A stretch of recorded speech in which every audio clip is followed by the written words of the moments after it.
Letter 1 to Mrs. Saville, England. St. Petersburg, Dec. 11th, 17. You will rejoice to hear that no disaster has accompanied the commencement of an enterprise which you have regarded with such evil forebodings. I arrived here yesterday, and my first task is to assure my dear sister of my welfare and increasing confidence in the success of my undertaking.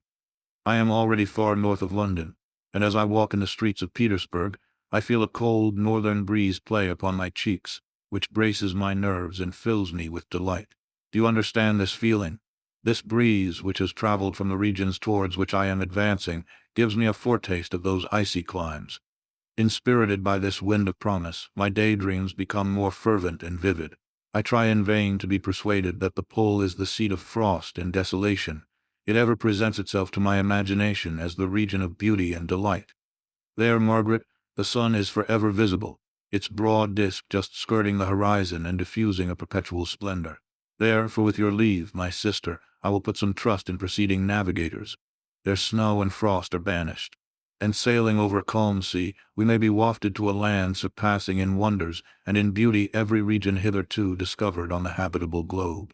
Its productions and features may be without example, as the phenomena of the heavenly bodies undoubtedly are in those undiscovered solitudes. What may not be expected in a country of eternal light? I may there discover the wondrous power which attracts the needle, and may regulate 1,000 celestial observations that require only this voyage to render their seeming eccentricities consistent forever.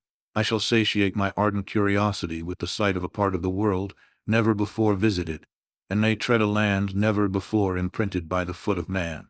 These are my enticements, and they are sufficient to conquer all fear of danger or death, and to induce me to commence this laborious voyage with the joy a child feels when he embarks in a little boat, with his holiday mates, on an expedition of discovery up his native river. But supposing all these conjectures to be false, you cannot contest the inestimable benefit which I shall confer on all mankind, to the last generation, by discovering a passage near the pole to those countries, to reach which at present so many months are requisite, or by ascertaining the secret of the magnet, which, if at all possible, can only be effected by an undertaking such as mine. These reflections have dispelled the agitation with which I began my letter, and I feel my heart glow with an enthusiasm which elevates me to heaven, for nothing contributes so much to tranquilize the mind as a steady purpose, a point on which the soul may fix its intellectual eye. This expedition has been the favorite dream of my early years. I have read with ardor the accounts of the various voyages which have been made in the prospect of arriving at the North Pacific Ocean through the seas which surround the pole.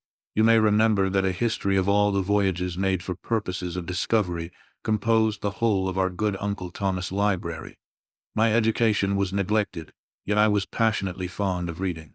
These volumes were my study day and night, and my familiarity with them increased that regret which I had felt, as a child, on learning that my father's dying injunction had forbidden my uncle to allow me to embark in a seafaring life.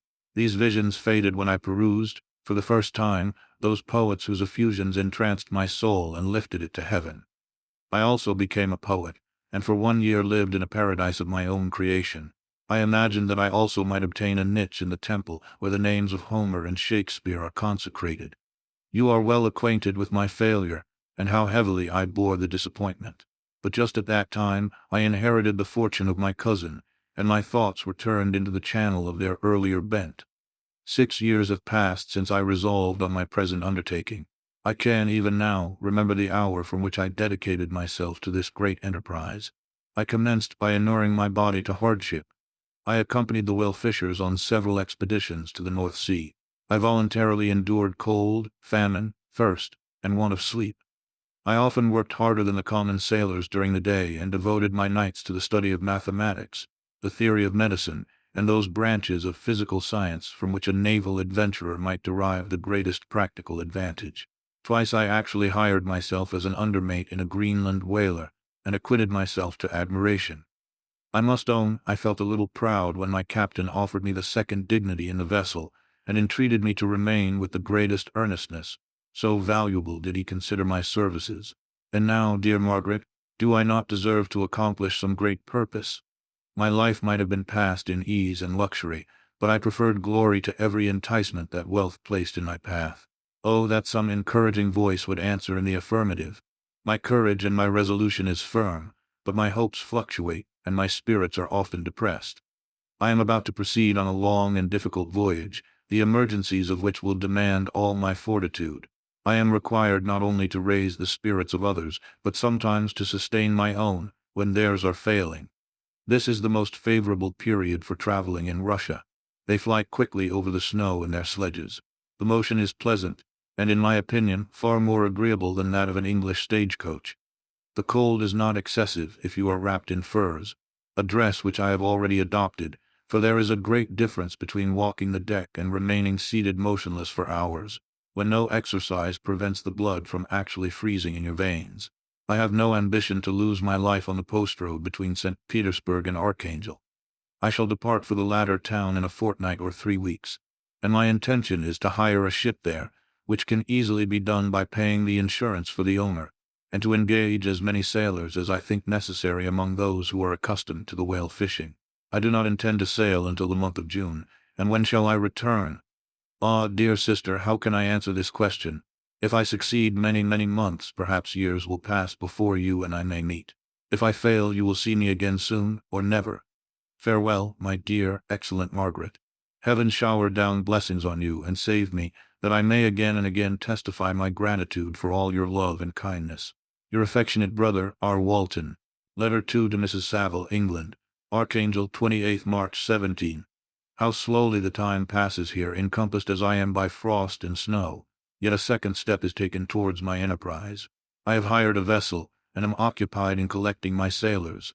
Those whom I have already engaged appear to be men on whom I can depend, and are certainly possessed of dauntless courage.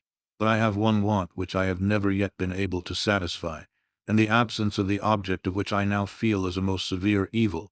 I have no friend, Margaret. When I am glowing with the enthusiasm of success, there will be none to participate my joy. If I am assailed by disappointment, no one will endeavor to sustain me in dejection. I shall commit my thoughts to paper, it is true, but that is a poor medium for the communication of feeling. I desire the company of a man who could sympathize with me, whose eyes would reply to mine. You may deem me romantic, my dear sister, but I bitterly feel the want of a friend. I have no one near me, gentle yet courageous, possessed of a cultivated as well as of a capacious mind, whose tastes are like my own, to approve or amend my plans. How would such a friend repair the faults of your poor brother? I am too ardent in execution, and too impatient of difficulties. But it is a still greater evil to me that I am self-educated. For the first 14 years of my life I ran wild on a common, and read nothing but our Uncle Thomas' books of voyages. At that age I became acquainted with the celebrated poets of our own country. But it was only when it had ceased to be in my power to derive its most important benefits from such a conviction that I perceived the necessity of becoming acquainted with more languages than that of my native country. Now I am 28, and am in reality more illiterate than many schoolboys of 15. It is true that I have thought more, and that my daydreams are more extended and magnificent, but they want, as the painters call it, keeping. And I greatly need a friend who would have sense enough not to despise me as romantic, and affection enough for me to endeavor to regulate my mind. Well, these are useless complaints. I shall certainly find no friend on the wide ocean, nor even here in Archangel among merchants and seamen. Yet some feelings, unallied to the dross of human nature, beat even in these rugged bosoms. My lieutenant, for instance, is a man of wonderful courage and enterprise. He is madly desirous of glory, or rather, to word my phrase more characteristically, of advancement in his profession. He is an Englishman, and in the midst of national and professional prejudices, unsoftened by cultivation, retains some of the noblest endowments of humanity. I first became acquainted with him on board a whale vessel.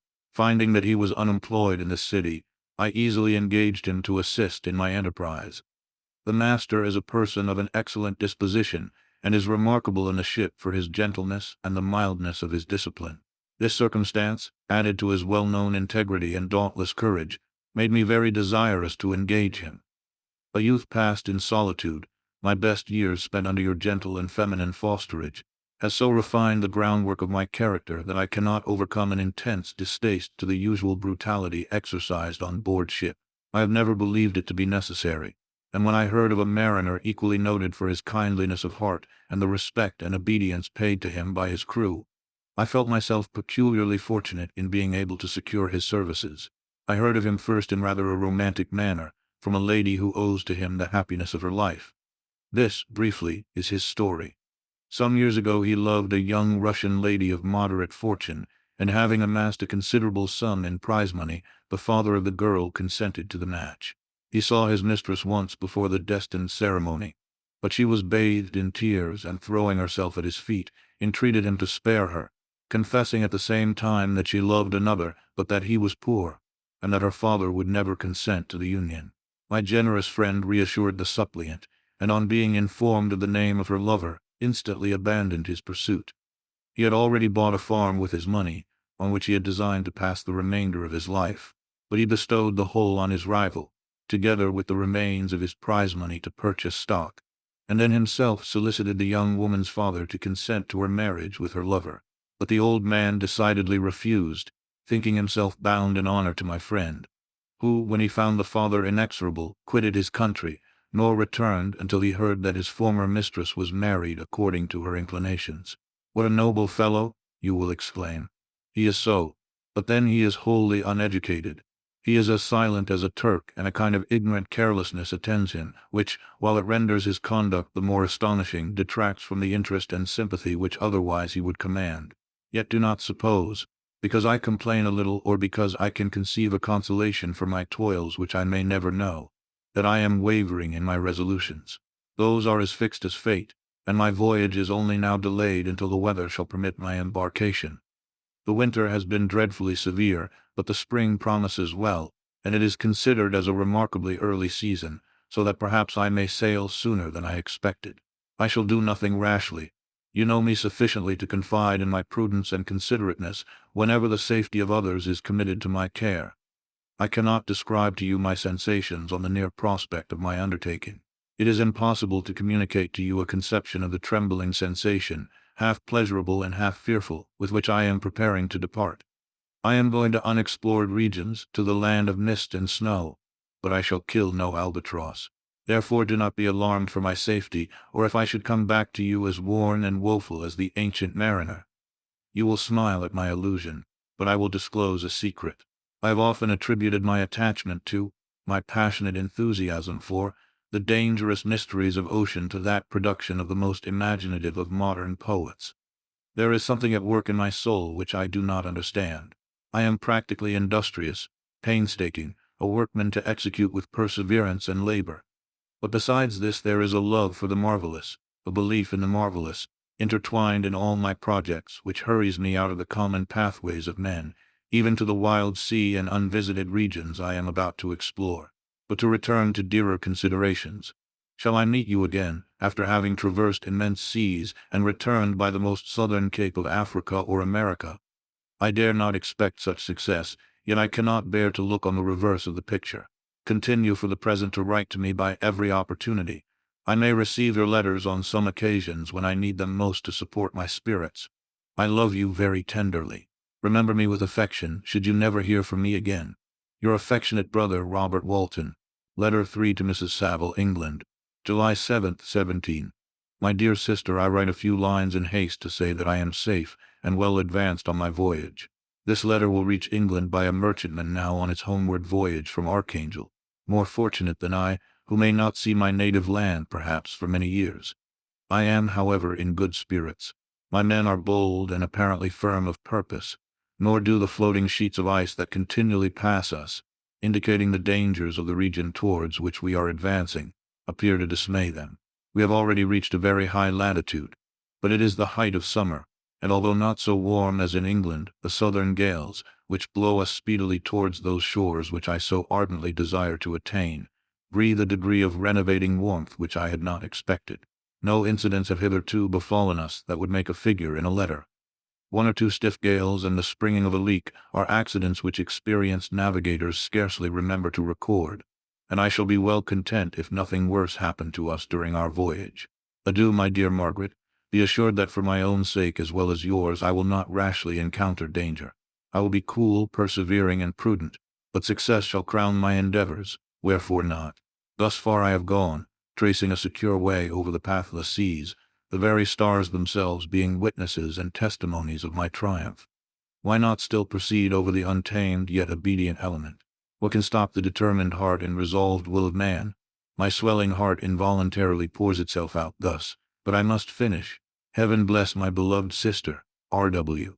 Letter 4 to Mrs. Saville, England, August 5th, 17. So strange an accident has happened to us that I cannot forbear recording it, although it is very probable that you will see me before these papers can come into your possession. Last Monday, July 31st, we were nearly surrounded by ice, which closed in the ship on all sides, scarcely leaving her the sea room in which she floated. Our situation was somewhat dangerous, especially as we were compassed round by a very thick fog. We accordingly lay to, hoping that some change would take place in the atmosphere and weather. About 2 o'clock the mist cleared away, and we beheld, stretched out in every direction, vast and irregular plains of ice, which seemed to have no end. Some of my comrades groaned, and my own mind began to grow watchful with anxious thoughts, when a strange sight suddenly attracted our attention and diverted our solicitude from our own situation. We perceived a low carriage, fixed on a sledge and drawn by dogs, pass on towards the north at the distance of half a mile. A being which had the shape of a man, but apparently of gigantic stature, sat in the sledge and guided the dogs. We watched the rapid progress of the traveler with our telescopes until he was lost among the distant inequalities of the ice. This appearance excited our unqualified wonder. We were, as we believed, many hundred miles from any land, but this apparition seemed to denote that it was not, in reality, so distant as we had supposed.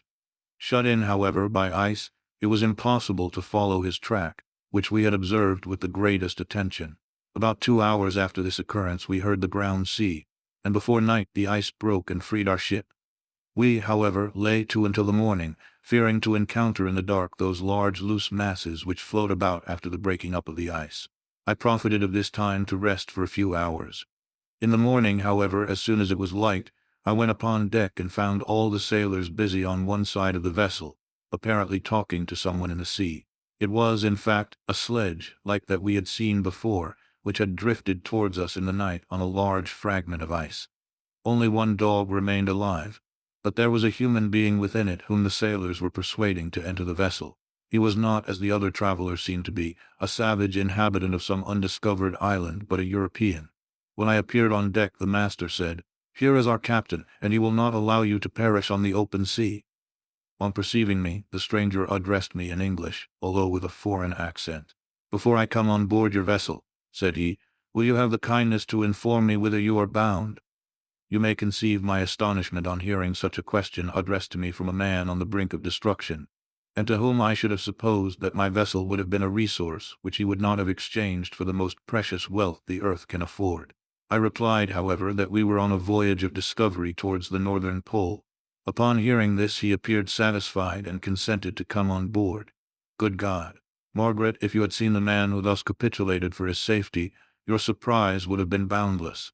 His limbs were nearly frozen, and his body dreadfully emaciated by fatigue and suffering. I never saw a man in so wretched a condition. We attempted to carry him into the cabin, but as soon as he had quitted the fresh air he fainted. We accordingly brought him back to the deck, and restored him to animation by rubbing him with brandy and forcing him to swallow a small quantity. As soon as he showed signs of life, we wrapped him up in blankets and placed him near the chimney of the kitchen stove. By slow degrees he recovered and ate a little soup, which restored him wonderfully. 2 days passed in this manner before he was able to speak, and I often feared that his sufferings had deprived him of understanding. When he had in some measure recovered, I removed him to my own cabin and attended on him as much as my duty would permit. I never saw a more interesting creature.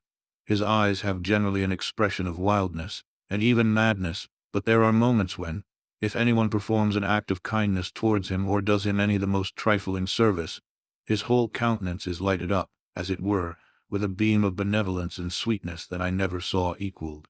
But he is generally melancholy and despairing, and sometimes he gnashes his teeth, as if impatient of the weight of woes that oppresses him. When my guest was a little recovered, I had great trouble to keep off the men, who wished to ask him 1,000 questions, but I would not allow him to be tormented by their idle curiosity, in a state of body and mind whose restoration evidently depended upon entire repose. Once, however, the lieutenant asked why he had come so far upon the ice in so strange a vehicle. His countenance instantly assumed an aspect of the deepest gloom, and he replied, "To seek one who fled from me." "And did the man whom you pursued travel in the same fashion?" "Yes."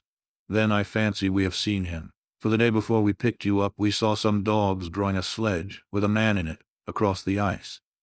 This aroused the stranger's attention, and he asked a multitude of questions concerning the route which the demon, as he called him, had pursued. Soon after, when he was alone with me, he said, "I have doubtless excited your curiosity as well as that of these good people, but you are too considerate to make inquiries." "Certainly.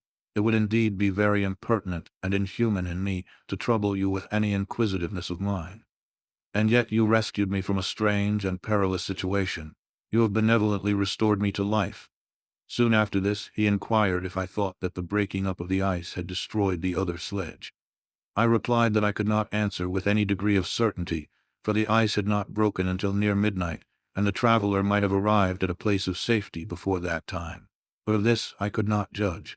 From this time a new spirit of life animated the decaying frame of the stranger. He manifested the greatest eagerness to be upon deck to watch for the sledge which had before appeared. But I have persuaded him to remain in the cabin, for he is far too weak to sustain the rawness of the atmosphere. I have promised that someone should watch for him and give him instant notice if any new object should appear in sight. Such is my journal of what relates to this strange occurrence up to the present day. The stranger has gradually improved in health, but is very silent, and appears uneasy when anyone except myself enters his cabin. Yet his manners are so conciliating and gentle that the sailors are all interested in him, although they have had very little communication with him. For my own part, I begin to love him as a brother, and his constant and deep grief fills me with sympathy and compassion. He must have been a noble creature in his better days, being even now in wreck so attractive and amiable. I said in one of my letters, my dear Margaret, that I should find no friend on the wide ocean. Yet I have found a man who, before his spirit had been broken by misery, I should have been happy to have possessed as the brother of my heart. I shall continue my journal concerning the stranger at intervals, should I have any fresh incidents to record. August 13th, 17. My affection for my guest increases every day. He excites at once my admiration and my pity to an astonishing degree. How can I see so noble a creature destroyed by misery without feeling the most poignant grief? He is so gentle, yet so wise. His mind is so cultivated, and when he speaks, although his words are culled with the choicest art, yet they flow with rapidity and unparalleled eloquence. He is now much recovered from his illness, and is continually on the deck, apparently watching for the sledge that preceded his own. Yet, although unhappy, he is not so utterly occupied by his own misery, but that he interests himself deeply in the projects of others. He has frequently conversed with me on mine, which I have communicated to him without disguise. He entered attentively into all my arguments in favor of my eventual success, and into every minute detail of the measures I had taken to secure it.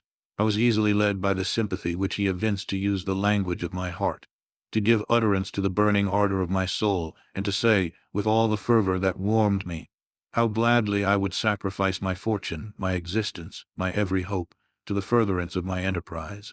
One man's life or death were but a small price to pay for the acquirement of the knowledge which I sought, for the dominion I should acquire and transmit over the elemental foes of our race. As I spoke, a dark gloom spread over my listener's countenance. At first I perceived that he tried to suppress his emotion. He placed his hands before his eyes, and my voice quivered and failed me as I beheld tears trickle fast from between his fingers. A groan burst from his heaving breast. I paused. At length he spoke in broken accents. "Unhappy man, do you share my madness? Have you drunk also of the intoxicating draught? Hear me. Let me reveal my tale, and you will dash the cup from your lips." Such words, you may imagine, strongly excited my curiosity. But the paroxysm of grief that had seized the stranger overcame his weakened powers, and many hours of repose and tranquil conversation were necessary to restore his composure. Having conquered the violence of his feelings, he appeared to despise himself for being the slave of passion, and quelling the dark tyranny of despair, he led me again to converse concerning myself personally. He asked me the history of my earlier years. The tale was quickly told, but it awakened various trains of reflection. I spoke of my desire of finding a friend, of my thirst for a more intimate sympathy with a fellow mind than had ever fallen to my lot, and expressed my conviction that a man could boast of little happiness who did not enjoy this blessing. "I agree with you," replied the stranger. "We are unfashioned creatures, but half made up. If one wiser, better, dearer than ourselves, such a friend ought to be. Do not lend his aid to perfectionate our weak and faulty natures. I once had a friend, the most noble of human creatures, and am entitled, therefore, to judge respecting friendship. You have hope and the world before you, and have no cause for despair. But I have lost everything, and cannot begin life anew." As he said this, his countenance became expressive of a calm, settled grief that touched me to the heart. But he was silent, and presently retired to his cabin. Even broken in spirit as he is, no one can feel more deeply than he does the beauties of nature. The starry sky, the sea, and every sight afforded by these wonderful regions seem still to have the power of elevating his soul from earth. Such a man has a double existence. He may suffer misery and be overwhelmed by disappointments, yet when he has retired into himself, he will be like a celestial spirit that has a halo around him, within whose circle no grief or folly ventures. Will you smile at the enthusiasm I express concerning this divine wanderer? You would not if you saw him. You have been tutored and refined by books and retirement from the world, and you are therefore somewhat fastidious. But this only renders you the more fit to appreciate the extraordinary merits of this wonderful man. Sometimes I have endeavored to discover what quality it is which he possesses that elevates him so immeasurably above any other person I ever knew. I believe it to be an intuitive discernment, a quick but never failing power of judgment, a penetration into the causes of things, unequaled for clearness and precision. Add to this a facility of expression and a voice whose varied intonations are soul-subduing music. August 19th, 17. Yesterday the stranger said to me, "You may easily perceive, Captain Walton, that I have suffered great and unparalleled misfortunes. I had determined at one time that the memory of these evils should die with me, but you have won me to alter my determination. You seek for knowledge and wisdom, as I once did, and I ardently hope that the gratification of your wishes may not be a serpent to sting you, as mine has been. I do not know that the relation of my disasters will be useful to you, yet when I reflect that you are pursuing the same course, exposing yourself to the same dangers which have rendered me what I am, I imagine that you may deduce an apt moral from my tale, one that may direct you if you succeed in your undertaking, and console you in case of failure. Prepare to hear of occurrences which are usually deemed marvelous. Were we among the tamer scenes of nature, I might fear to encounter your unbelief, perhaps your ridicule. But many things will appear possible in these wild and mysterious regions, which would provoke the laughter of those unacquainted with the ever-varied powers of nature. Nor can I doubt but that my tale conveys in its series internal evidence of the truth of the events of which it is composed. You may easily imagine that I was much gratified by the offered communication, yet I could not endure that he should renew his grief by a recital of his misfortunes. I felt the greatest eagerness to hear the promised narrative, partly from curiosity and partly from a strong desire to ameliorate his fate if it were in my power. I expressed these feelings in my answer. "I thank you," he replied, "for your sympathy, but it is useless. My fate is nearly fulfilled. I wait but for one event, and then I shall repose in peace. I understand your feeling," continued he, perceiving that I wished to interrupt him. "But you are mistaken, my friend, if thus you will allow me to name you. Nothing can alter my destiny. Listen to my history, and you will perceive how irrevocably it is determined." He then told me that he would commence his narrative the next day when I should be at leisure. This promise drew from me the warmest thanks. I have resolved every night, when I am not imperatively occupied by my duties, to record, as nearly as possible in his own words, what he has related during the day. If I should be engaged, I will at least make notes. This manuscript will doubtless afford you the greatest pleasure.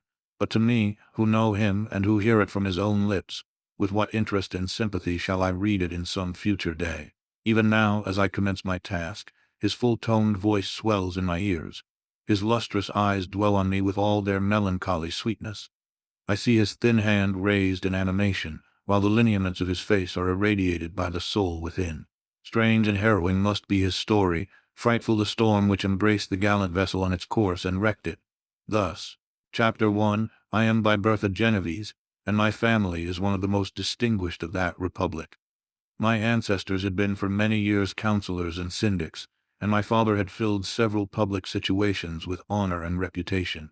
He was respected by all who knew him for his integrity and indefatigable attention to public business. He passed his younger days perpetually occupied by the affairs of his country. A variety of circumstances had prevented his marrying early, nor was it until the decline of life that he became a husband and the father of a family. As the circumstances of his marriage illustrate his character, I cannot refrain from relating them. One of his most intimate friends was a merchant who, from a flourishing state, fell, through numerous mischances, into poverty.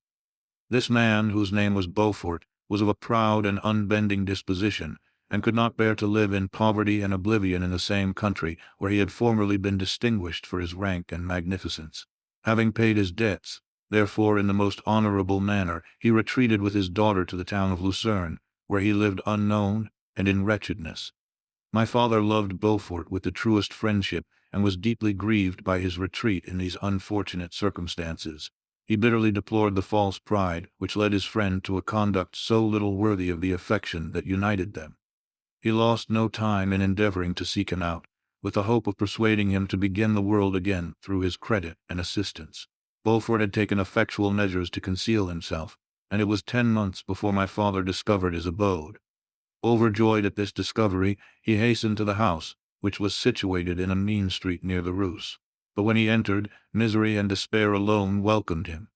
Beaufort had saved but a very small sum of money from the wreck of his fortunes, but it was sufficient to provide him with sustenance for some months, and in the meantime he hoped to procure some respectable employment in a merchant's house. The interval was, consequently, spent in inaction. His grief only became more deep and rankling when he had leisure for reflection, and at length it took so fast hold of his mind that at the end of 3 months he lay on a bed of sickness, incapable of any exertion. His daughter attended him with the greatest tenderness, but she saw with despair that their little fund was rapidly decreasing, and that there was no other prospect of support. But Caroline Beaufort possessed a mind of an uncommon mold, and her courage rose to support her in her adversity. She procured plain work, she plaited straw, and by various means contrived to earn a pittance scarcely sufficient to support life. Several months passed in this manner. Her father grew worse. Her time was more entirely occupied in attending him. Her means of subsistence decreased, and in the 10th month her father died in her arms, leaving her an orphan and a beggar. This last blow overcame her, and she knelt by Beaufort's coffin weeping bitterly when my father entered the chamber. He came like a protecting spirit to the poor girl, who committed herself to his care, and after the interment of his friend, he conducted her to Geneva and placed her under the protection of a relation. 2 years after this event, Caroline became his wife. There was a considerable difference between the ages of my parents, but this circumstance seemed to unite them only closer in bonds of devoted affection. There was a sense of justice in my father's upright mind, which rendered it necessary that he should approve highly to love strongly. Perhaps during former years he had suffered from the late discovered unworthiness of one beloved, and so was disposed to set a greater value on tried worth.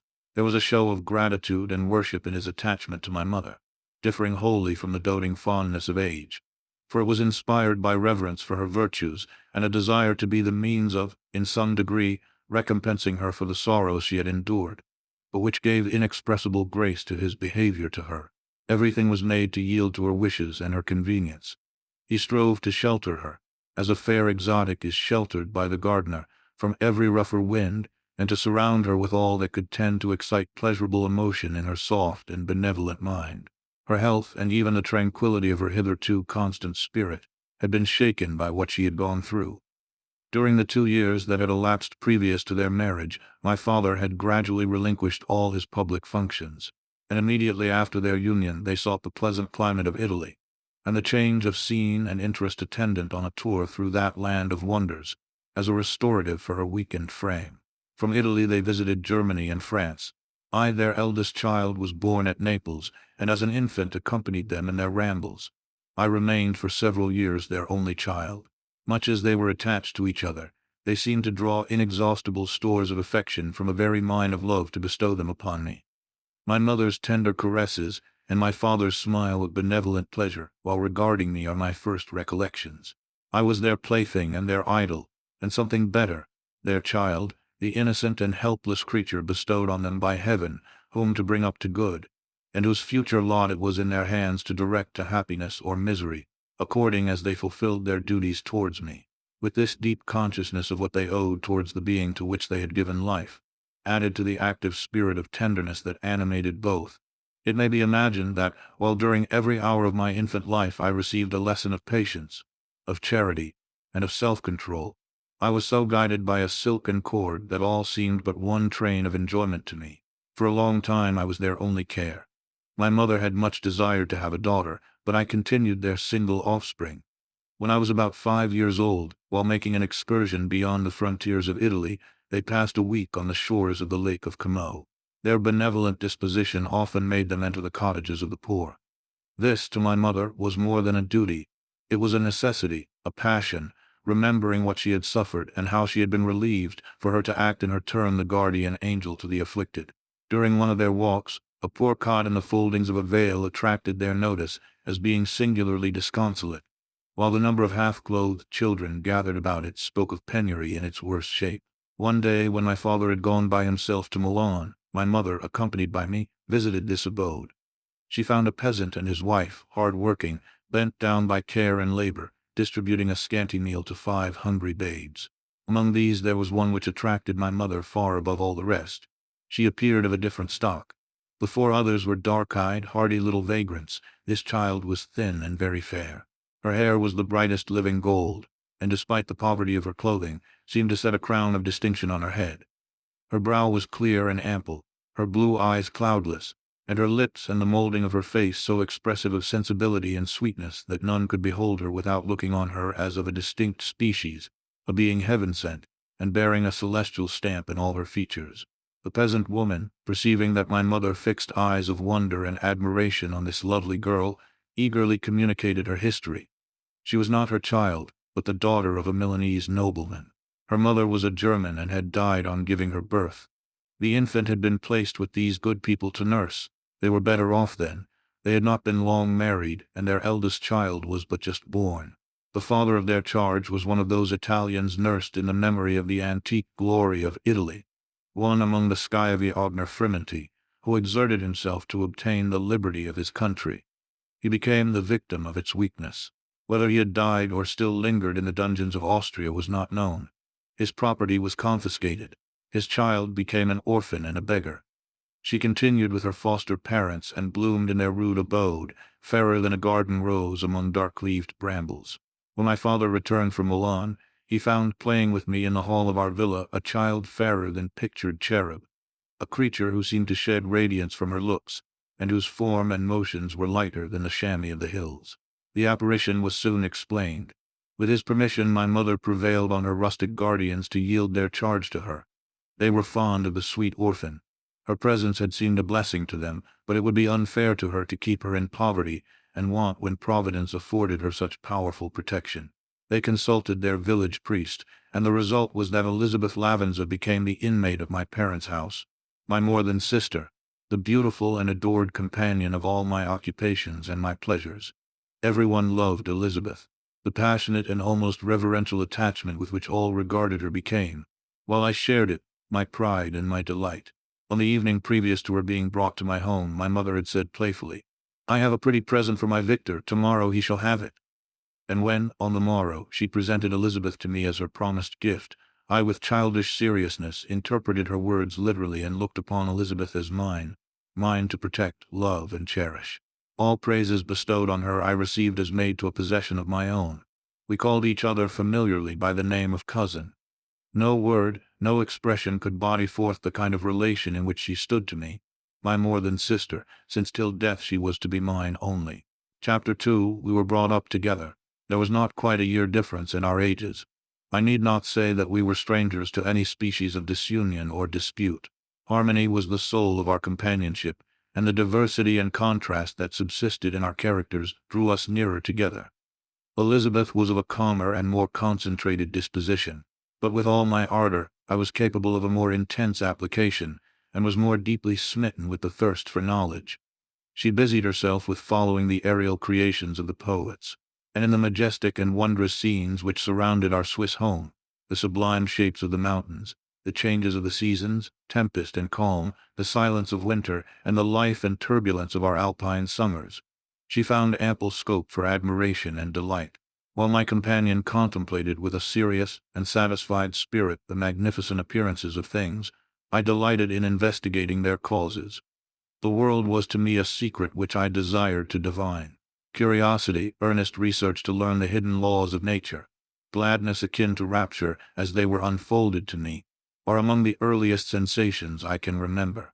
On the birth of a second son, my junior by 7 years, my parents gave up entirely their wandering life and fixed themselves in their native country.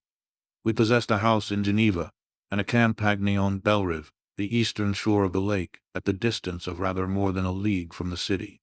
We resided principally in the latter, and the lives of my parents were passed in considerable seclusion.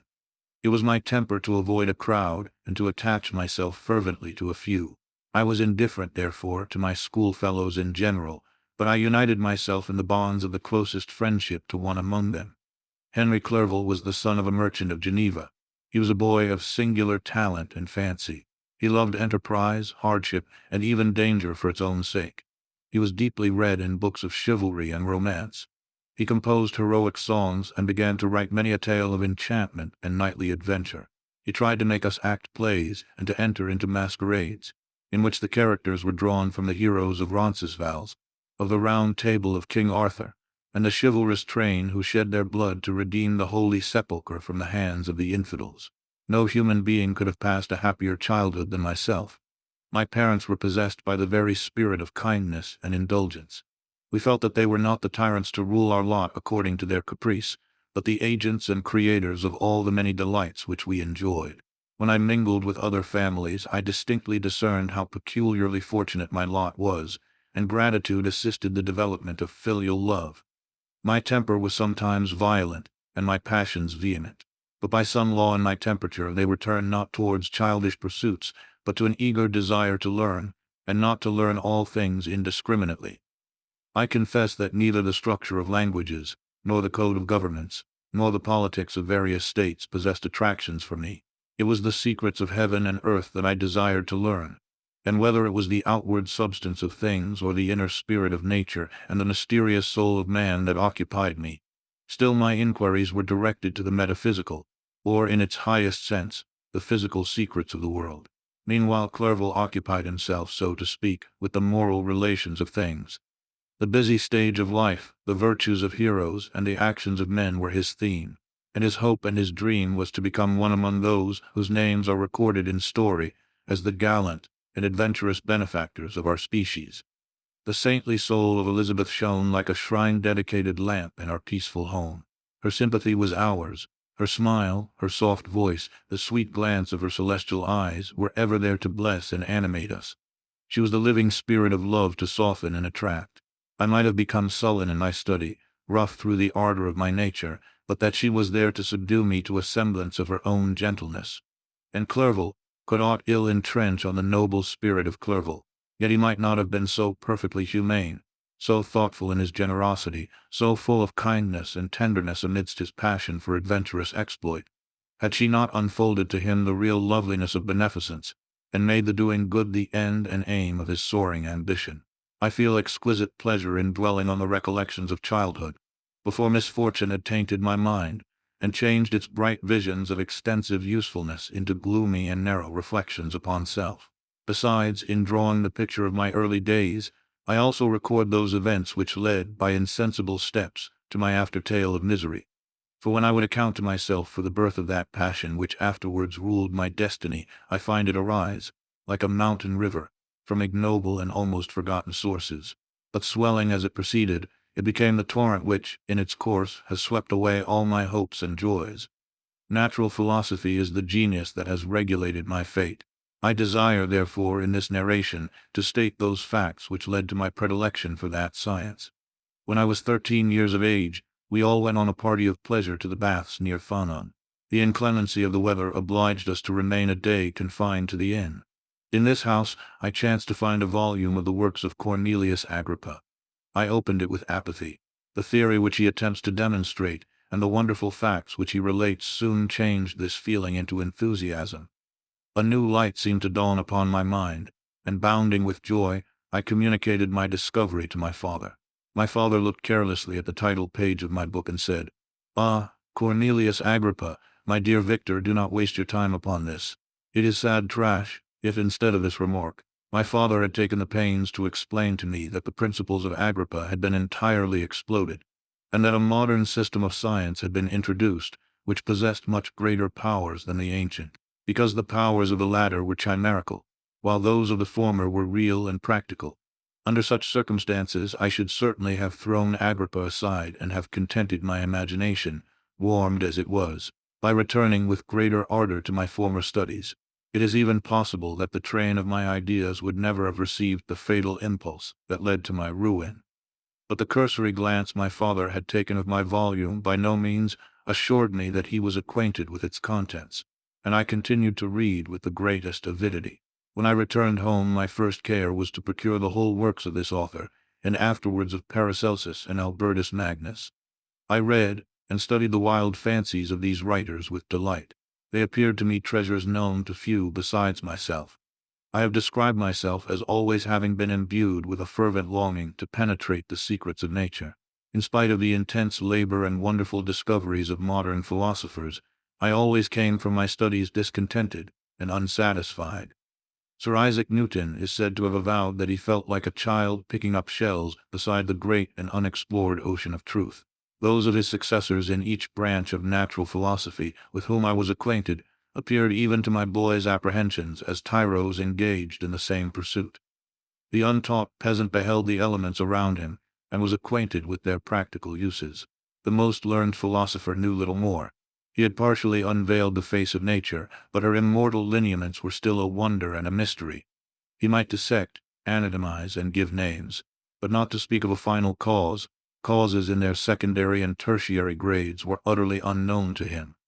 I had gazed upon the fortifications and impediments that seemed to keep human beings from entering the citadel of nature, and rashly and ignorantly I had repined. But here were books, and here were men who had penetrated deeper and knew more. I took their word for all that they averred, and I became their disciple. It may appear strange that such should arise in the 18th century, but while I followed the routine of education in the schools of Geneva, I was, to a great degree, self-taught with regard to my favorite studies. My father was not scientific, and I was left to struggle with a child's blindness, added to a student's thirst for knowledge. Under the guidance of my new preceptors, I entered with the greatest diligence into the search of the philosopher's stone and the elixir of life, but the latter soon obtained my undivided attention. Wealth was an inferior object, but what glory would attend the discovery if I could banish disease from the human frame and render man invulnerable to any but a violent death? Nor were these my only visions. The raising of ghosts or devils was a promise liberally accorded by my favorite authors, the fulfillment of which I most eagerly sought. And if my incantations were always unsuccessful, I attributed the failure rather to my own inexperience and mistake than to a want of skill or fidelity in my instructors. And thus for a time I was occupied by exploded systems, mingling, like an unadept, 1,000 contradictory theories, and floundering desperately in a very slough of multifarious knowledge, guided by an ardent imagination and childish reasoning, till an accident again changed the current of my ideas. When I was about 15 years old, we had retired to our house near Belrive, when we witnessed a most violent and terrible thunderstorm. It advanced from behind the mountains of Jura, and the thunder burst at once with frightful loudness from various quarters of the heavens. I remained, while the storm lasted, watching its progress with curiosity and delight. As I stood at the door, on a sudden I beheld a stream of fire issue from an old and beautiful oak which stood about 20 yards from our house. And so soon as the dazzling light vanished, the oak had disappeared, and nothing remained but a blasted stump. When we visited it the next morning, we found the tree shattered in a singular manner. It was not splintered by the shock, but entirely reduced to thin ribbons of wood. I never beheld anything so utterly destroyed. Before this, I was not unacquainted with the more obvious laws of electricity. On this occasion, a man of great research in natural philosophy was with us, and excited by this catastrophe, he entered on the explanation of a theory which he had formed on the subject of electricity and galvanism, which was at once new and astonishing to me. All that he said threw greatly into the shade Cornelius Agrippa, Albertus Magnus, and Paracelsus, the lords of my imagination. But by some fatality, the overthrow of these men disinclined me to pursue my accustomed studies. It seemed to me as if nothing would or could ever be known. All that had so long engaged my attention suddenly grew despicable. by one of those caprices of the mind which we are perhaps most subject to in early youth, I at once gave up my former occupations, set down natural history and all its progeny as a deformed and abortive creation, and entertained the greatest disdain for a would-be science which could never even step within the threshold of real knowledge. In this mood of mind, I betook myself to the mathematics and the branches of study appurtening to that science, as being built upon secure foundations, and so worthy of my consideration. Thus strangely are our souls constructed, and by such slight ligaments are we bound to prosperity or ruin. When I look back, it seems to me as if this almost miraculous change of inclination and will was the immediate suggestion of the guardian angel of my life, the last effort made by the spirit of preservation to avert the storm that was even then hanging in the stars and ready to envelop me. Her victory was announced by an unusual tranquility and gladness of soul, which followed the relinquishing of my ancient and latterly tormenting studies. It was thus that I was to be taught to associate evil with their prosecution, happiness with their disregard. It was a strong effort of the spirit of good, but it was ineffectual. Destiny was too potent, and her immutable laws had decreed my utter and terrible destruction. Chapter 3. When I had attained the age of 17, my parents resolved that I should become a student at the University of Ingolstadt. I had hitherto attended the schools of Geneva, but my father thought it necessary for the completion of my education that I should be made acquainted with other customs than those of my native country. My departure was therefore fixed at an early date, but before the day resolved upon could arrive, the first misfortune of my life occurred, an omen, as it were, of my future misery. Elizabeth had caught the scarlet fever. Her illness was severe, and she was in the greatest danger. During her illness many arguments had been urged to persuade my mother to refrain from attending upon her. She had at first yielded to our entreaties, but when she heard that the life of her favorite was menaced, she could no longer control her anxiety. She attended her sickbed. Her watchful attentions triumphed over the malignity of the distemper. Elizabeth was saved, but the consequences of this imprudence were fatal to her preserver. On the third day my mother sickened. Her fever was accompanied by the most alarming symptoms, and the looks of her medical attendants prognosticated the worst event. On her deathbed, the fortitude and benignity of this best of women did not desert her. She joined the hands of Elizabeth and myself. "My children," she said, "my firmest hopes of future happiness were placed on the prospect of your union. This expectation will now be the consolation of your father. Elizabeth, my love, you must supply my place to my younger children. Alas, I regret that I am taken from you, and happy and beloved as I have been, is it not hard to quit you all? But these are not thoughts befitting me. I will endeavor to resign myself cheerfully to death, and will indulge a hope of meeting you in another world." She died calmly, and her countenance expressed affection even in death. I need not describe the feelings of those whose dearest ties are rent by that most irreparable evil, the void that presents itself to the soul, and the despair that is exhibited on the countenance. It is so long before the mind can persuade itself that she whom we saw every day, and whose very existence appeared a part of our own, can have departed forever, that the brightness of a beloved eye can have been extinguished, and the sound of a voice so familiar and dear to the ear can be hushed, never more to be heard.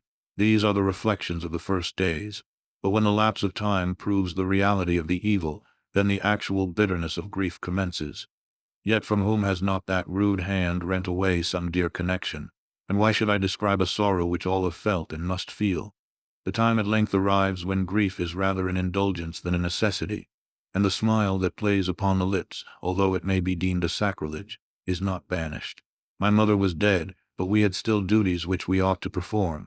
We must continue our course with the rest, and learn to think ourselves fortunate, whilst one remains whom the spoiler has not seized. My departure for Ingolstadt, which had been deferred by these events, was now again determined upon. I obtained from my father a respite of some weeks. It appeared to me sacrilege so soon to leave the repose, akin to death, of the house of mourning, and to rush into the thick of life. I was new to sorrow, but it did not the less alarm me. I was unwilling to quit the sight of those that remained to me, and above all, I desired to see my sweet Elizabeth in some degree consoled. She indeed veiled her grief and strove to act the comforter to us all. She looked steadily on life, and assumed its duties with courage and zeal. She devoted herself to those whom she had been taught to call her uncle and cousins. Never was she so enchanting as at this time, when she recalled the sunshine of her smiles and spent them upon us. She forgot even her own regret in her endeavors to make us forget. The day of my departure at length arrived. Clerval spent the last evening with us. He had endeavored to persuade his father to permit him to accompany me and to become my fellow student, but in vain. His father was a narrow-minded trader, and saw idleness and ruin in the aspirations and ambition of his son. Henry deeply felt the misfortune of being debarred from a liberal education. He said little, but when he spoke I read in his kindling eye, and in his animated glance, a restrained but firm resolve not to be chained to the miserable details of commerce. We sat late. We could not tear ourselves away from each other, nor persuade ourselves to say the word farewell. It was said, and we retired under the pretense of seeking repose, each fancying that the other was deceived. But when at morning's dawn I descended to the carriage which was to convey me away, they were all there. My father again to bless me, Clerval to press my hand once more, my Elizabeth to renew her entreaties that I would write often, and to bestow the last feminine attentions on her playmate and friend. I threw myself into the chaise that was to convey me away, and indulged in the most melancholy reflections. I, who had ever been surrounded by amiable companions, continually engaged in endeavoring to bestow mutual pleasure, I was now alone. In the university whither I was going, I must form my own friends, and be my own protector. My life had hitherto been remarkably secluded and domestic, and this had given me invincible repugnance to new countenances. I loved my brothers Elizabeth and Clerval. These were old familiar faces, but I believed myself totally unfitted for the company of strangers. Such were my reflections as I commenced my journey, but as I proceeded, my spirits and hopes rose. I ardently desired the acquisition of knowledge. I had often, when at home, thought it hard to remain during my youth cooped up in one place, and had longed to enter the world and take my station among other human beings. Now my desires were complied with, and it would, indeed, have been folly to repent. I had sufficient leisure for these and many other reflections during my journey to Ingolstadt, which was long and fatiguing. At length the high white steeple of the town met my eyes. I alighted and was conducted to my solitary apartment to spend the evening as I pleased. The next morning I delivered my letters of introduction, and paid a visit to some of the principal professors. Chance, or rather the evil influence, the angel of destruction, which asserted omnipotent sway over me from the moment I turned my reluctant steps from my father's door, led me first to M. Krempe, professor of natural philosophy. He was an uncouth man, but deeply imbued in the secrets of his science. He asked me several questions concerning my progress in the different branches of science appurtening to natural philosophy. I replied carelessly and partly in contempt, mentioned the names of my alchemists as the principal authors I had studied. The professor stared. "Have you," he said, "really spent your time in studying such nonsense?" I replied in the affirmative. "Every minute," continued M. Krempe with warmth, "every instant that you have wasted on those books is utterly and entirely lost. You have burdened your memory with exploded systems and useless names. Good God! In what desert land have you lived, where no one was kind enough to inform you that these fancies which you have so greedily imbibed are 1,000 years old, and as musty as they are ancient? I little expected, in this enlightened and scientific age, to find a disciple of Albertus Magnus and Paracelsus. My dear sir, you must begin your studies entirely anew." So saying, he stepped aside and wrote down a list of several books treating of natural philosophy which he desired me to procure, and dismissed me after mentioning that in the beginning of the following week he intended to commence a course of lectures upon natural philosophy and its general relations, and that M. Waldman, a fellow professor, would lecture upon chemistry the alternate days that he omitted. I returned home not disappointed, for I have said that I had long considered those authors useless whom the professor reprobated. But I returned not at all the more inclined to recur to these studies in any shape. M. Krempe was a little squat man with a gruff voice and a repulsive countenance. The teacher, therefore, did not prepossess me in favor of his pursuits. In rather a too philosophical and connected a strain, perhaps, I have given an account of the conclusions I had come to concerning them in my early years. As a child, I had not been content with the results promised by the modern professors of natural science, with a confusion of ideas only to be accounted for by my extreme youth and my want of a guide on such matters. I had retrod the steps of knowledge along the paths of time, and exchanged the discoveries of recent inquirers for the dreams of forgotten alchemists. Besides, I had a contempt for the uses of modern natural philosophy. It was very different when the masters of the science sought immortality and power. Such views, although futile, were grand. But now the scene was changed. The ambition of the inquirer seemed to limit itself to the annihilation of those visions on which my interest in science was chiefly founded. I was required to exchange chimeras of boundless grandeur for realities of little worth. Such were my reflections during the first 2 or 3 days of my residence at Ingolstadt, which were chiefly spent in becoming acquainted with the localities and the principal residents in my new abode. But as the ensuing week commenced, I thought of the information which M. Kremp had given me concerning the lectures. And although I could not consent to go and hear that little conceited fellow deliver sentences out of a pulpit, I recollected what he had said of N. Waldman, whom I had never seen, as he had hitherto been out of town. Partly from curiosity and partly from idleness, I went into the lecturing room, which M. Waldman entered shortly after. This professor was very unlike his colleague. He appeared about 50 years of age, but with an aspect expressive of the greatest benevolence. A few gray hairs covered his temples, but those at the back of his head were nearly black. His person was short but remarkably erect, and his voice the sweetest I had ever heard.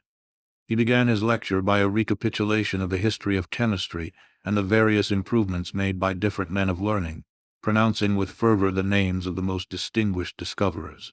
He then took a cursory view of the present state of the science, and explained many of its elementary terms. After having made a few preparatory experiments, he concluded with a panegyric upon modern chemistry, the terms of which I shall never forget. The ancient teachers of this science, said he, promised impossibilities and performed nothing. The modern masters promise very little. They know that metals cannot be transmuted, and that the elixir of life is a chimera, but these philosophers, whose hands seem only made to dabble in dirt, and their eyes to pore over the microscope or crucible, have indeed performed miracles. They penetrate into the recesses of nature and show how she works in her hiding places. They ascend into the heavens. They have discovered how the blood circulates and the nature of the air we breathe. They have acquired new and almost unlimited powers. They can command the thunders of heaven, mimic the earthquake, and even mock the invisible world with its own shadows. Such were the professor's words, rather let me say such the words of the fate, announced to destroy me. As he went on I felt as if my soul were grappling with a palpable enemy. One by one the various keys were touched which formed the mechanism of my being. Chord after chord was sounded, and soon my mind was filled with one thought, one conception, one purpose. So much has been done, exclaimed the soul of Frankenstein, far more will I achieve. Treading in the steps already marked, I will pioneer a new way, explore unknown powers, and unfold to the world the deepest mysteries of creation. I closed not my eyes that night. My internal being was in a state of insurrection and turmoil. I felt that order would thence arise, but I had no power to produce it. By degrees, after the morning's dawn, sleep came. I awoke, and my yesternight's thoughts were as a dream. There only remained a resolution to return to my ancient studies, and to devote myself to a science for which I believed myself to possess a natural talent. On the same day I paid M. Waldman a visit. His manners in private were even more mild and attractive than in public, for there was a certain dignity in his mien during his lecture which in his own house was replaced by the greatest affability and kindness. I gave him pretty nearly the same account of my former pursuits as I had given to his fellow professor. He heard with attention the little narration concerning my studies, and smiled at the names of Cornelius Agrippa and Paracelsus, but without the contempt that N. Kremp had exhibited. He said that these were men to whose indefatigable zeal modern philosophers were indebted for most of the foundations of their knowledge. They had left to us, as an easier task, to give new names and arrange in connected classifications the facts which they in a great degree had been the instruments of bringing to light. The labors of men of genius, however erroneously directed, scarcely ever fail in ultimately turning to the solid advantage of mankind. I listened to his statement, which was delivered without any presumption or affectation, and then added that his lecture had removed my prejudices against modern chemists. I expressed myself in measured terms, with the modesty and deference due from a youth to his instructor, without letting escape, inexperience in life would have made me ashamed, any of the enthusiasm which stimulated my intended labors. I requested his advice concerning the books I ought to procure. I am happy, said M. Waldman, to have gained a disciple, and if your application equals your ability, I have no doubt of your success. Chemistry is that branch of natural philosophy in which the greatest improvements have been and may be made. It is on that account that I have made it my peculiar study. But at the same time, I have not neglected the other branches of science. A man would make but a very sorry chemist if he attended to that department of human knowledge alone.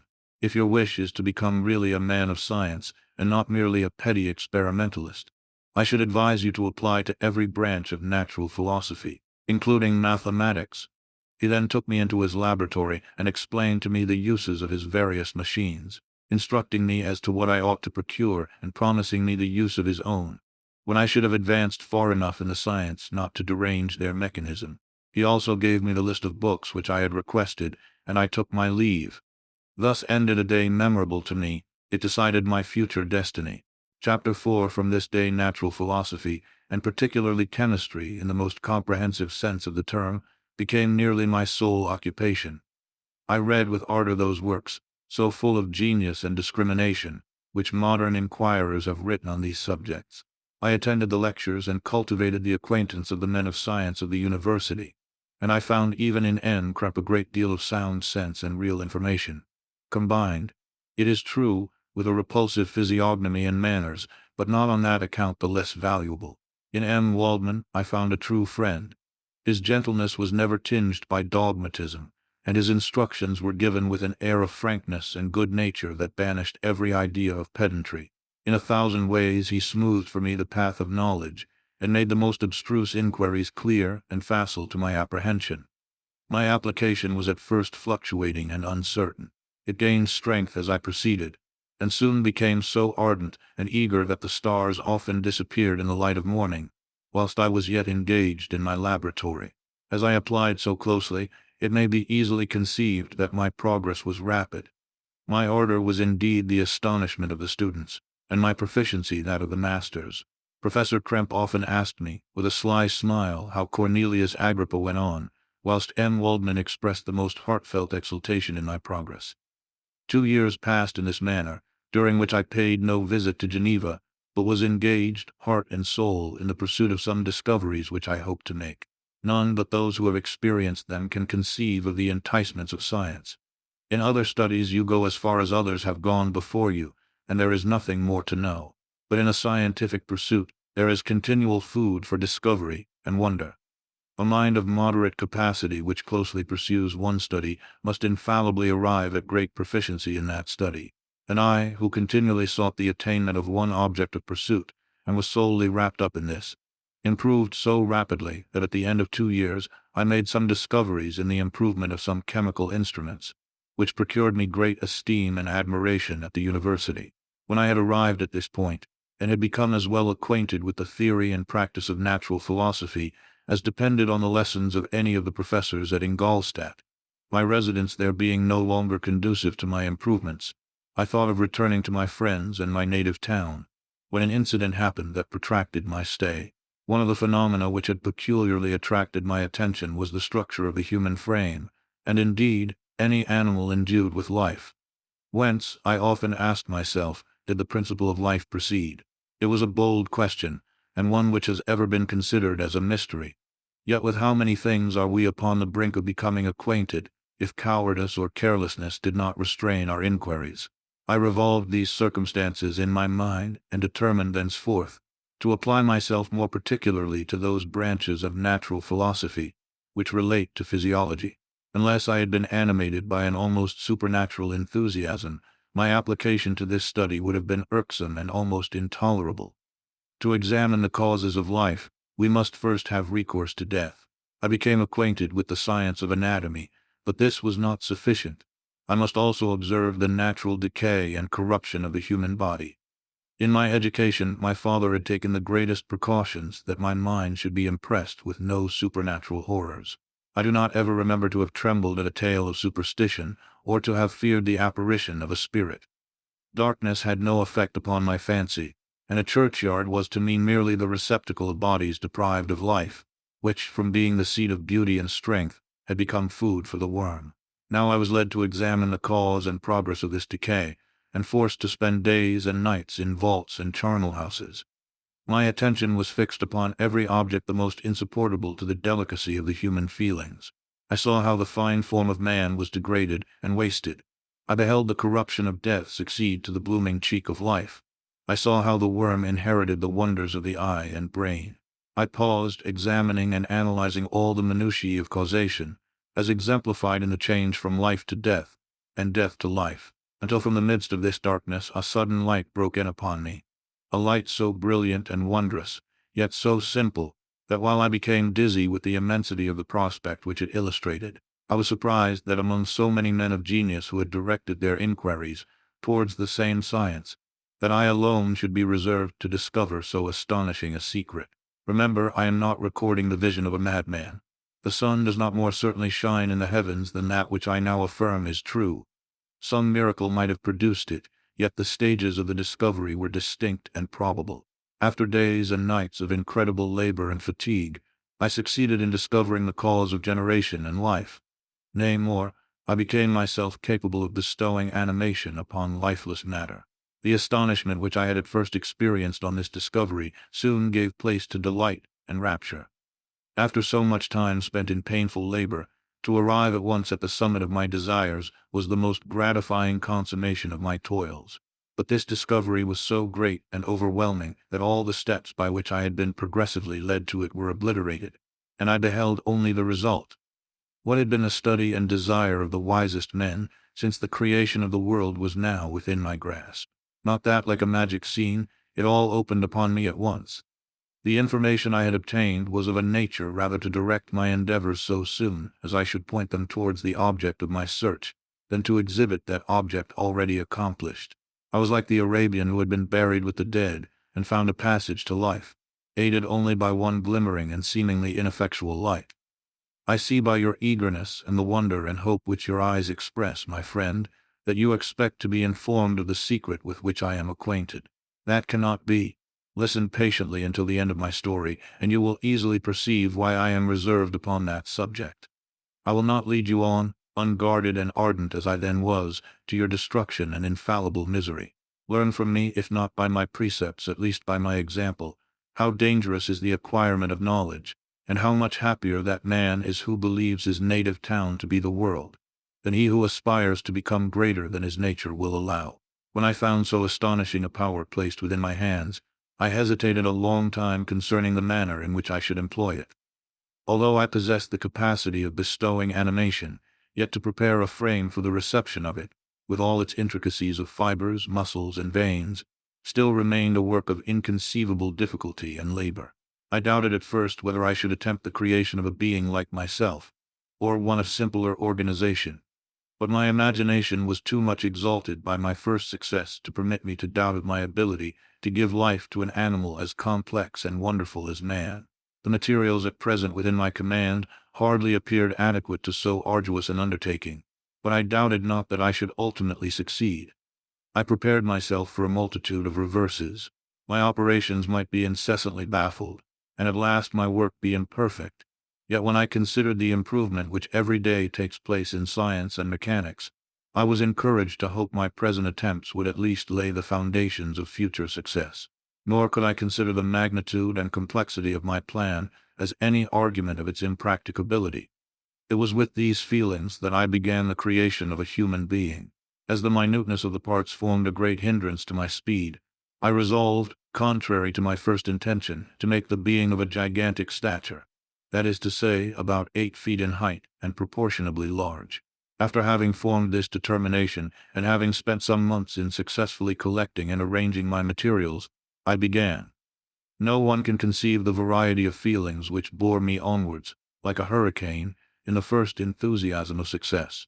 Life and death appeared to me ideal bounds, which I should first break through, and pour a torrent of light into our dark world. A new species would bless me as its creator and source. Many happy and excellent natures would owe their being to me. No father could claim the gratitude of his child so completely as I should deserve theirs. Pursuing these reflections, I thought that if I could bestow animation upon lifeless matter, I might in process of time, although I now found it impossible, renew life where death had apparently devoted the body to corruption. These thoughts supported my spirits, while I pursued my undertaking with unremitting ardor. My cheek had grown pale with study, and my person had become emaciated with confinement. Sometimes, on the very brink of certainty, I failed. Yet still I clung to the hope which the next day or the next hour might realize. One secret which I alone possessed was the hope to which I had dedicated myself, and the moon gazed on my midnight labors, while with unrelaxed and breathless eagerness I pursued nature to her hiding places. Who shall conceive the horrors of my secret toil as I dabbled among the unhallowed damps of the grave, or tortured the living animal to animate the lifeless clay? My limbs now tremble, and my eyes swim with the remembrance. But then a resistless and almost frantic impulse urged me forward. I seemed to have lost all soul or sensation but for this one pursuit. It was indeed but a passing trance, that only made me feel with renewed acuteness so soon as, the unnatural stimulus ceasing to operate, I had returned to my old habits. I collected bones from charnel houses and disturbed, with profane fingers, the tremendous secrets of the human frame. In a solitary chamber, or rather cell at the top of the house, and separated from all the other apartments by a gallery and staircase, I kept my workshop of filthy creation. My eyeballs were starting from their sockets in attending to the details of my employment.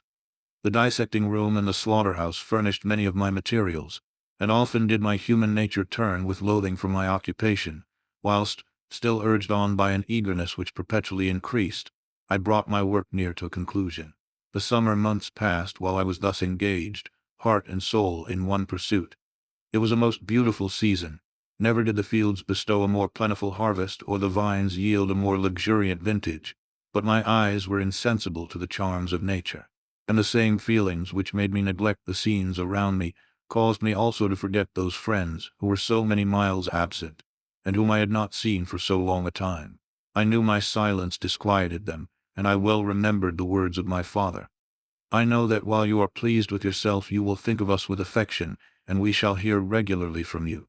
You must pardon me if I regard any interruption in your correspondence as a proof that your other duties are equally neglected. I knew well therefore what would be my father's feelings, but I could not tear my thoughts from my employment, loathsome in itself, but which had taken an irresistible hold of my imagination. I wished, as it were, to procrastinate all that related to my feelings of affection until the great object, which swallowed up every habit of my nature, should be completed. I then thought that my father would be unjust if he ascribed my neglect to vice or faultiness on my part. But I am now convinced that he was justified in conceiving that I should not be altogether free from blame. A human being in perfection ought always to preserve a calm and peaceful mind, and never to allow passion or a transitory desire to disturb his tranquillity. I do not think that the pursuit of knowledge is an exception to this rule.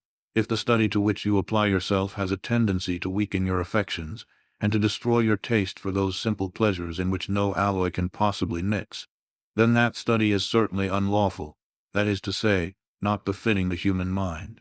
If this rule were always observed, if no man allowed any pursuit whatsoever to interfere with the tranquillity of his domestic affections, Greece had not been enslaved, Caesar would have spared his country, America would have been discovered more gradually, and the empires of Mexico and Peru had not been destroyed. But I forget that I am moralizing in the most interesting part of my tale, and your looks remind me to proceed. My father made no reproach in his letters, and only took notice of my silence by inquiring into my occupations more particularly than before. Winter, spring, and summer passed away during my labors, but I did not watch the blossom or the expanding leaves, sights which before always yielded me supreme delight. So deeply was I engrossed in my occupation. The leaves of that year had withered before my work drew near to a close, and now every day showed me more plainly how well I had succeeded. But my enthusiasm was checked by my anxiety, and I appeared rather like one doomed by slavery to toil in the mines, or any other unwholesome trade than an artist occupied by his favorite employment. Every night I was oppressed by a slow fever, and I became nervous to a most painful degree. The fall of a leaf startled me, and I shunned my fellow creatures as if I had been guilty of a crime. Sometimes I grew alarmed at the wreck I perceived that I had become. The energy of my purpose alone sustained me.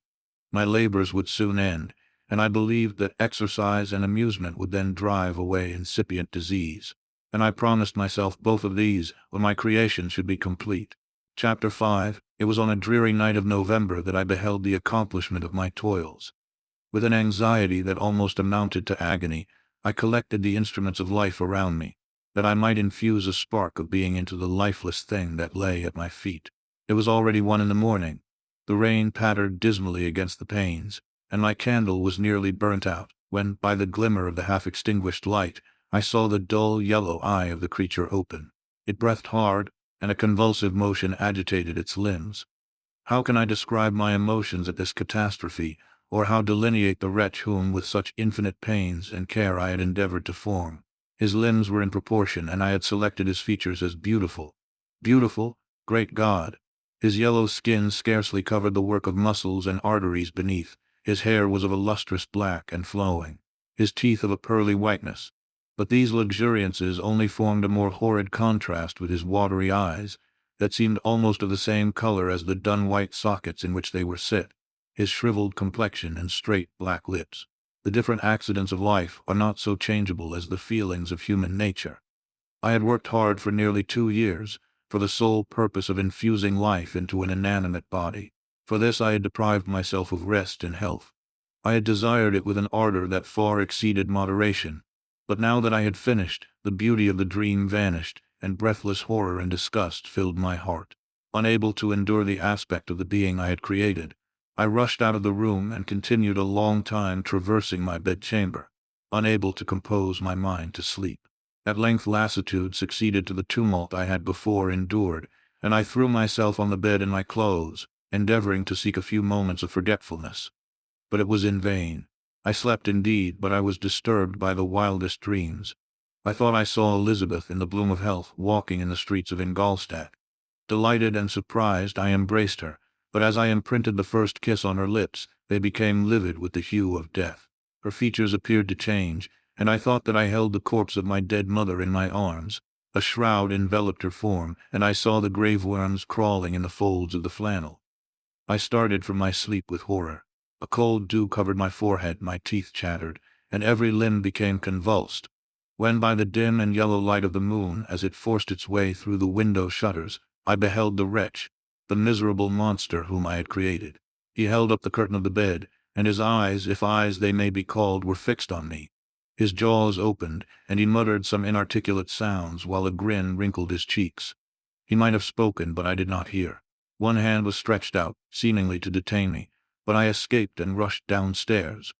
I took refuge in the courtyard belonging to the house which I inhabited, where I remained during the rest of the night, walking up and down in the greatest agitation, listening attentively, catching and fearing each sound as if it were to announce the approach of the demoniacal corpse to which I had so miserably given life. Oh, no mortal could support the horror of that countenance. A mummy again endued with animation could not be so hideous as that wretch. I had gazed on him while unfinished. He was ugly then, but when those muscles and joints were rendered capable of motion, it became a thing such as even Dante could not have conceived. I passed the night wretchedly. Sometimes my pulse beat so quickly and hardly that I felt the palpitation of every artery.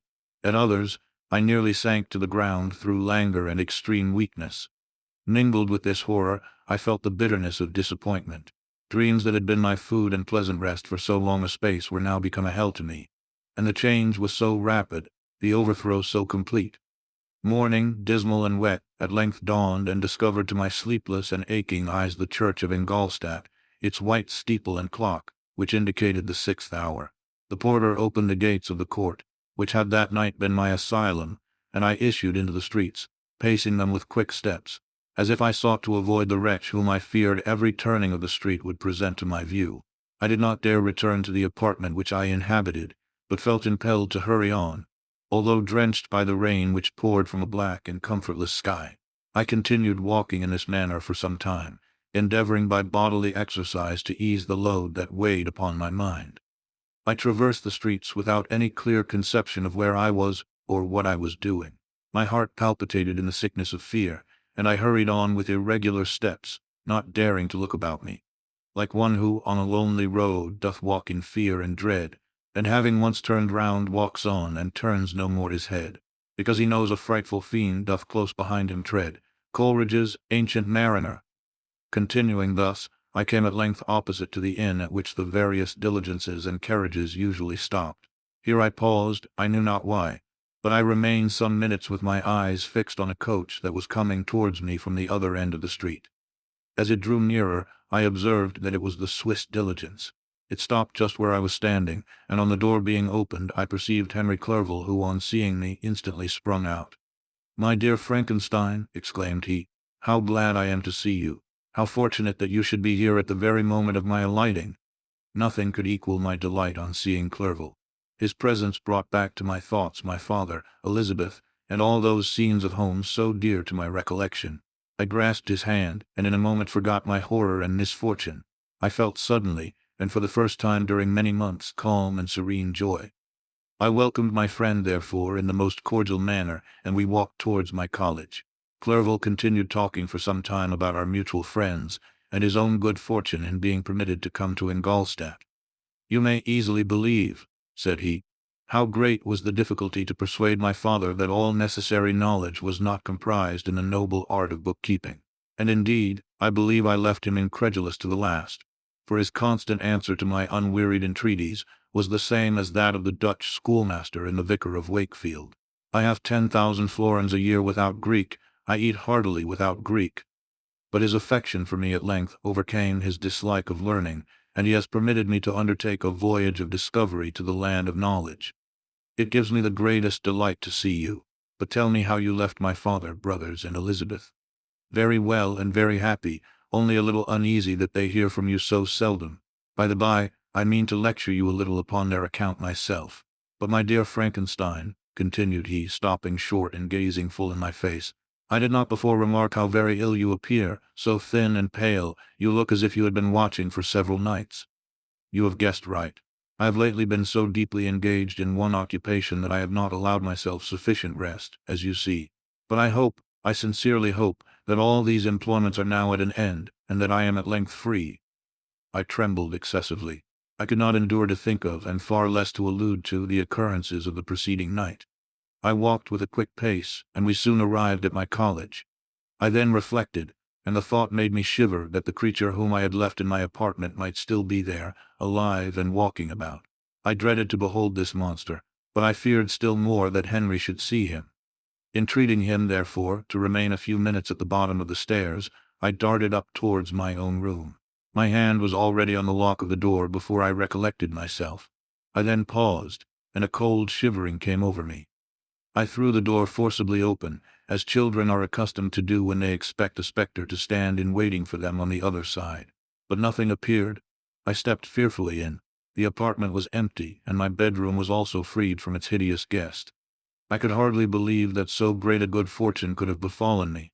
But when I became assured that my enemy had indeed fled, I clapped my hands for joy and ran down to Clerval. We ascended into my room, and the servant presently brought breakfast, but I was unable to contain myself. It was not joy only that possessed me. I felt my flesh tingle with excessive sensitiveness, and my pulse beat rapidly. I was unable to remain for a single instant in the same place. I jumped over the chairs, clapped my hands, and laughed aloud. Clerval at first attributed my unusual spirits to joy on his arrival, but when he observed me more attentively, he saw a wildness in my eyes for which he could not account, and my loud, unrestrained, heartless laughter frightened and astonished him. "My dear Victor," cried he, "what for God's sake is the matter? Do not laugh in that manner. How ill you are! What is the cause of all this?" "Do not ask me," cried I, putting my hands before my eyes, for I thought I saw the dreaded spectre glide into the room. "He can tell. Oh, save me, save me!" I imagined that the monster seized me. I struggled furiously and fell down in a fit. Poor Clerval, what must have been his feelings? A meeting which he anticipated with such joy, so strangely turned to bitterness. But I was not the witness of his grief, for I was lifeless and did not recover my senses for a long, long time. This was the commencement of a nervous fever which confined me for several months. During all that time Henry was my only nurse. I afterwards learned that, knowing my father's advanced age and unfitness for so long a journey, and how wretched my sickness would make Elizabeth, he spared them this grief by concealing the extent of my disorder. He knew that I could not have a more kind and attentive nurse than himself, and firm in the hope he felt of my recovery, he did not doubt that, instead of doing harm, he performed the kindest action that he could towards them. But I was in reality very ill, and surely nothing but the unbounded and unremitting attentions of my friend could have restored me to life. The form of the monster on whom I had bestowed existence was forever before my eyes, and I raved incessantly concerning him. Doubtless my words surprised Henry. He at first believed them to be the wanderings of my disturbed imagination, but the pertinacity with which I continually recurred to the same subject persuaded him that my disorder indeed owed its origin to some uncommon and terrible event. By very slow degrees, and with frequent relapses that alarmed and grieved my friend, I recovered. I remember the first time I became capable of observing outward objects with any kind of pleasure. I perceived that the fallen leaves had disappeared, and that the young buds were shooting forth from the trees that shaded my window. It was a divine spring, and the season contributed greatly to my convalescence. I felt also sentiments of joy and affection revive in my bosom. My gloom disappeared, and in a short time I became as cheerful as before I was attacked by the fatal passion. "Dearest Clerval," exclaimed I, "how kind, how very good you are to me! This whole winter, instead of being spent in study, as you promised yourself, has been consumed in my sick room. How shall I ever repay you? I feel the greatest remorse for the disappointment of which I have been the occasion, but you will forgive me. You will repay me entirely if you do not discompose yourself, but get well as fast as you can. And since you appear in such good spirits, I may speak to you on one subject, may I not?" I trembled. One subject. What could it be? Could he allude to an object on whom I dared not even think? "Compose yourself," said Clerval, who observed my change of color. "I will not mention it if it agitates you, but your father and cousin would be very happy if they received a letter from you in your own handwriting. They hardly know how ill you have been, and are uneasy at your long silence." "Is that all, my dear Henry? How could you suppose that my first thought would not fly towards those dear friends whom I love, and who are so deserving of my love?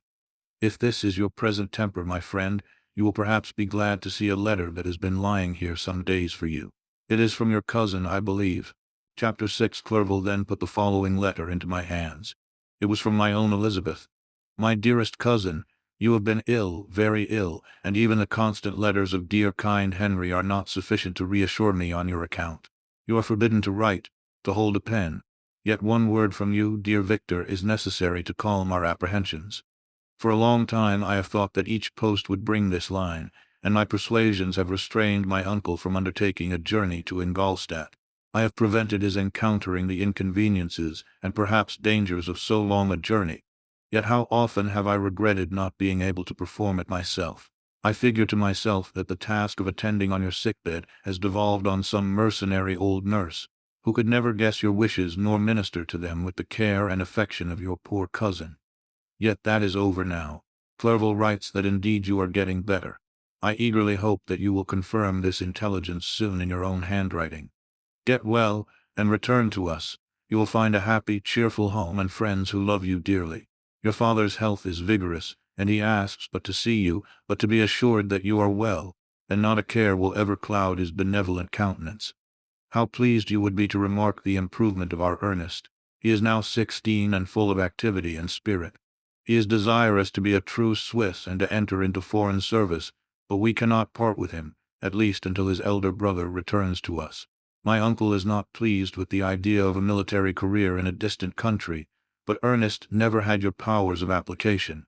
He looks upon study as an odious fetter. His time is spent in the open air, climbing the hills or rowing on the lake. I fear that he will become an idler unless we yield the point and permit him to enter on the profession which he has selected.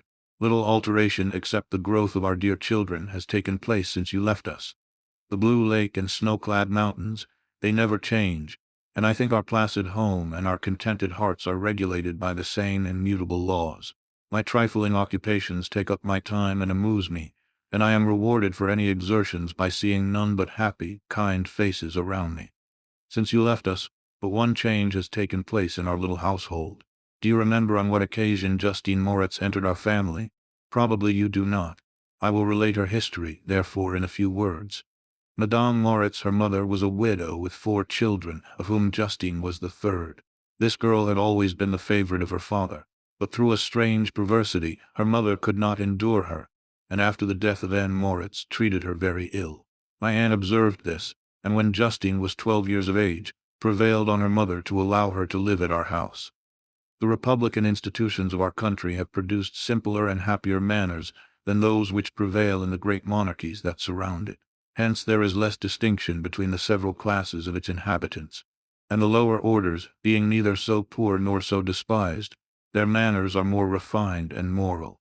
A servant in Geneva does not mean the same thing as a servant in France and England. Justine, thus received in our family, learned the duties of a servant, a condition which, in our fortunate country, does not include the idea of ignorance and a sacrifice of the dignity of a human being. Justine, you may remember, was a great favorite of yours, and I recollect you once remarked that if you were in an ill humor, one glance from Justine could dissipate it. For the same reason that Ariosto gives concerning the beauty of Angelica. She looked so frank-hearted and happy. My aunt conceived a great attachment for her, by which she was induced to give her an education superior to that which she had at first intended. This benefit was fully repaid. Justine was the most grateful little creature in the world. I do not mean that she made any professions, I never heard one pass her lips, but you could see by her eyes that she almost adored her protectress. Although her disposition was gay and in many respects inconsiderate, yet she paid the greatest attention to every gesture of my aunt. She thought her the model of all excellence, and endeavored to imitate her phraseology and manners, so that even now she often reminds me of her. When my dearest aunt died, everyone was too much occupied in their own grief to notice poor Justine, who had attended her during her illness with the most anxious affection. Poor Justine was very ill, but other trials were reserved for her. One by one, her brothers and sister died, and her mother, with the exception of her neglected daughter, was left childless. The conscience of the woman was troubled. She began to think that the deaths of her favorites was a judgment from heaven to chastise her partiality. She was a Roman Catholic, and I believe her confessor confirmed the idea which she had conceived. Accordingly, a few months after your departure for Ingolstadt, Justine was called home by her repentant mother. Poor girl, she wept when she quitted our house. She was much altered since the death of my aunt. Grief had given softness and a winning mildness to her manners, which had before been remarkable for vivacity. Nor was her residence at her mother's house of a nature to restore her gaiety. The poor woman was very vacillating in her repentance. She sometimes begged Justine to forgive her unkindness, but much oftener accused her of having caused the deaths of her brothers and sister. Perpetual fretting at length threw Madame Moritz into a decline, which at first increased her irritability, but she is now at peace forever. She died on the first approach of cold weather, at the beginning of this last winter. Justine has just returned to us, and I assure you I love her tenderly. She is very clever and gentle and extremely pretty. As I mentioned before, her mien and her expression continually remind me of my dear aunt. I must say also a few words to you, my dear cousin, of little darling William. I wish you could see him. He is very tall of his age, with sweet laughing blue eyes, dark eyelashes, and curling hair. When he smiles, 2 little dimples appear on each cheek, which are rosy with health. He has already had 1 or 2 little wives, but Louisa Bayern is his favorite, a pretty little girl of 5 years of age.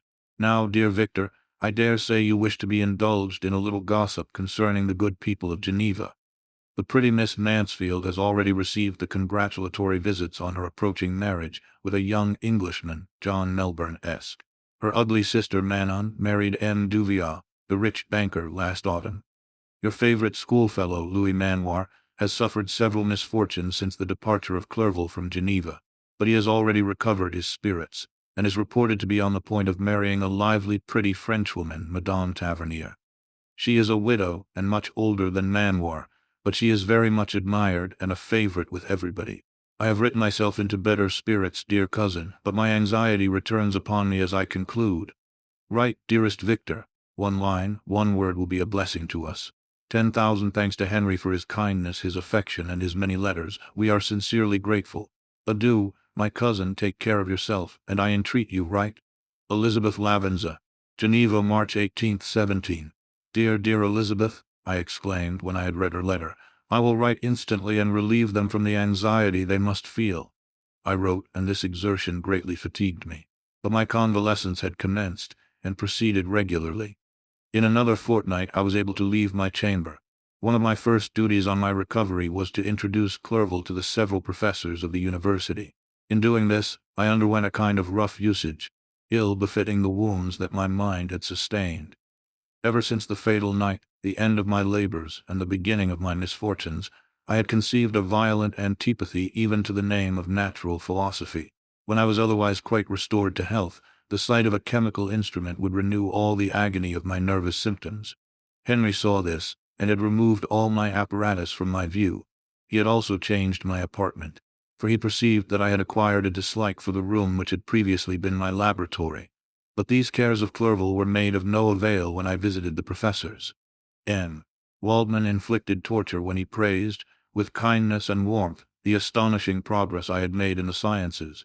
He soon perceived that I disliked the subject, but not guessing the real cause, he attributed my feelings to modesty, and changed the subject from my improvement to the science itself, with a desire, as I evidently saw, of drawing me out. What could I do? He meant to please, and he tormented me. I felt as if he had placed carefully, one by one, in my view those instruments which were to be afterwards used in putting me to a slow and cruel death. I writhed under his words, yet dared not exhibit the pain I felt. Clerval, whose eyes and feelings were always quick in discerning the sensations of others, declined the subject, alleging in excuse his total ignorance, and the conversation took a more general turn. I thanked my friend from my heart, but I did not speak. I saw plainly that he was surprised, but he never attempted to draw my secret from me, and although I loved him with a mixture of affection and reverence that knew no bounds, yet I could never persuade myself to confide in him that event which was so often present to my recollection, but which I feared the detail to another would only impress more deeply. M. Kremp was not equally docile, and in my condition at that time, of almost insupportable sensitiveness, his harsh, blunt encomiums gave me even more pain than the benevolent approbation of M. Waldman. D.N. the fellow, cried he. Why, M. Clerval, I assure you he has outstripped us all. I stare if you please, but it is nevertheless true. A youngster who, but a few years ago, believed in Cornelius Agrippa as firmly as in the gospel, has now set himself at the head of the university, and if he is not soon pulled down, we shall all be out of countenance. Aye, continued he, observing my face expressive of suffering, M. Frankenstein is modest, an excellent quality in a young man. Young men should be diffident of themselves, you know, M. Clerval. I was myself when young, but that wears out in a very short time. M. Kremp had now commenced an eulogy on himself, which happily turned the conversation from a subject that was so annoying to me. Clerval had never sympathized in my tastes for natural science, and his literary pursuits differed wholly from those which had occupied me. He came to the university with the design of making himself complete master of the Oriental languages, and thus he should open a field for the plan of life he had marked out for himself. Resolved to pursue no inglorious career, he turned his eyes toward the east, as affording scope for his spirit of enterprise. The Persian, Arabic, and Sanskrit languages engaged his attention, and I was easily induced to enter on the same studies. Idleness had ever been irksome to me, and now that I wished to fly from reflection and hated my former studies, I felt great relief in being the fellow pupil with my friend, and found not only instruction but consolation in the works of the Orientalists. I did not, like him, attempt a critical knowledge of their dialects, for I did not contemplate making any other use of them than temporary amusement. I read merely to understand their meaning, and they well repaid my labors.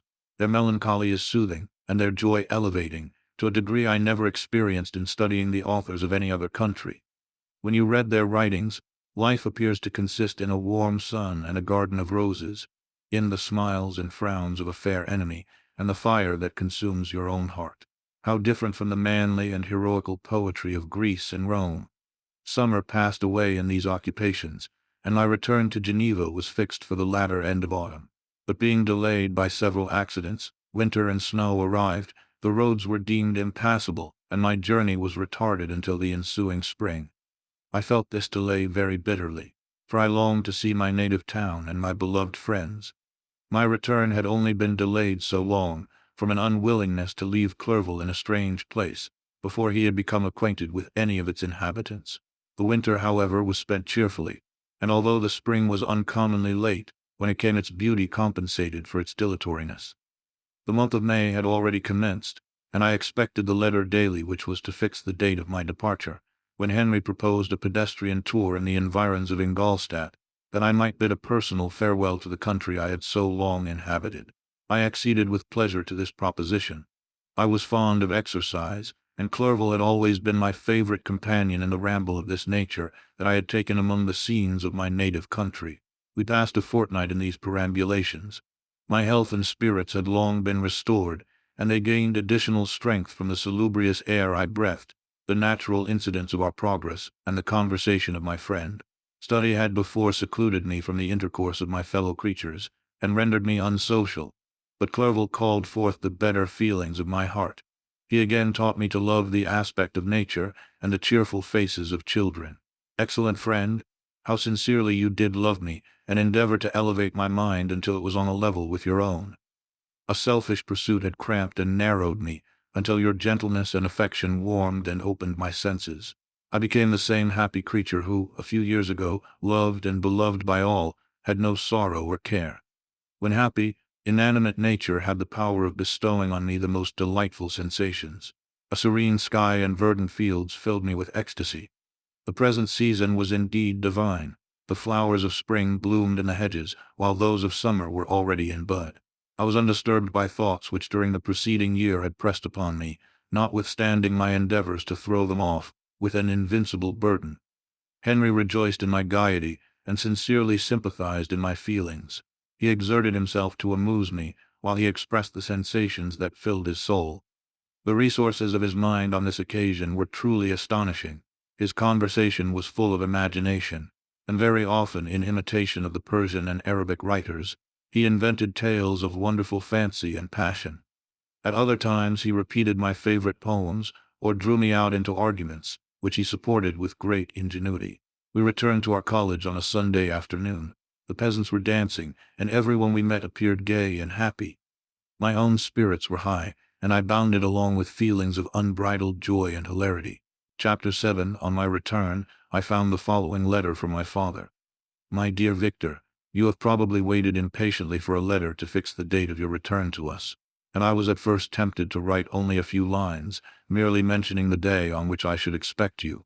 But that would be a cruel kindness, and I dare not do it.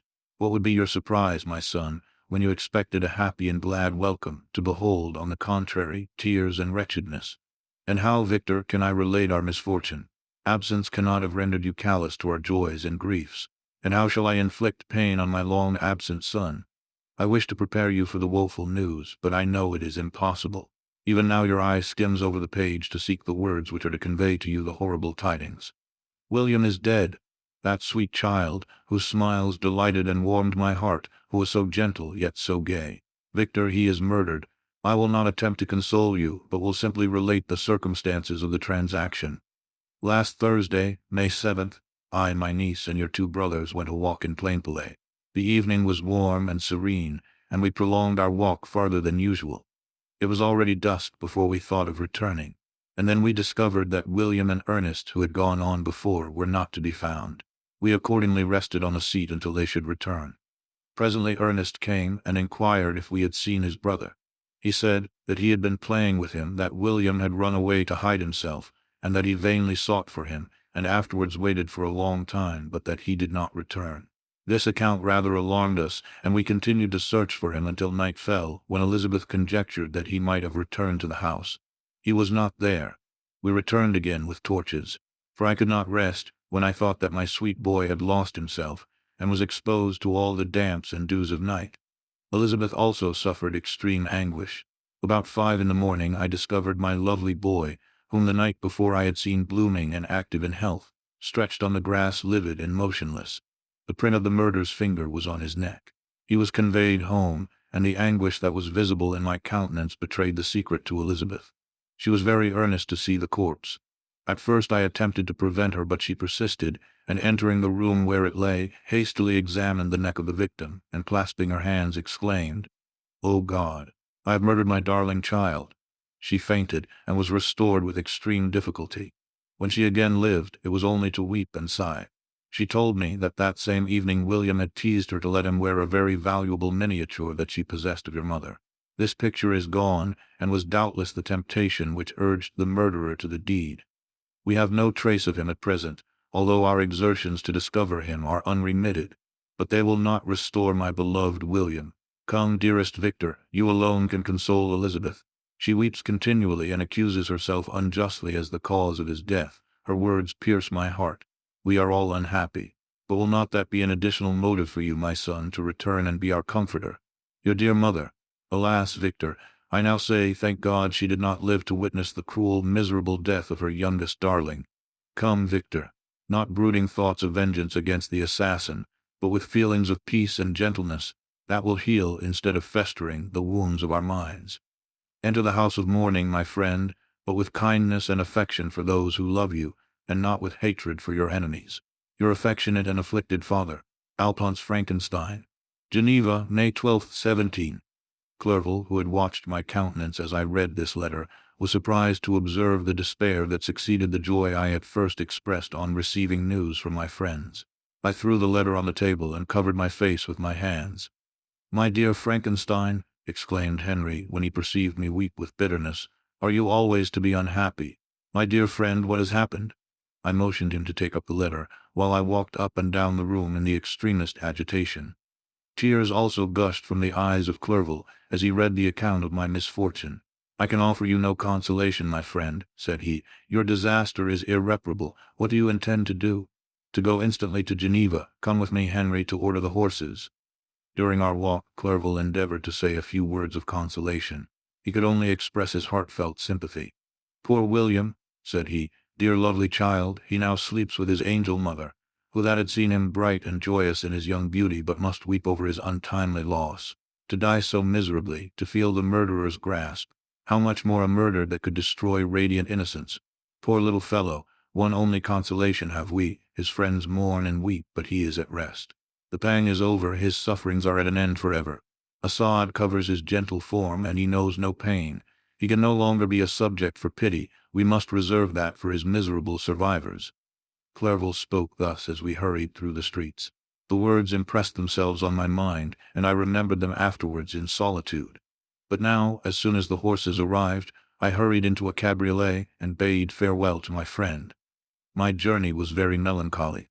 At first I wished to hurry on, for I longed to console and sympathize with my loved and sorrowing friends.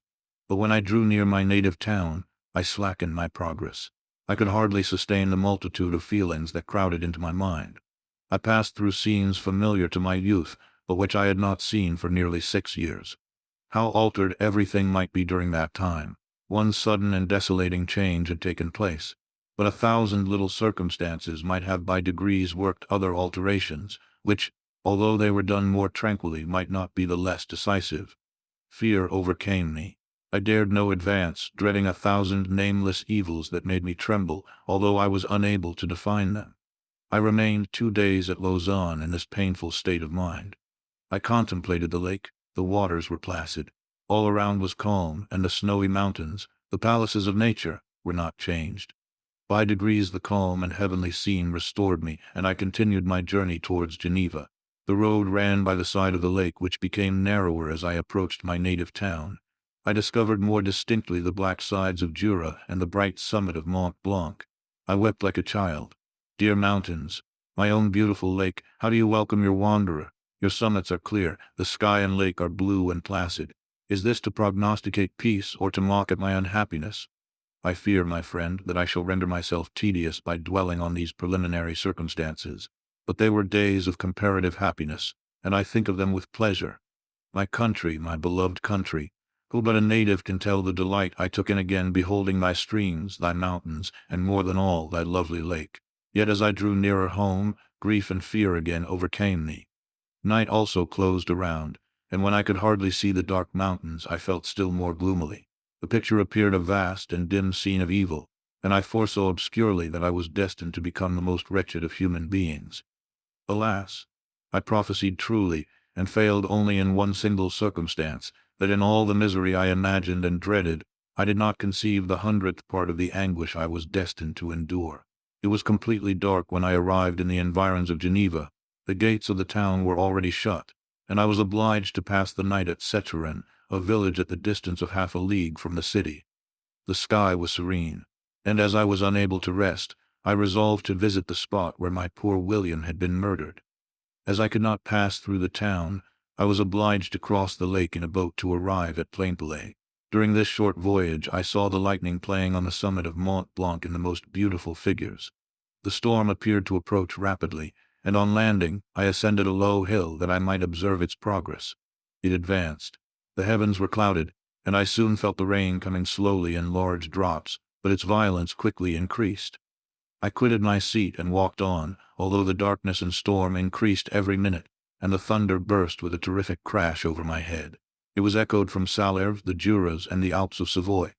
Vivid flashes of lightning dazzled my eyes, illuminating the lake, making it appear like a vast sheet of fire. Then for an instant everything seemed of a pitchy darkness, until the eye recovered itself from the preceding flash. The storm, as is often the case in Switzerland, appeared at once in various parts of the heavens. The most violent storm hung exactly north of the town, over the part of the lake which lies between the promontory of Belrive and the village of Kopeck. Another storm enlightened Jura with faint flashes, and another darkened and sometimes disclosed the mole, a peaked mountain to the east of the lake.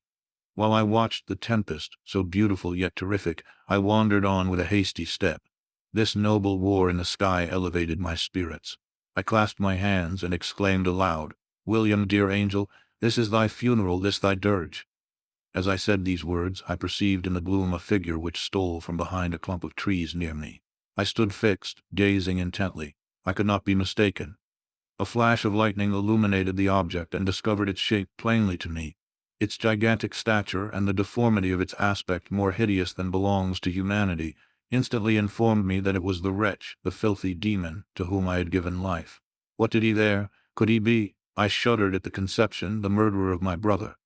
No sooner did that idea cross my imagination than I became convinced of its truth. My teeth chattered, and I was forced to lean against a tree for support. The figure passed me quickly, and I lost it in the gloom. Nothing in human shape could have destroyed the fair child. He was the murderer. I could not doubt it. The mere presence of the idea was an irresistible proof of the fact. I thought of pursuing the devil, but it would have been in vain, for another flash discovered him to me hanging among the rocks of the nearly perpendicular ascent of Mont Salève, a hill that bounds Plainpalais on the south. He soon reached the summit and disappeared. I remained motionless. The thunder ceased, but the rain still continued, and the scene was enveloped in an impenetrable darkness. I revolved in my mind the events which I had until now sought to forget. The whole train of my progress toward the creation, the appearance of the works of my own hands at my bedside, its departure. 2 years had now nearly elapsed since the night on which he first received life, and was this his first crime? Alas, I had turned loose into the world a depraved wretch, whose delight was in carnage and misery. Had he not murdered my brother? No one can conceive the anguish I suffered during the remainder of the night, which I spent, cold and wet, in the open air. But I did not feel the inconvenience of the weather. My imagination was busy in scenes of evil and despair. I considered the being whom I had cast among mankind, and endowed with the will and power to effect purposes of horror, such as the deed which he had now done, nearly in the light of my own vampire, my own spirit let loose from the grave, and forced to destroy all that was dear to me. Day dawned, and I directed my steps towards the town. The gates were open, and I hastened to my father's house. My first thought was to discover what I knew of the murderer and cause instant pursuit to be made. But I paused when I reflected on the story that I had to tell. The being whom I myself had formed and endued with life had met me at midnight among the precipices of an inaccessible mountain. I remembered also the nervous fever with which I had been seized just at the time that I dated my creation, and which would give an air of delirium to a tale otherwise so utterly improbable. I well knew that if any other had communicated such a relation to me, I should have looked upon it as the ravings of insanity. Besides, the strange nature of the animal would elude all pursuit, even if I were so far credited as to persuade my relatives to commence it. And then of what use would be pursuit? Who could arrest a creature capable of scaling the overhanging sides of Mont Salève? These reflections determined me, and I resolved to remain silent. It was about 5 in the morning when I entered my father's house. I told the servants not to disturb the family, and went into the library to attend their usual hour of rising. 6 years had elapsed, passed in a dream but for one indelible trace, and I stood in the same place where I had last embraced my father before my departure for Ingolstadt. Beloved and venerable parent, he still remained to me. I gazed on the picture of my mother which stood over the mantelpiece. It was an historical subject, painted at my father's desire, and represented Caroline Beaufort in an agony of despair, kneeling by the coffin of her dead father. Her garb was rustic and her cheek pale, but there was an air of dignity and beauty that hardly permitted the sentiment of pity. Below this picture was a miniature of William, and my tears flowed when I looked upon it. While I was thus engaged, Ernest entered. He had heard me arrive and hastened to welcome me. "Welcome, my dearest Victor," said he. "Ah, I wish you had come 3 months ago, and then you would have found us all joyous and delighted. You come to us now to share a misery which nothing can alleviate. Yet your presence will, I hope, revive our father, who seems sinking under his misfortune, and your persuasions will induce poor Elizabeth to cease her vain and tormenting self-accusations. Poor William! He was our darling and our pride. Tears, unrestrained, fell from my brother's eyes. A sense of mortal agony crept over my frame. Before, I had only imagined the wretchedness of my desolated home.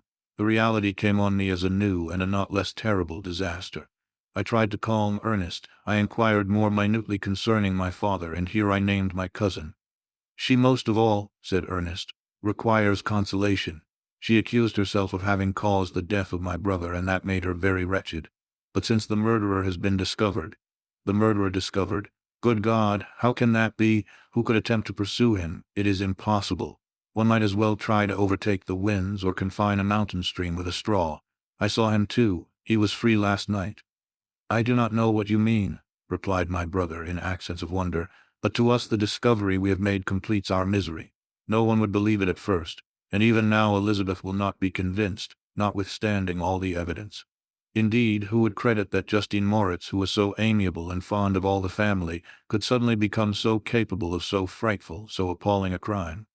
Justine Moritz. Poor, poor girl, is she the accused?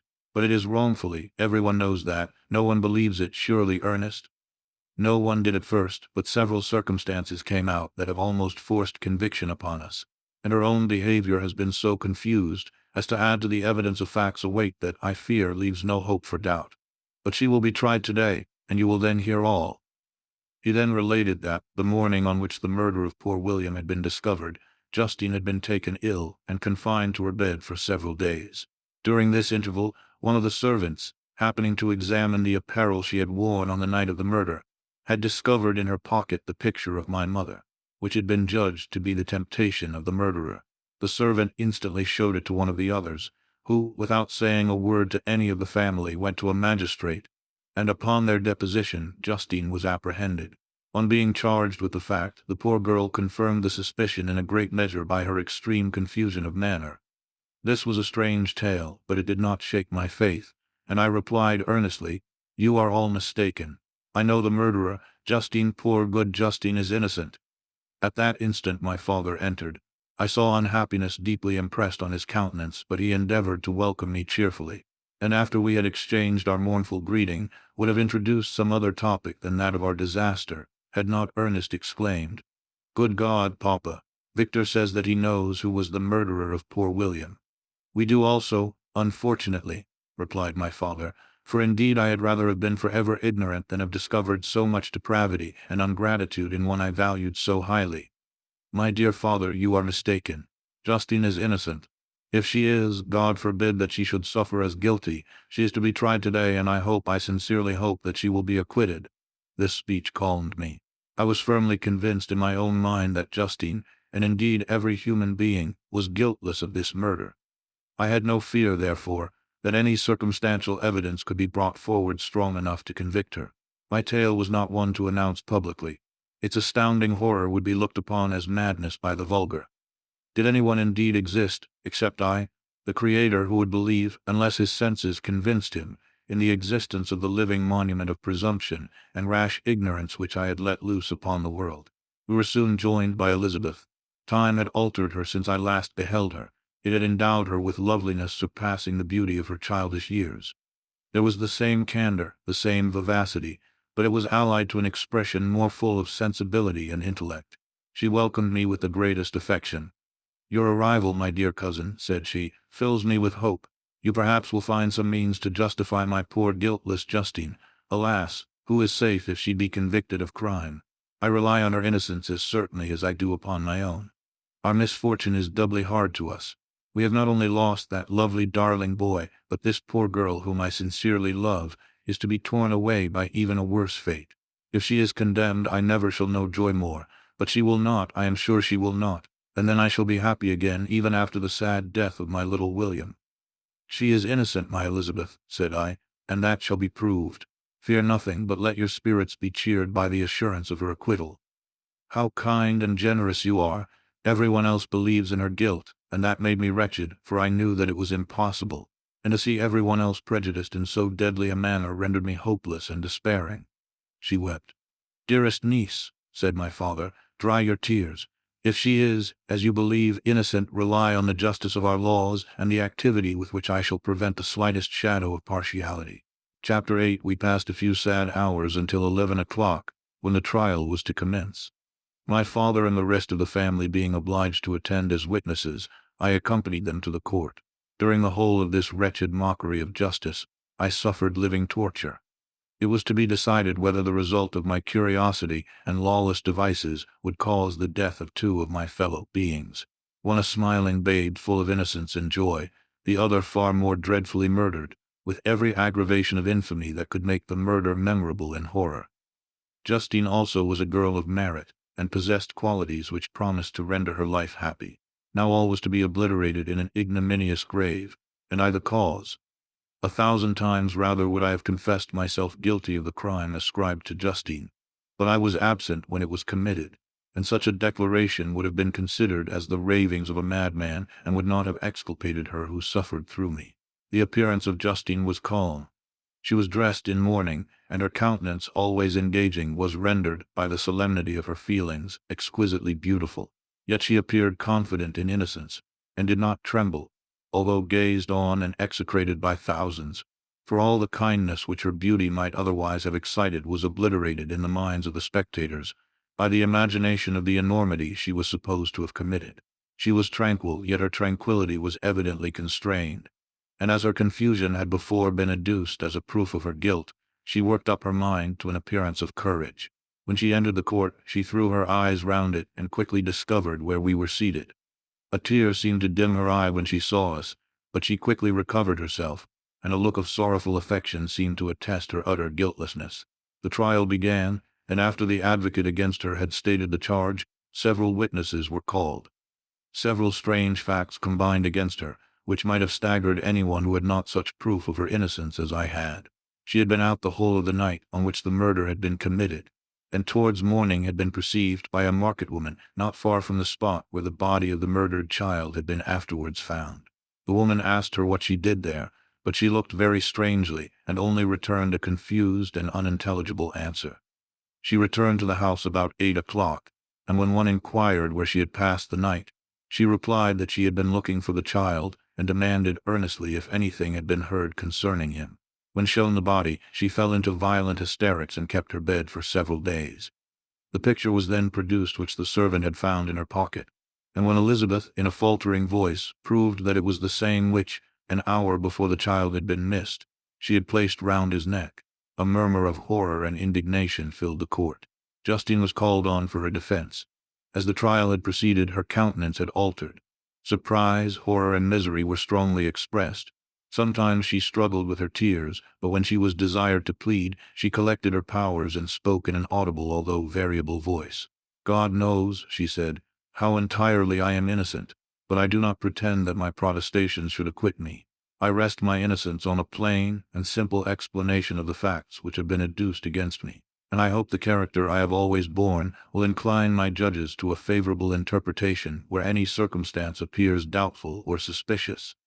She then related that, by the permission of Elizabeth, she had passed the evening of the night on which the murder had been committed at the house of an aunt at Cairn, a village situated at about a league from Geneva. On her return, at about 9 o'clock, she met a man who asked her if she had seen anything of the child who was lost. She was alarmed by this account and passed several hours in looking for him, when the gates of Geneva were shut, and she was forced to remain several hours of the night in a barn belonging to a cottage, being unwilling to call up the inhabitants, to whom she was well known. Most of the night she spent here watching. Towards morning she believed that she slept for a few minutes. Some steps disturbed her, and she awoke. It was dawn, and she quitted her asylum that she might again endeavor to find my brother. If she had gone near the spot where his body lay, it was without her knowledge. That she had been bewildered when questioned by the market woman was not surprising, since she had passed a sleepless night, and the fate of poor William was yet uncertain. Concerning the picture she could give no account. "I know," continued the unhappy victim, "how heavily and fatally this one circumstance weighs against me, but I have no power of explaining it, and when I have expressed my utter ignorance, I am only left to conjecture concerning the probabilities by which it might have been placed in my pocket. But here also I am checked. I believe that I have no enemy on earth, and none surely would have been so wicked as to destroy me wantonly. Did the murderer place it there? I know of no opportunity afforded him for so doing. Or if I had, why should he have stolen the jewel to part with it again so soon? I commit my cause to the justice of my judges, yet I see no room for hope. I beg permission to have a few witnesses examined concerning my character, and if their testimony shall not overweigh my supposed guilt, I must be condemned, although I would pledge my salvation on my innocence. Several witnesses were called who had known her for many years, and they spoke well of her. But fear and hatred of the crime of which they supposed her guilty rendered them timorous and unwilling to come forward. Elizabeth saw even this last resource, her excellent dispositions and irreproachable conduct, about to fail the accused, when, although violently agitated, she desired permission to address the court. "I am," said she, "the cousin of the unhappy child who was murdered, or rather his sister, for I was educated by and have lived with his parents ever since and even long before his birth. It may therefore be judged indecent in me to come forward on this occasion. But when I see a fellow creature about to perish through the cowardice of her pretended friends, I wish to be allowed to speak, that I may say what I know of her character. I am well acquainted with the accused. I have lived in the same house with her, at one time for 5 and at another for nearly 2 years. During all that period, she appeared to me the most amiable and benevolent of human creatures.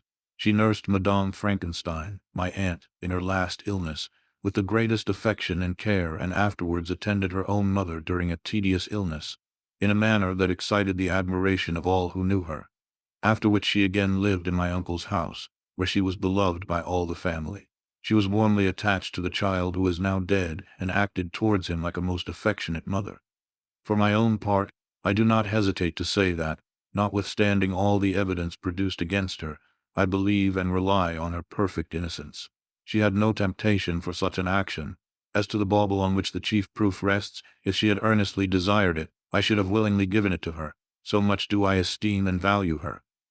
A murmur of approbation followed Elizabeth's simple and powerful appeal, but it was excited by her generous interference, and not in favor of poor Justine, on whom the public indignation was turned with renewed violence, charging her with the blackest ingratitude. She herself wept as Elizabeth spoke, but she did not answer. My own agitation and anguish was extreme during the whole trial. I believed in her innocence, I knew it. Could the demon who had, I did not for a minute doubt, murdered my brother also in his hellish sport have betrayed the innocent to death and ignominy?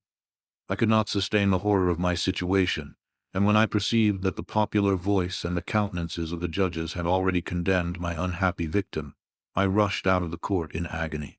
The tortures of the accused did not equal mine. She was sustained by innocence, but the fangs of remorse tore my bosom and would not forego their hold. I passed a night of unmingled wretchedness. In the morning I went to the court. My lips and throat were parched. I dared not ask the fatal question, but I was known, and the officer guessed the cause of my visit. The ballots had been thrown, they were all black, and Justine was condemned. I cannot pretend to describe what I then felt. I had before experienced sensations of horror, and I have endeavored to bestow upon them adequate expressions, but words cannot convey an idea of the heart-sickening despair that I then endured. The person to whom I addressed myself added that Justine had already confessed her guilt. "That evidence," he observed, "was hardly required in so glaring a case, but I am glad of it, and indeed none of our judges like to condemn a criminal upon circumstantial evidence, be it ever so decisive." This was strange and unexpected intelligence. What could it mean? Had my eyes deceived me? And was I really as mad as the whole world would believe me to be if I disclosed the object of my suspicions? I hastened to return home, and Elizabeth eagerly demanded the result. "My cousin," replied I, "it is decided as you may have expected. All judges had rather that 10 innocent should suffer than that 1 guilty should escape. But she has confessed." This was a dire blow to poor Elizabeth, who had relied with firmness upon Justine's innocence. "Alas," said she, "how shall I ever again believe in human goodness? Justine, whom I loved and esteemed as my sister, how could she put on those smiles of innocence only to betray? Her mild eyes seemed incapable of any severity or guile, and yet she has committed a murder." Soon after we heard that the poor victim had expressed a desire to see my cousin. My father wished her not to go, but said that he left it to her own judgment and feelings to decide. "Yes," said Elizabeth. "I will go although she is guilty, and you, Victor, shall accompany me. I cannot go alone." The idea of this visit was torture to me, yet I could not refuse. We entered the gloomy prison chamber and beheld Justine sitting on some straw at the farther end. Her hands were manacled and her head rested on her knees. She rose on seeing us enter, and when we were left alone with her, she threw herself at the feet of Elizabeth, weeping bitterly. My cousin wept also. "Oh, Justine," said she, "why did you rob me of my last consolation? I relied on your innocence, and although I was then very wretched, I was not so miserable as I am now. And do you also believe that I am so very, very wicked? Do you also join with my enemies to crush me, to condemn me as a murderer?" Her voice was suffocated with sobs. "Rise, my poor girl," said Elizabeth. "Why do you kneel if you are innocent? I am not one of your enemies. I believed you guiltless, notwithstanding every evidence, until I heard that you had yourself declared your guilt. That report, you say, is false. And be assured, dear Justine, that nothing can shake my confidence in you for a moment, but your own confession. I did confess, but I confessed a lie. I confessed that I might obtain absolution. But now that falsehood lies heavier at my heart than all my other sins. The God of heaven forgive me. Ever since I was condemned, my confessor has besieged me. He threatened and menaced, until I almost began to think that I was the monster that he said I was. He threatened excommunication and hell fire in my last moments if I continued obdurate. Dear lady, I had none to support me. All looked on me as a wretch doomed to ignominy and perdition. What could I do? In an evil hour I subscribed to a lie, and now only am I truly miserable." She paused, weeping, and then continued. "I thought with horror, my sweet lady, that you should believe your Justine, whom your blessed aunt had so highly honored, and whom you loved, was a creature capable of a crime which none but the devil himself could have perpetrated. Dear William, dearest blessed child, I soon shall see you again in heaven, where we shall all be happy, and that consoles me, going as I am to suffer ignominy and death. Oh, Justine, forgive me for having for one moment distrusted you. Why did you confess? But do not mourn, dear girl, do not fear. I will prove your innocence. I will melt the stony hearts of your enemies by my tears and prayers. You shall not die. You, my playfellow, my companion, my sister, perish on the scaffold. No, no, I never could survive so horrible a misfortune." Justine shook her head mournfully. "I do not fear to die," she said. "That pang is past. God raises my weakness and gives me courage to endure the worst. I leave a sad and bitter world, and if you remember me and think of me as of one unjustly condemned, I am resigned to the fate awaiting me. Learn from me, dear lady, to submit in patience to the will of heaven." During this conversation I had retired to a corner of the prison room, where I could conceal the horrid anguish that possessed me. Despair! Who dared talk of that? The poor victim, who on the morrow was to pass the awful boundary between life and death, felt not, as I did, such deep and bitter agony. I gnashed my teeth and ground them together, uttering a groan that came from my inmost soul. Justine started. When she saw who it was, she approached me and said, "Dear sir, you are very kind to visit me. You, I hope, do not believe that I am guilty." I could not answer. "No, Justine," said Elizabeth. "He is more convinced of your innocence than I was, for even when he heard that you had confessed, he did not credit it. I truly thank him. In these last moments I feel the sincerest gratitude towards those who think of me with kindness. How sweet is the affection of others to such a wretch as I am. It removes more than half my misfortune, and I feel as if I could die in peace now that my innocence is acknowledged by you, dear lady, and your cousin." Thus the poor sufferer tried to comfort others and herself. She indeed gained the resignation she desired. But I, the true murderer, felt the never-dying worm alive in my bosom, which allowed of no hope or consolation.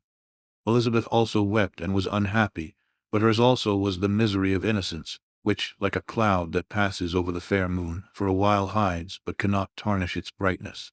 Anguish and despair had penetrated into the core of my heart. I bore a hell within me which nothing could extinguish.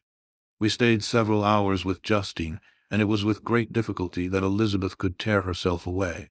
"I wish," cried she, "that I were to die with you. I cannot live in this world of misery." Justine assumed an air of cheerfulness, while she with difficulty repressed her bitter tears. She embraced Elizabeth and said in a voice of half-suppressed emotion, "Farewell, sweet lady, dearest Elizabeth, my beloved and only friend. May heaven in its bounty bless and preserve you. May this be the last misfortune that you will ever suffer. Live, and be happy, and make others so." And on the morrow Justine died.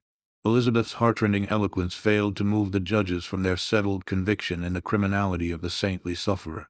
My passionate and indignant appeals were lost upon them. And when I received their cold answers and heard the harsh, unfeeling reasoning of these men, my purposed avowal died away on my lips. Thus I might proclaim myself a madman, but not revoke the sentence passed upon my wretched victim. She perished on the scaffold as a murderess. From the tortures of my own heart, I turned to contemplate the deep and voiceless grief of my Elizabeth. This also was my doing, and my father's woe, and the desolation of that late so smiling home, all was the work of my thrice accursed hands. Ye weep, unhappy ones, but these are not your last tears.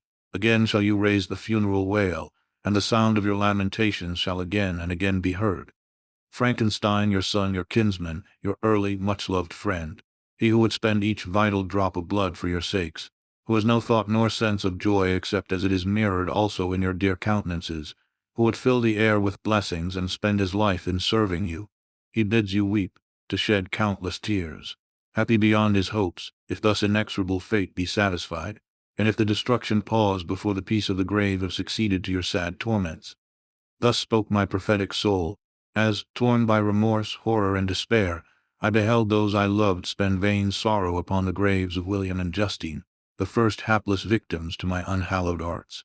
Chapter 9. Nothing is more painful to the human mind than, after the feelings have been worked up by a quick succession of events, the dead calmness of inaction and certainty which follows and deprives the soul both of hope and fear. Justine died, she rested, and I was alive. The blood flowed freely in my veins, but a weight of despair and remorse pressed on my heart which nothing could remove. Sleep fled from my eyes. I wandered like an evil spirit, for I had committed deeds of mischief beyond description horrible, and more, much more, I persuaded myself, was yet behind. Yet my heart overflowed with kindness and the love of virtue. I had begun life with benevolent intentions, and thirsted for the moment when I should put them in practice and make myself useful to my fellow beings. Now all was blasted. Instead of that serenity of conscience which allowed me to look back upon the past with self-satisfaction, and from thence to gather promise of new hopes, I was seized by remorse and the sense of guilt, which hurried me away to a hell of intense tortures such as no language can describe. This state of mind preyed upon my health, which had perhaps never entirely recovered from the first shock it had sustained. I shunned the face of man. All sound of joy or complacency was torture to me. Solitude was my only consolation, deep, dark, death-like solitude. My father observed with pain the alteration perceptible in my disposition and habits, and endeavored by arguments deduced from the feelings of his serene conscience and guiltless life to inspire me with fortitude and awaken in me the courage to dispel the dark cloud which brooded over me. "Do you think, Victor," said he, "that I do not suffer also? No one could love a child more than I loved your brother." Tears came into his eyes as he spoke. "But is it not a duty to the survivors that we should refrain from augmenting their unhappiness by an appearance of immoderate grief? It is also a duty owed to yourself, for excessive sorrow prevents improvement or enjoyment, or even the discharge of daily usefulness, without which no man is fit for society." This advice, although good, was totally inapplicable to my case. I should have been the first to hide my grief and console my friends if remorse had not mingled its bitterness, and terror its alarm, with my other sensations. Now I could only answer my father with a look of despair and endeavor to hide myself from his view. About this time we retired to our house at Belrive. This change was particularly agreeable to me. The shutting of the gates regularly at 10 o'clock, and the impossibility of remaining on the lake after that hour had rendered our residence within the walls of Geneva very irksome to me. I was now free. Often, after the rest of the family had retired for the night, I took the boat and passed many hours upon the water. Sometimes, with my sails set, I was carried by the wind, and sometimes, after rowing into the middle of the lake, I left the boat to pursue its own course and gave way to my own miserable reflections. I was often tempted, when all was at peace around me, and I the only unquiet thing that wandered restless in a scene so beautiful and heavenly, if I except some bat, or the frogs, whose harsh and interrupted croaking was heard only when I approached the shore. Often, I say, I was tempted to plunge into the silent lake, that the waters might close over me and my calamities forever. But I was restrained, when I thought of the heroic and suffering Elizabeth, whom I tenderly loved, and whose existence was bound up in mine. I thought also of my father and surviving brother. Should I by my base desertion leave them exposed and unprotected to the malice of the fiend whom I had let loose among them? At these moments I wept bitterly, and wished that peace would revisit my mind, only that I might afford them consolation and happiness. But that could not be. Remorse extinguished every hope. I had been the author of unalterable evils, and I lived in daily fear lest the monster whom I had created should perpetrate some new wickedness. I had an obscure feeling that all was not over, and that he would still commit some signal crime, which by its enormity should almost efface the recollection of the past. There was always scope for fear so long as anything I loved remained behind. My abhorrence of this fiend cannot be conceived. When I thought of him I gnashed my teeth, my eyes became inflamed, and I ardently wished to extinguish that life which I had so thoughtlessly bestowed. When I reflected on his crimes and malice, my hatred and revenge burst all bounds of moderation. I would have made a pilgrimage to the highest peak of the Andes, could I, when there, have precipitated him to their base. I wished to see him again, that I might wreak the utmost extent of abhorrence on his head, and avenge the deaths of William and Justine. Our house was the house of mourning.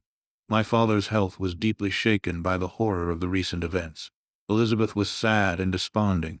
She no longer took delight in her ordinary occupations. All pleasure seemed to her sacrilege toward the dead. Eternal woe and tears she then thought was the just tribute she should pay to innocence so blasted and destroyed. She was no longer that happy creature who in earlier youth wandered with me on the banks of the lake, and talked with ecstasy of our future prospects. The first of those sorrows which are sent to wean us from the earth had visited her, and its dimming influence quenched her dearest smiles. "When I reflect, my dear cousin," said she, "on the miserable death of Justine Moritz, I no longer see the world and its works as they before appeared to me. Before, I looked upon the accounts of vice and injustice that I read in books or heard from others as tales of ancient days or imaginary evils. At least they were remote and more familiar to reason than to the imagination. But now misery has come home, and men appear to me as monsters thirsting for each other's blood. Yet I am certainly unjust. Everybody believed that poor girl to be guilty, and if she could have committed the crime for which she suffered, assuredly she would have been the most depraved of human creatures. For the sake of a few jewels, to have murdered the son of her benefactor and friend, a child whom she had nursed from its birth, and appeared to love as if it had been her own. I could not consent to the death of any human being, but certainly I should have thought such a creature unfit to remain in the society of men. But she was innocent. I feel she was innocent. You are of the same opinion, and that confirms me. Alas, Victor, when falsehood can look so like the truth, who can assure themselves of certain happiness? I feel as if I were walking on the edge of a precipice, towards which thousands are crowding and endeavoring to plunge me into the abyss. William and Justine were assassinated, and the murderer escapes. He walks about the world free, and perhaps respected. But even if I were condemned to suffer on the scaffold for the same crimes, I would not change places with such a wretch. I listened to this discourse with the extremest agony.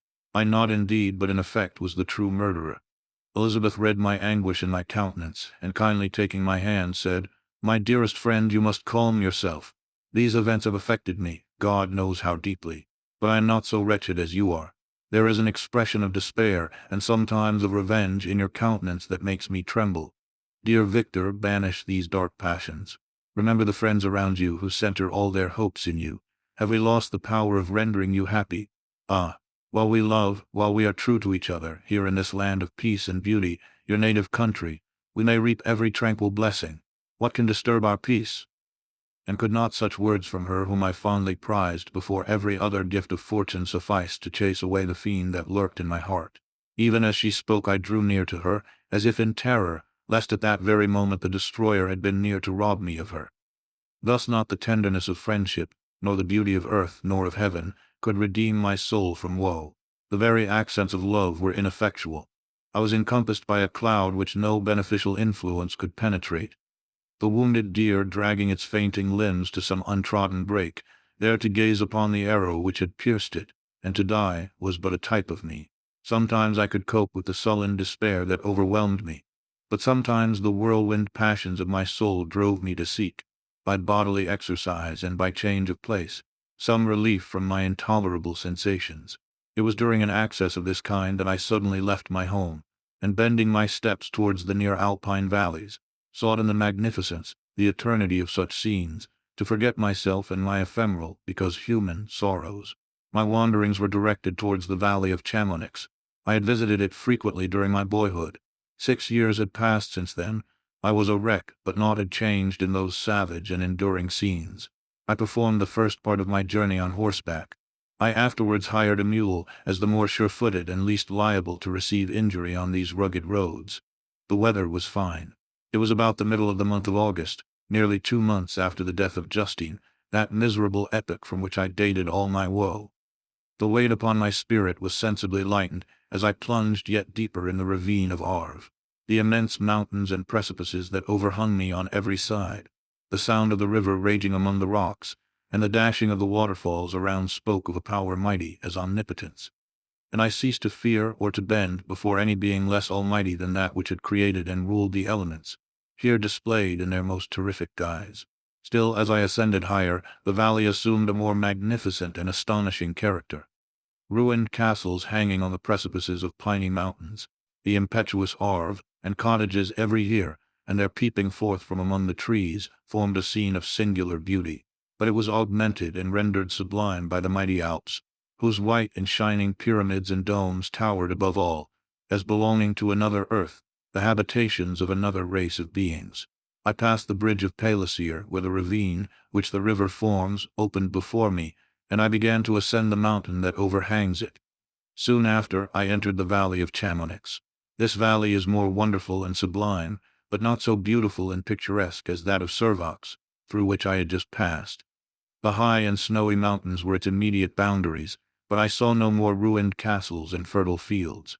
Immense glaciers approached the road. I heard the rumbling thunder of the falling avalanche and marked the smoke of its passage. Mont Blanc, the supreme and magnificent Mont Blanc, raised itself from the surrounding aiguilles, and its tremendous dome overlooked the valley. A tingling, long-lost sense of pleasure often came across me during this journey. Some turn in the road, some new object suddenly perceived and recognized, reminded me of days gone by, and were associated with the light-hearted gaiety of boyhood. The very winds whispered in soothing accents, and maternal nature bade me weep no more. Then again the kindly influence ceased to act. I found myself fettered again to grief and indulging in all the misery of reflection. Then I spurred on my animal, striving so to forget the world, my fears, and more than all myself. Or in a more desperate fashion, I alighted and threw myself on the grass, weighed down by horror and despair. At length I arrived at the village of Chamonix. Exhaustion succeeded to the extreme fatigue both of body and of mind which I had endured. For a short space of time, I remained at the window watching the pallid lightnings that played above Mont Blanc and listening to the rushing of the Arve, which pursued its noisy way beneath. The same lulling sounds acted as a lullaby to my too keen sensations. When I placed my head upon my pillow, sleep crept over me. I felt it as it came and blessed the giver of oblivion. Chapter 10. I spent the following day roaming through the valley. I stood beside the sources of the Arveren, which take their rise in a glacier that with slow pace is advancing down from the summit of the hills to barricade the valley. The abrupt sides of vast mountains were before me. The icy wall of the glacier overhung me. A few shattered pines were scattered around, and the solemn silence of this glorious presence chamber of imperial nature was broken only by the brawling waves or the fall of some vast fragment. The thunder sound of the avalanche or the cracking reverberated along the mountains of the accumulated ice, which, through the silent working of immutable laws, was ever and anon rent and torn, as if it had been but a plaything in their hands. These sublime and magnificent scenes afforded me the greatest consolation that I was capable of receiving. They elevated me from all littleness of feeling, and although they did not remove my grief, they subdued and tranquilized it. In some degree, also, they diverted my mind from the thoughts over which it had brooded for the last month. I retired to rest at night. My slumbers, as it were, waited on and ministered to by the assemblance of grand shapes which I had contemplated during the day. They congregated round me. The unstained snowy mountain-top, the glittering pinnacle, the pine woods and ragged bare ravine, the eagle soaring amidst the clouds. They all gathered round me and bade me be at peace. Where had they fled when the next morning I awoke? All of soul-inspiriting fled with sleep, and dark melancholy clouded every thought. The rain was pouring in torrents, and thick mists hid the summits of the mountains, so that I even saw not the faces of those mighty friends. Still I would penetrate their misty veil and seek them in their cloudy retreats. What were rain and storm to me? My mule was brought to the door, and I resolved to ascend to the summit of Montanvert.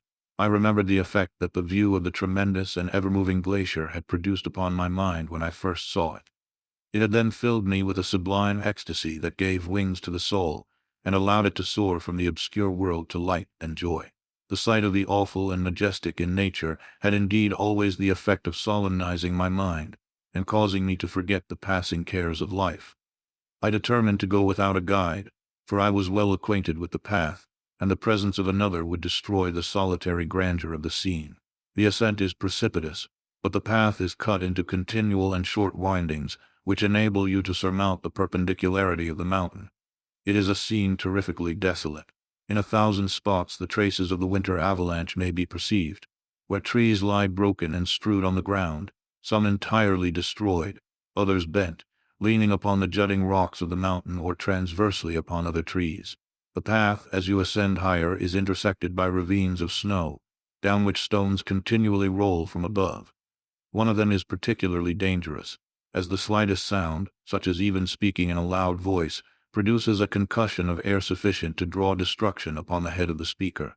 The pines are not tall or luxuriant, but they are somber and add an air of severity to the scene. I looked on the valley beneath. Vast mists were rising from the rivers which ran through it and curling in thick wreaths around the opposite mountains, whose summits were hid in the uniform clouds, while rain poured from the dark sky, and added to the melancholy impression I received from the objects around me. Alas, why does man boast of sensibilities superior to those apparent in the brute? It only renders them more necessary beings. If our impulses were confined to hunger, thirst, and desire, we might be nearly free. But now we are moved by every wind that blows and a chance word or scene that word may convey to us. We rest, a dream has power to poison sleep. We rise, one wandering thought pollutes the day. We feel, conceive, or reason, laugh or weep, embrace fond woe, or cast our cares away. It is the same, for be it joy or sorrow, the path of its departure still is free. Man's yesterday may ne'er be like his morrow, naught may endure but mutability. It was nearly noon when I arrived at the top of the ascent. For some time I sat upon the rock that overlooks the sea of ice. A mist covered both that and the surrounding mountains. Presently a breeze dissipated the cloud, and I descended upon the glacier. The surface is very uneven, rising like the waves of a troubled sea, descending low, and interspersed by rifts that sink deep. The field of ice is almost a league in width, but I spent nearly 2 hours in crossing it.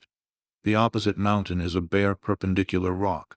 From the side where I now stood, Montanvert was exactly opposite, at the distance of a league, and above it rose Mont Blanc in awful majesty. I remained in a recess of the rock, gazing on this wonderful and stupendous scene.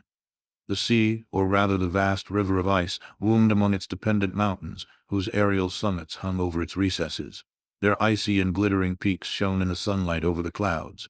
My heart, which was before sorrowful, now swelled with something like joy. I exclaimed, "Wandering spirits, if indeed ye wander, and do not rest in your narrow beds, allow me this faint happiness, or take me, as your companion, away from the joys of life." As I said this, I suddenly beheld the figure of a man at some distance, advancing towards me with superhuman speed. He bounded over the crevices in the ice, among which I had walked with caution. His stature also, as he approached, seemed to exceed that of man. I was troubled. A mist came over my eyes, and I felt a faintness seize me, but I was quickly restored by the cold gale of the mountains. I perceived, as the shape came nearer, sight tremendous, and abhorred, that it was the wretch whom I had created. I trembled with rage and horror, resolving to wait his approach, and then close with him in mortal combat. He approached.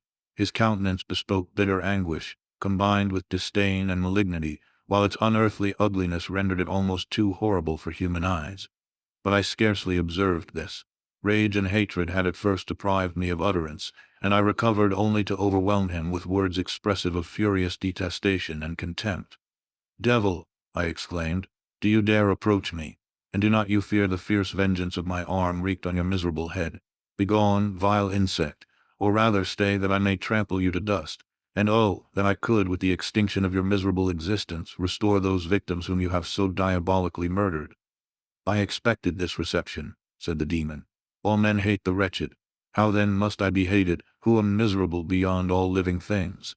Yet you, My Creator, detest and spurn me, thy creature, to whom thou art bound by ties only dissoluble by the annihilation of one of us. You purpose to kill me. How dare you sport thus with life?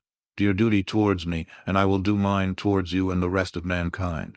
If you will comply with my conditions, I will leave them and you at peace. But if you refuse, I will glut the maw of death until it be satiated with the blood of your remaining friends. Abhorred monster, fiend that thou art, the tortures of hell are too mild a vengeance for thy crimes. Wretched devil, you reproach me with your creation. Come on then, that I may extinguish the spark which I so negligently bestowed. My rage was without bounds. I sprang on him, impelled by all the feelings which can arm one being against the existence of another. He easily eluded me and said, "Be calm. I entreat you to hear me before you give vent to your hatred on my devoted head. Have I not suffered enough that you seek to increase my misery? Life, although it may only be an accumulation of anguish, is dear to me, and I will defend it. Remember, thou hast made me more powerful than thyself. My height is superior to thine, my joints more supple. But I will not be tempted to set myself in opposition to thee. I am thy creature, and I will be even mild and docile to my natural lord and king, if thou wilt also perform thy part, the which thou owest me. O Frankenstein, be not equitable to every other, and trample upon me alone, to whom thy justice, and even thy clemency and affection is most due. Remember that I am thy creature. I ought to be thy Adam, but I am rather the fallen angel whom thou drivest from joy for no misdeed. Everywhere I see bliss, from which I alone am irrevocably excluded. I was benevolent and good, misery made me a fiend. Make me happy, and I shall again be virtuous. Begone, I will not hear you. There can be no community between you and me. We are enemies. Begone, or let us try our strength in a fight in which one must fall. How can I move thee? Will no entreaties cause thee to turn a favorable eye upon thy creature, who implores thy goodness and compassion? Believe me, Frankenstein, I was benevolent. My soul glowed with love and humanity. But am I not alone, miserably alone? You, my Creator, abhor me. What hope can I gather from your fellow creatures who owe me nothing? They spurn and hate me. The desert mountains and dreary glaciers are my refuge. I have wandered here many days. The caves of ice, which I only do not fear, are a dwelling to me, and the only one which man does not grudge. These bleak skies I hail, for they are kinder to me than your fellow beings. If the multitude of mankind knew of my existence, they would do as you do, and arm themselves for my destruction. Shall I not then hate them who abhor me? I will keep no terms with my enemies. I am miserable, and they shall share my wretchedness. Yet it is in your power to recompense me, and deliver them from an evil which it only remains for you to make so great, that not only you and your family, but thousands of others, shall be swallowed up in the whirlwinds of its rage. Let your compassion be moved, and do not disdain me. Listen to my tale. When you have heard that, abandon or commiserate me as you shall judge that I deserve.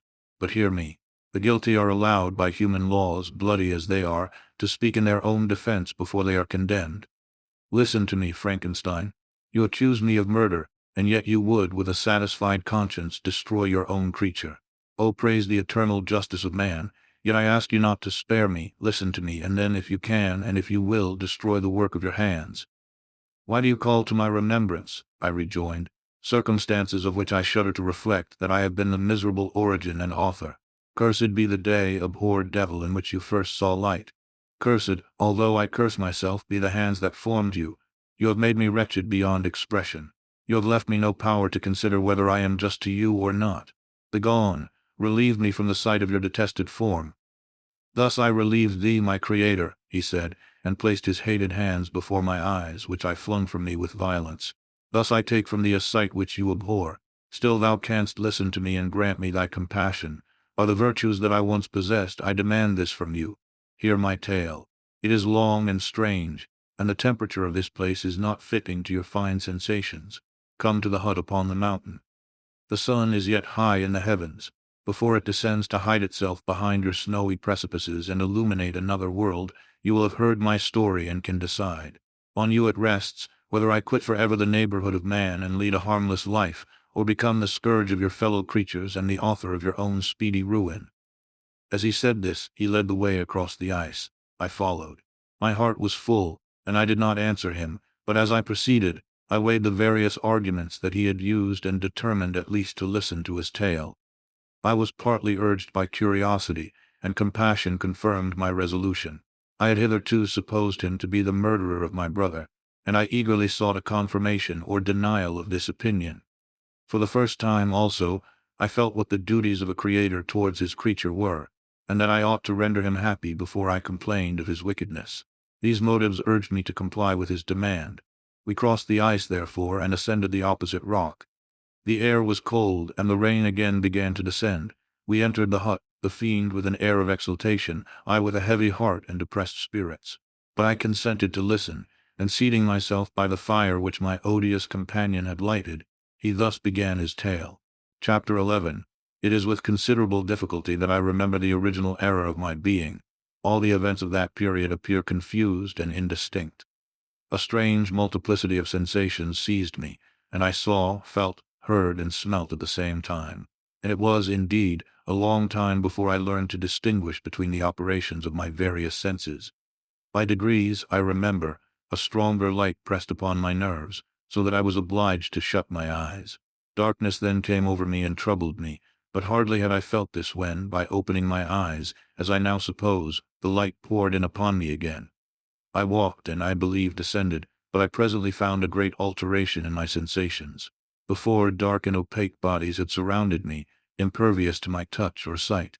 But I now found that I could wander on at liberty, with no obstacles which I could not either surmount or avoid. The light became more and more oppressive to me, and the heat wearying me as I walked, I sought a place where I could receive shade.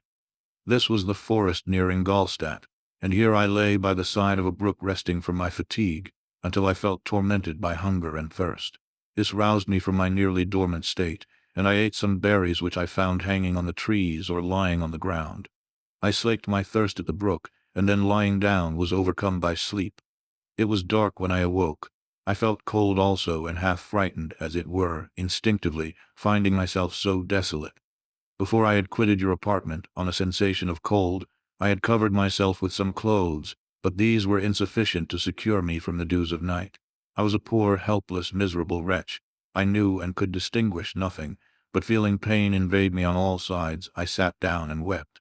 Soon a gentle light stole over the heavens and gave me a sensation of pleasure.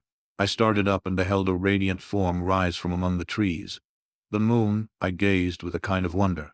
It moved slowly, but it enlightened my path, and I again went out in search of berries. I was still cold when under one of the trees I found a huge cloak, with which I covered myself and sat down upon the ground. No distinct ideas occupied my mind. All was confused. I felt light and hunger and thirst and darkness. Innumerable sounds rang in my ears, and on all sides various scents saluted me. The only object that I could distinguish was the bright moon, and I fixed my eyes on that with pleasure. Several changes of day and night passed, and the orb of night had greatly lessened, when I began to distinguish my sensations from each other. I gradually saw plainly the clear stream that supplied me with drink, and the trees that shaded me with their foliage.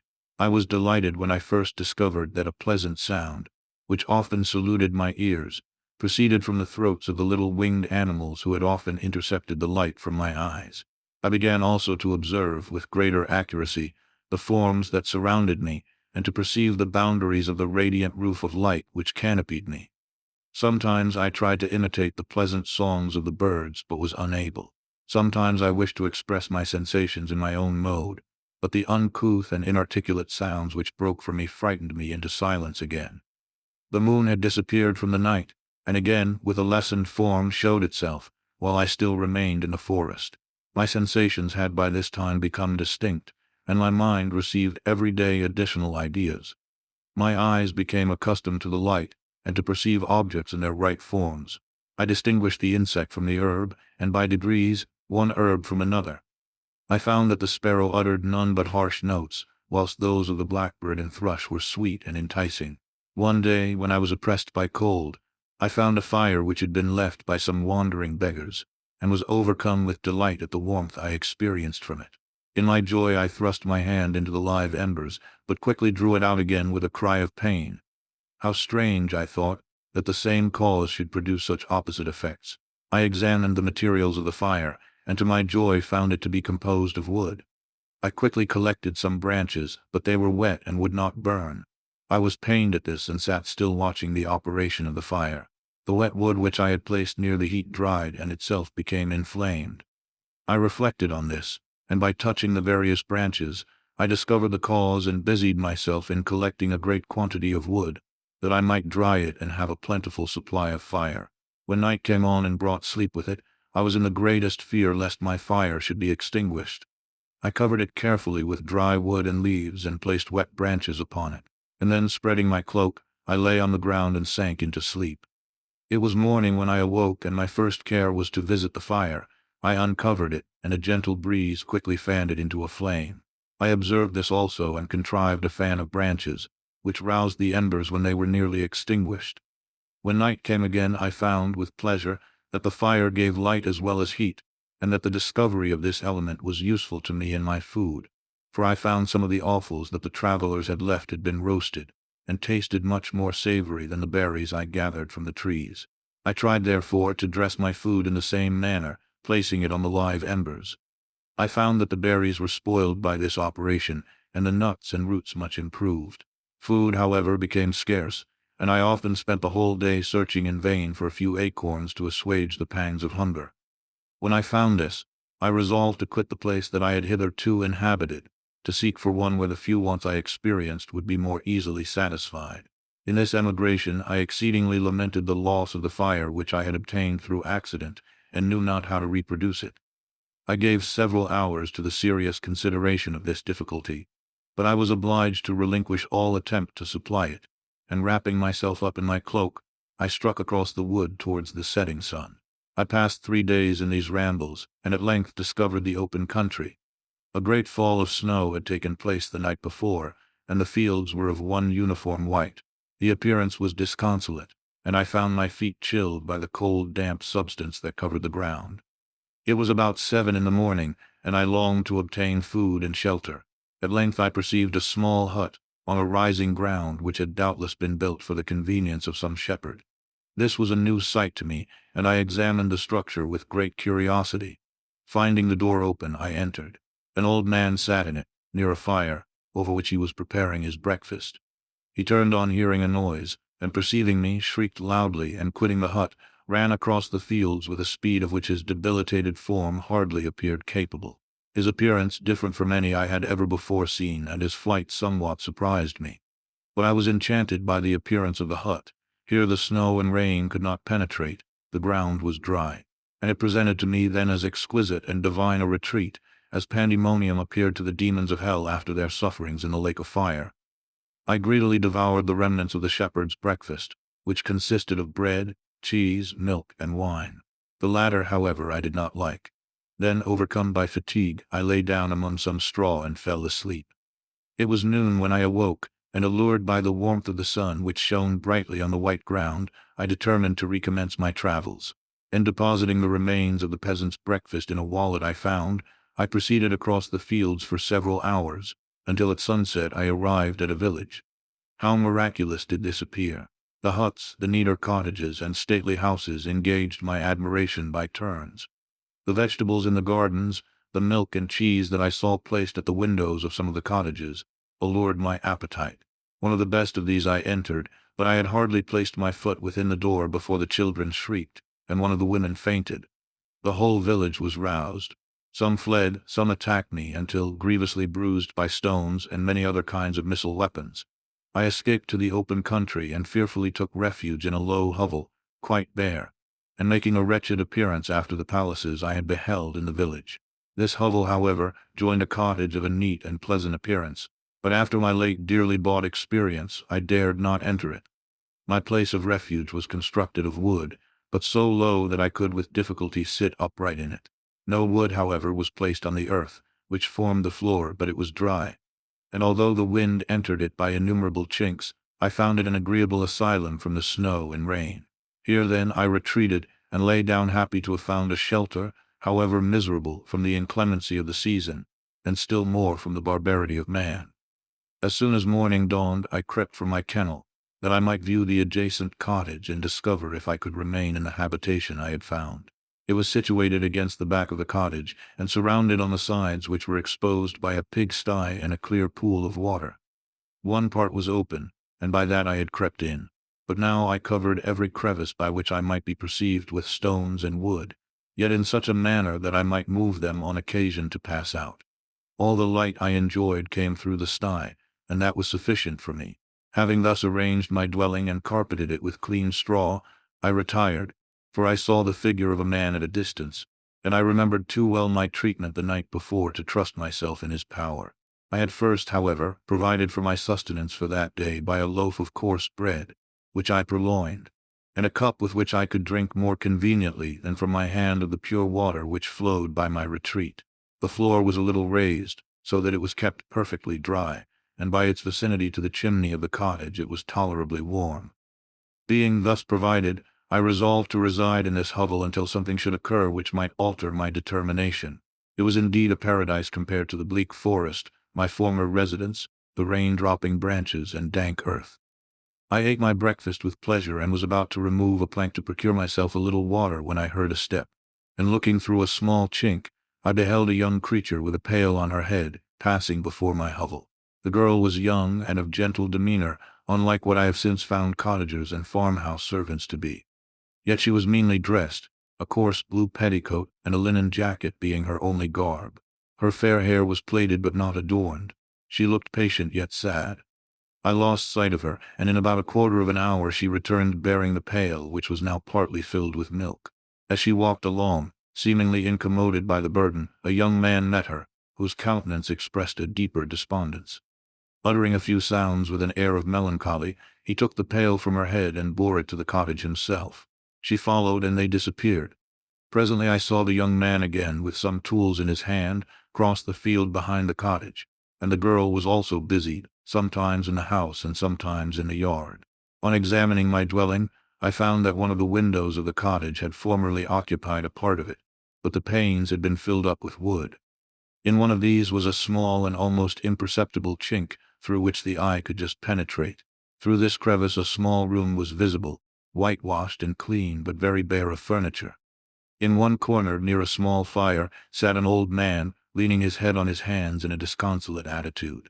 The young girl was occupied in arranging the cottage, but presently she took something out of a drawer which employed her hands, and she sat down beside the old man, who, taking up an instrument, began to play, and to produce sounds sweeter than the voice of the thrush or the nightingale. It was a lovely sight, even to me, poor wretch who had never beheld aught beautiful before. The silver hair and benevolent countenance of the aged cottager won my reverence, while the gentle manners of the girl enticed my love. He played a sweet mournful air which I perceived drew tears from the eyes of his amiable companion, of which the old man took no notice, until she sobbed audibly. He then pronounced a few sounds, and the fair creature, leaving her work, knelt at his feet. He raised her and smiled with such kindness and affection that I felt sensations of a peculiar and overpowering nature.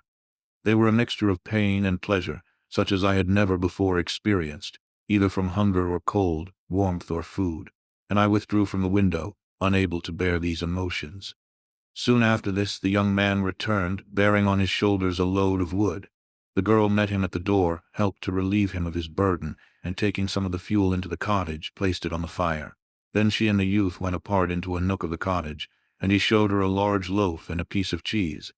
She seemed pleased and went into the garden for some roots and plants, which she placed in water, and then upon the fire. She afterwards continued her work, whilst the young man went into the garden and appeared busily employed in digging and pulling up roots. After he had been employed thus about an hour, the young woman joined him, and they entered the cottage together. The old man had in the meantime been pensive, but on the appearance of his companions he assumed a more cheerful air, and they sat down to eat. The meal was quickly dispatched.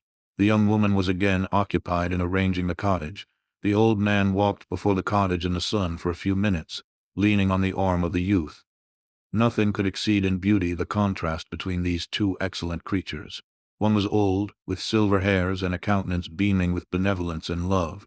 The younger was slight and graceful in his figure, and his features were molded with the finest symmetry, yet his eyes and attitude expressed the utmost sadness and despondency.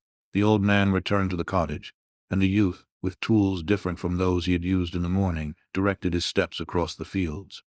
Night quickly shut in, but to my extreme wonder, I found that the cottagers had a means of prolonging light by the use of tapers. and was delighted to find that the setting of the sun did not put an end to the pleasure I experienced in watching my human neighbors. In the evening the young girl and her companion were employed in various occupations which I did not understand, and the old man again took up the instrument which produced the divine sounds that had enchanted me in the morning. So soon as he had finished, the youth began not to play, but to utter sounds that were monotonous, and neither resembling the harmony of the old man's instrument nor the songs of the birds. I since found that he read aloud, but at that time I knew nothing of the science of words or letters. The family, after having been thus occupied for a short time, extinguished their lights and retired, as I conjectured, to rest. Chapter 12. I lay on my straw, but I could not sleep. I thought of the occurrences of the day. What chiefly struck me was the gentle manners of these people, and I longed to join them but dared not. I remembered too well the treatment I had suffered the night before from the barbarous villagers, and resolved, whatever course of conduct I might hereafter think it right to pursue, that for the present I would remain quietly in my hovel, watching and endeavoring to discover the motives which influenced their actions. The cottagers arose the next morning before the sun. The young woman arranged the cottage and prepared the food, and the youth departed after the first meal. This day was passed in the same routine as that which preceded it. The young man was constantly employed out of doors, and the girl in various laborious occupations within. The old man, whom I soon perceived to be blind, employed his leisure hours on his instrument or in contemplation. Nothing could exceed the love and respect which the younger cottagers exhibited towards their venerable companion. They performed towards him every little office of affection and duty with gentleness, and he rewarded them by his benevolent smiles. They were not entirely happy.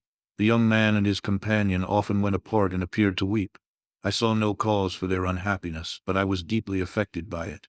If such lovely creatures were miserable, it was less strange that I, an imperfect and solitary being, should be wretched. Yet why were these gentle beings unhappy? They possessed a delightful house, for such it was in my eyes, and every luxury. They had a fire to warm them when chill and delicious viands when hungry. They were dressed in excellent clothes, and still more, they enjoyed one another's company and speech, interchanging each day looks of affection and kindness. What did their tears imply? Did they really express pain? I was at first unable to solve these questions, but perpetual attention and time explained to me many appearances which were at first enigmatic. A considerable period elapsed before I discovered one of the causes of the uneasiness of this amiable family. It was poverty, and they suffered that evil in a very distressing degree. Their nourishment consisted entirely of the vegetables of their garden and the milk of one cow, which gave very little during the winter, when its masters could scarcely procure food to support it. They often, I believe, suffered the pangs of hunger very poignantly, especially the two younger cottagers, for several times they placed food before the old man when they reserved none for themselves. This trait of kindness moved me sensibly. I had been accustomed, during the night, to steal a part of their store for my own consumption, but when I found that in doing this I inflicted pain on the cottagers, I abstained, and satisfied myself with berries, nuts, and roots which I gathered from a neighboring wood. I discovered also another means through which I was enabled to assist their labors. I found that the youth spent a great part of each day in collecting wood for the family fire, and during the night I often took his tools, the use of which I quickly discovered, and brought home firing sufficient for the consumption of several days. I remember the first time that I did this. The young woman, when she opened the door in the morning, appeared greatly astonished on seeing a great pile of wood on the outside. She uttered some words in a loud voice, and the youth joined her, who also expressed surprise. I observed with pleasure that he did not go to the forest that day, but spent it in repairing the cottage and cultivating the garden. By degrees I made a discovery of still greater moment.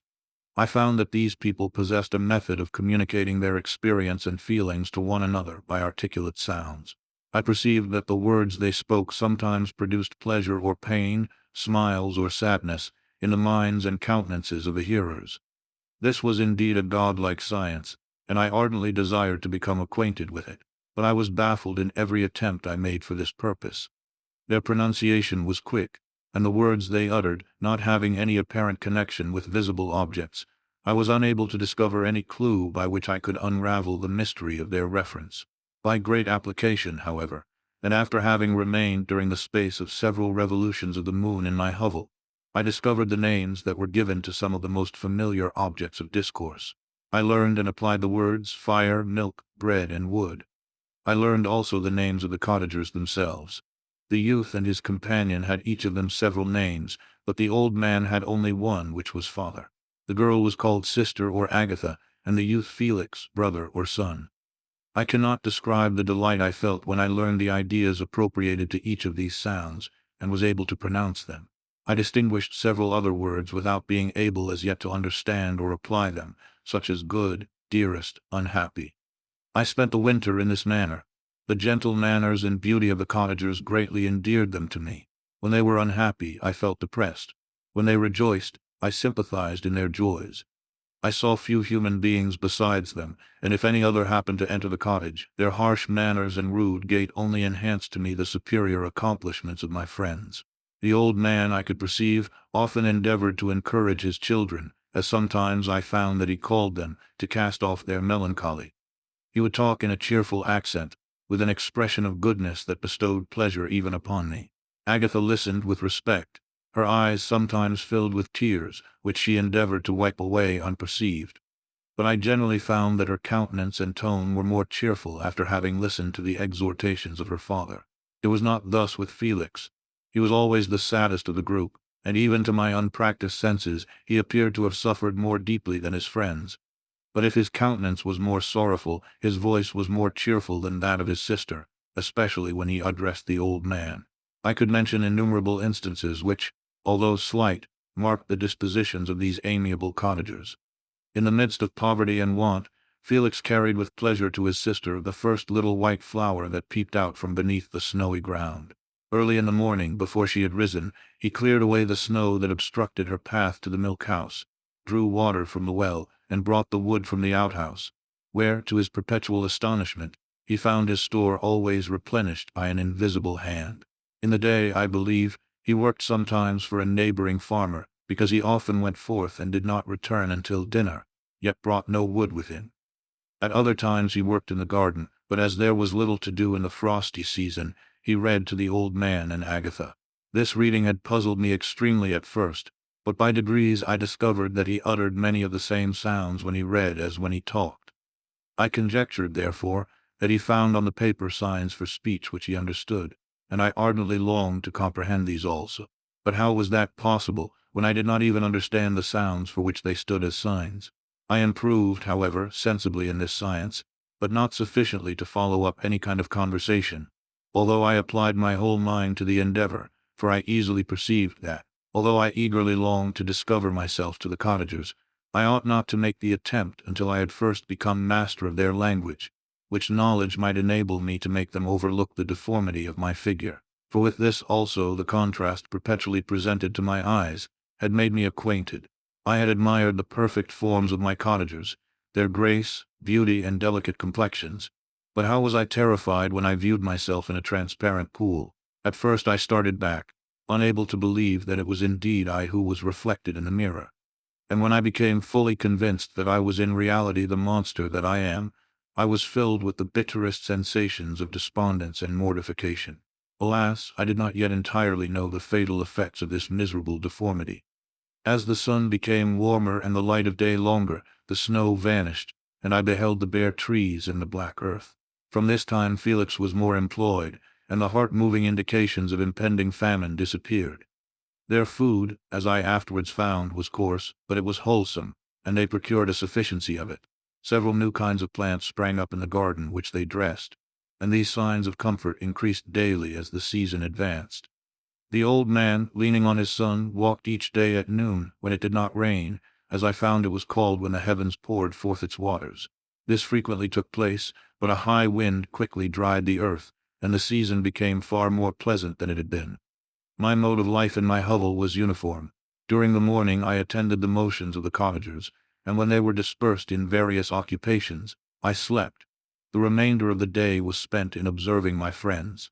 When they had retired to rest, if there was any moon or the night was starlight, I went into the woods and collected my own food and fuel for the cottage.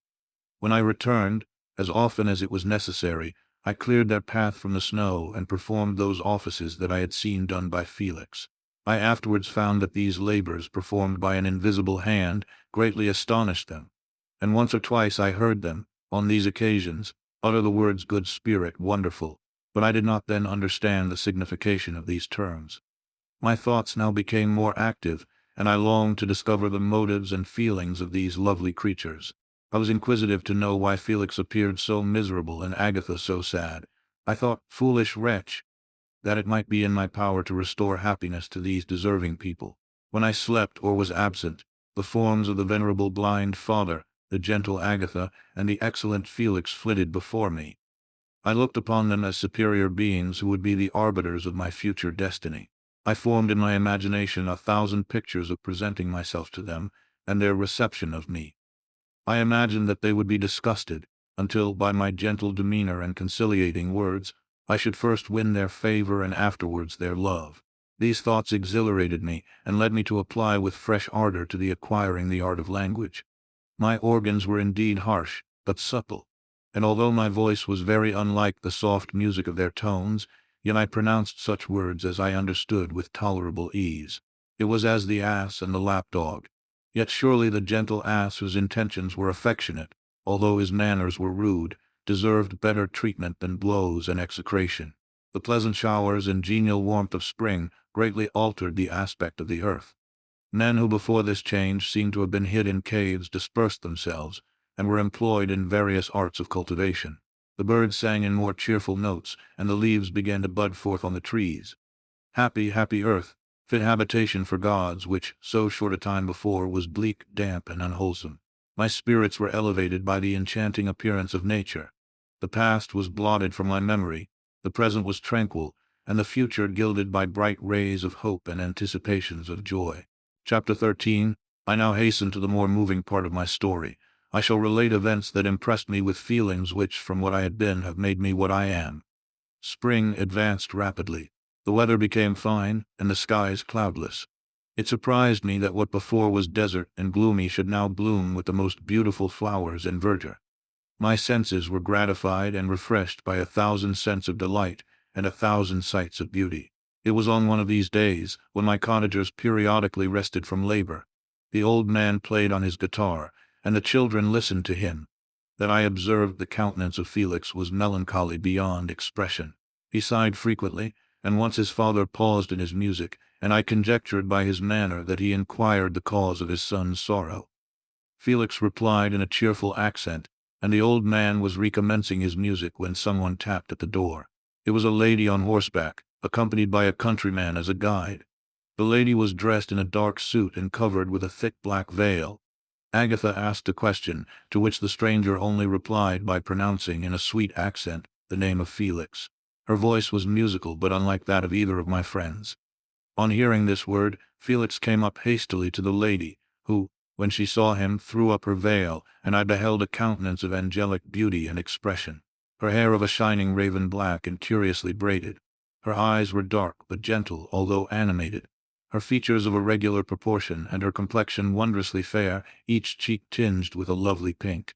Felix seemed ravished with delight when he saw her. Every trait of sorrow vanished from his face, and it instantly expressed a degree of ecstatic joy, of which I could hardly have believed it capable. His eyes sparkled as his cheek flushed with pleasure, and at that moment I thought him as beautiful as the stranger. She appeared affected by different feelings. Wiping a few tears from her lovely eyes, she held out her hand to Felix, who kissed it rapturously and called her, as well as I could distinguish, his sweet Arabian. She did not appear to understand him, but smiled. He assisted her to dismount, and dismissing her guide, conducted her into the cottage. Some conversation took place between him and his father, and the young stranger knelt at the old man's feet and would have kissed his hand, but he raised her and embraced her affectionately. I soon perceived that although the stranger uttered articulate sounds, and appeared to have a language of her own, she was neither understood by nor herself understood the cottagers. They made many signs which I did not comprehend, but I saw that her presence diffused gladness through the cottage, dispelling their sorrow as the sun dissipates the morning mists. Felix seemed peculiarly happy, and with smiles of delight welcomed his Arabian. Agatha, the ever-gentle Agatha, kissed the hands of the lovely stranger, and pointing to her brother, made signs which appeared to me to mean that he had been sorrowful until she came. Some hours passed thus, while they by their countenances expressed joy, the cause of which I did not comprehend. Presently I found, by the frequent recurrence of some sound which the stranger repeated after them, that she was endeavoring to learn their language, and the idea instantly occurred to me that I should make use of the same instructions to the same end. The stranger learned about 20 words at the first lesson. Most of them, indeed, were those which I had before understood, but I profited by the others. As night came on, Agatha and the Arabian retired early. When they separated, Felix kissed the hand of the stranger and said, "Good night, sweet Safie." He sat up much longer, conversing with his father, and by the frequent repetition of her name, I conjectured that their lovely guest was the subject of their conversation. I ardently desired to understand them, and bent every faculty towards that purpose, but found it utterly impossible.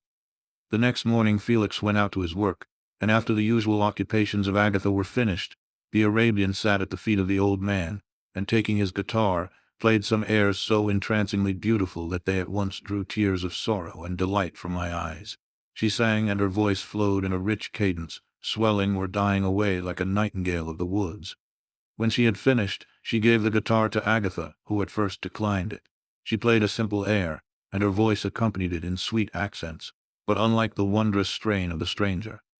The old man appeared enraptured, and said some words which Agatha endeavored to explain to Safie, and by which he appeared to wish to express that she bestowed on him the greatest delight by her music. The days now passed as peaceably as before, with the sole alteration that joy had taken place of sadness in the countenances of my friends. Safie was always gay and happy. She and I improved rapidly in the knowledge of language, so that in 2 months I began to comprehend most of the words uttered by my protectors. In the meanwhile also the black ground was covered with herbage, and the green banks interspersed with innumerable flowers, sweet to the scent and the eyes, stars of pale radiance among the moonlight woods. The sun became warmer, the nights clear and balmy, and my nocturnal rambles were an extreme pleasure to me, although they were considerably shortened by the late setting and early rising of the sun. For I never ventured abroad during daylight, fearful of meeting with the same treatment I had formerly endured in the first village which I entered. My days were spent in close attention, that I might more speedily master the language, and I may boast that I improved more rapidly than the Arabian, who understood very little and conversed in broken accents, whilst I comprehended and could imitate almost every word that was spoken. While I improved in speech, I also learned the science of letters as it was taught to the stranger, and this opened before me a wide field for wonder and delight. The book from which Felix instructed Safie was Volney's Ruins of Empires. I should not have understood the purport of this book had not Felix, in reading it, given very minute explanations.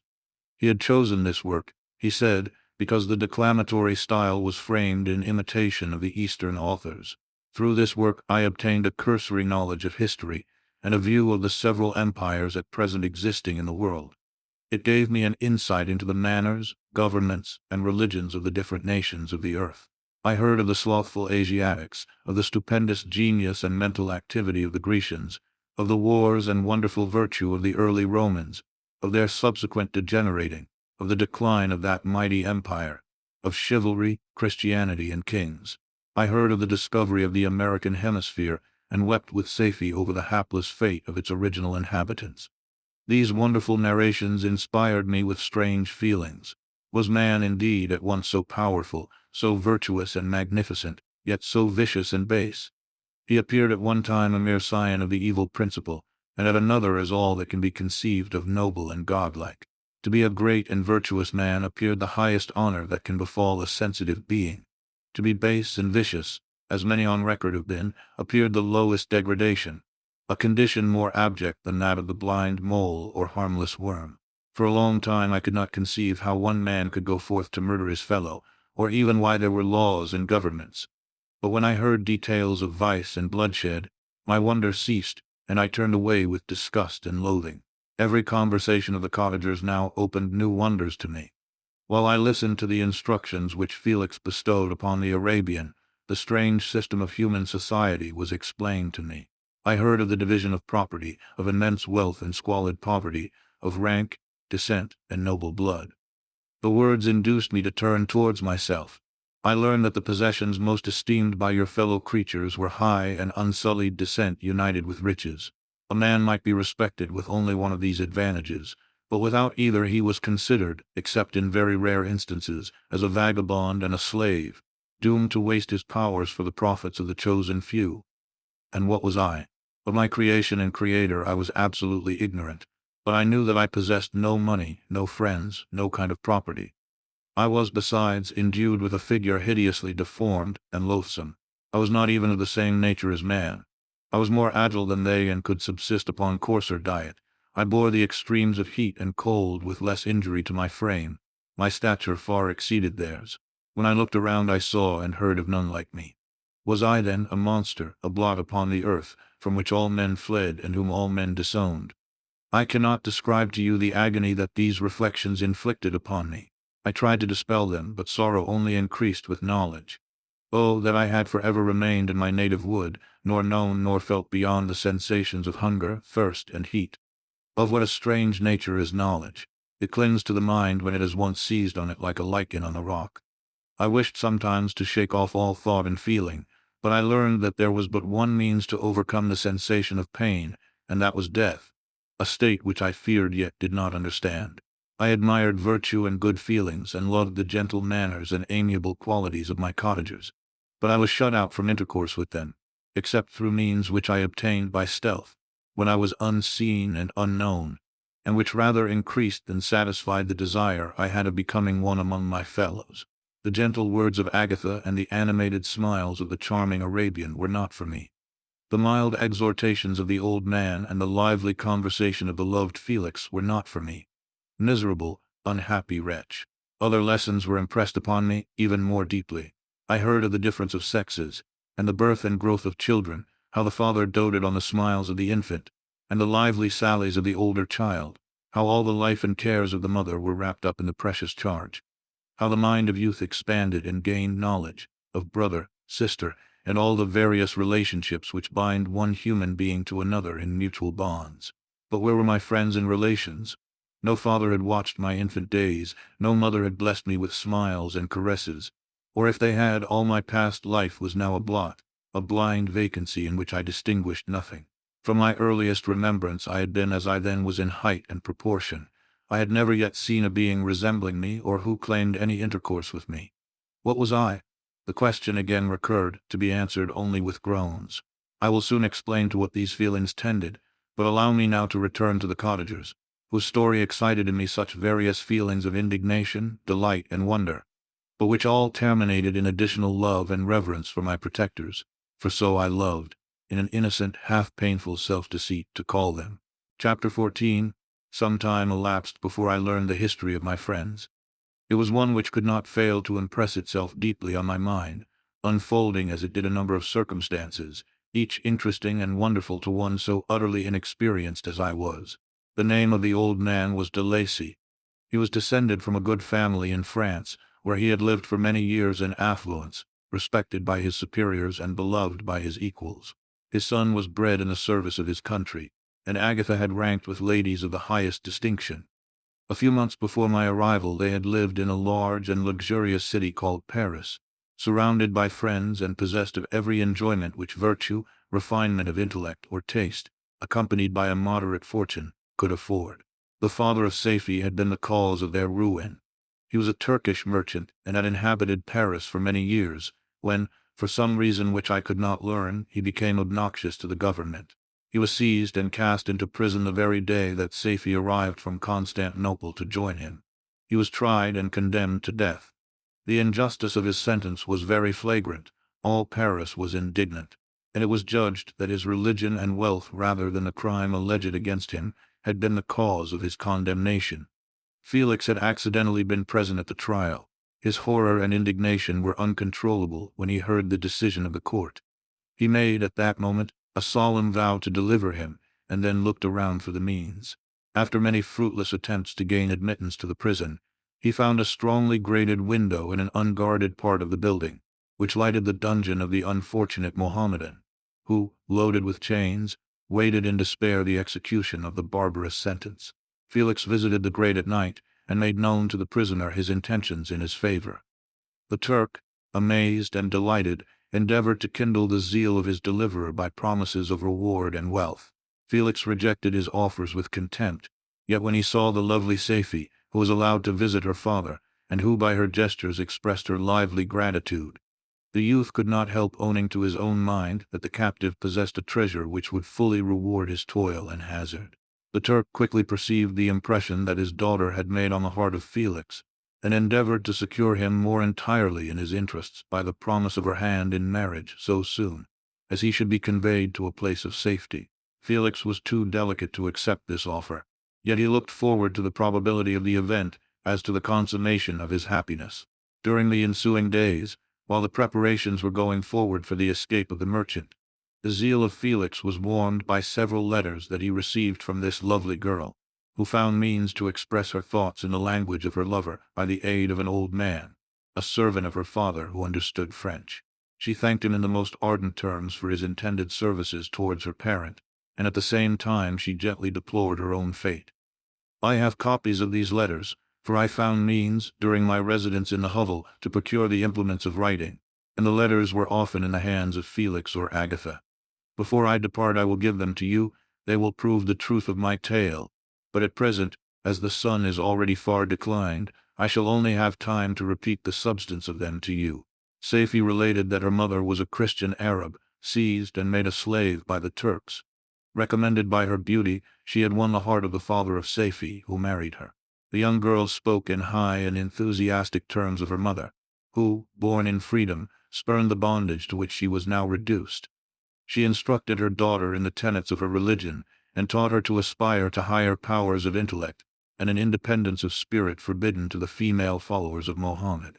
This lady died, but her lessons were indelibly impressed on the mind of Saifi, who sickened at the prospect of again returning to Asia and being immured within the walls of a harem, allowed only to occupy herself with infantile amusements, ill-suited to the temper of her soul, now accustomed to grand ideas and a noble emulation for virtue. The prospect of marrying a Christian and remaining in a country where women were allowed to take a rank in society was enchanting to her.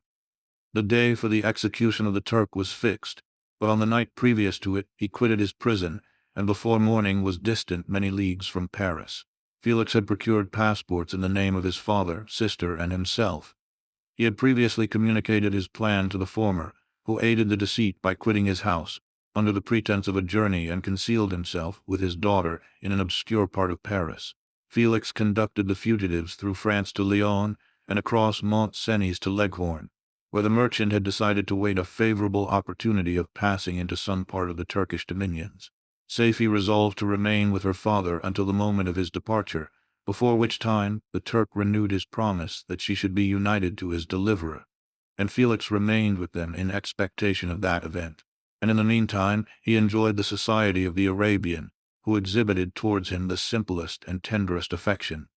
They conversed with one another through the means of an interpreter, and sometimes with the interpretation of looks, and Saifi sang to him the divine airs of her native country. The Turk allowed this intimacy to take place and encouraged the hopes of the youthful lovers, while in his heart he had formed far other plans. He loathed the idea that his daughter should be united to a Christian, but he feared the resentment of Felix if he should appear lukewarm, for he knew that he was still in the power of his deliverer if he should choose to betray him to the Italian state which they inhabited. He revolved 1,000 plans by which he should be enabled to prolong the deceit until it might be no longer necessary, and secretly to take his daughter with him when he departed. His plans were facilitated by the news which arrived from Paris. The government of France were greatly enraged at the escape of their victim, and spared no pains to detect and punish his deliverer. The plot of Felix was quickly discovered, and de Lacy and Agatha were thrown into prison. The news reached Felix and roused him from his dream of pleasure. His blind and aged father and his gentle sister lay in a noisome dungeon while he enjoyed the free air and the society of her whom he loved. This idea was torture to him. He quickly arranged with the Turk that if the latter should find a favorable opportunity for escape before Felix could return to Italy, Saifi should remain as a boarder at a convent at Leghorn, and then, quitting the lovely Arabian, he hastened to Paris and delivered himself up to the vengeance of the law, hoping to free de Lacy and Agatha by this proceeding. He did not succeed. They remained confined for 5 months before the trial took place, the result of which deprived them of their fortune, and condemned them to a perpetual exile from their native country.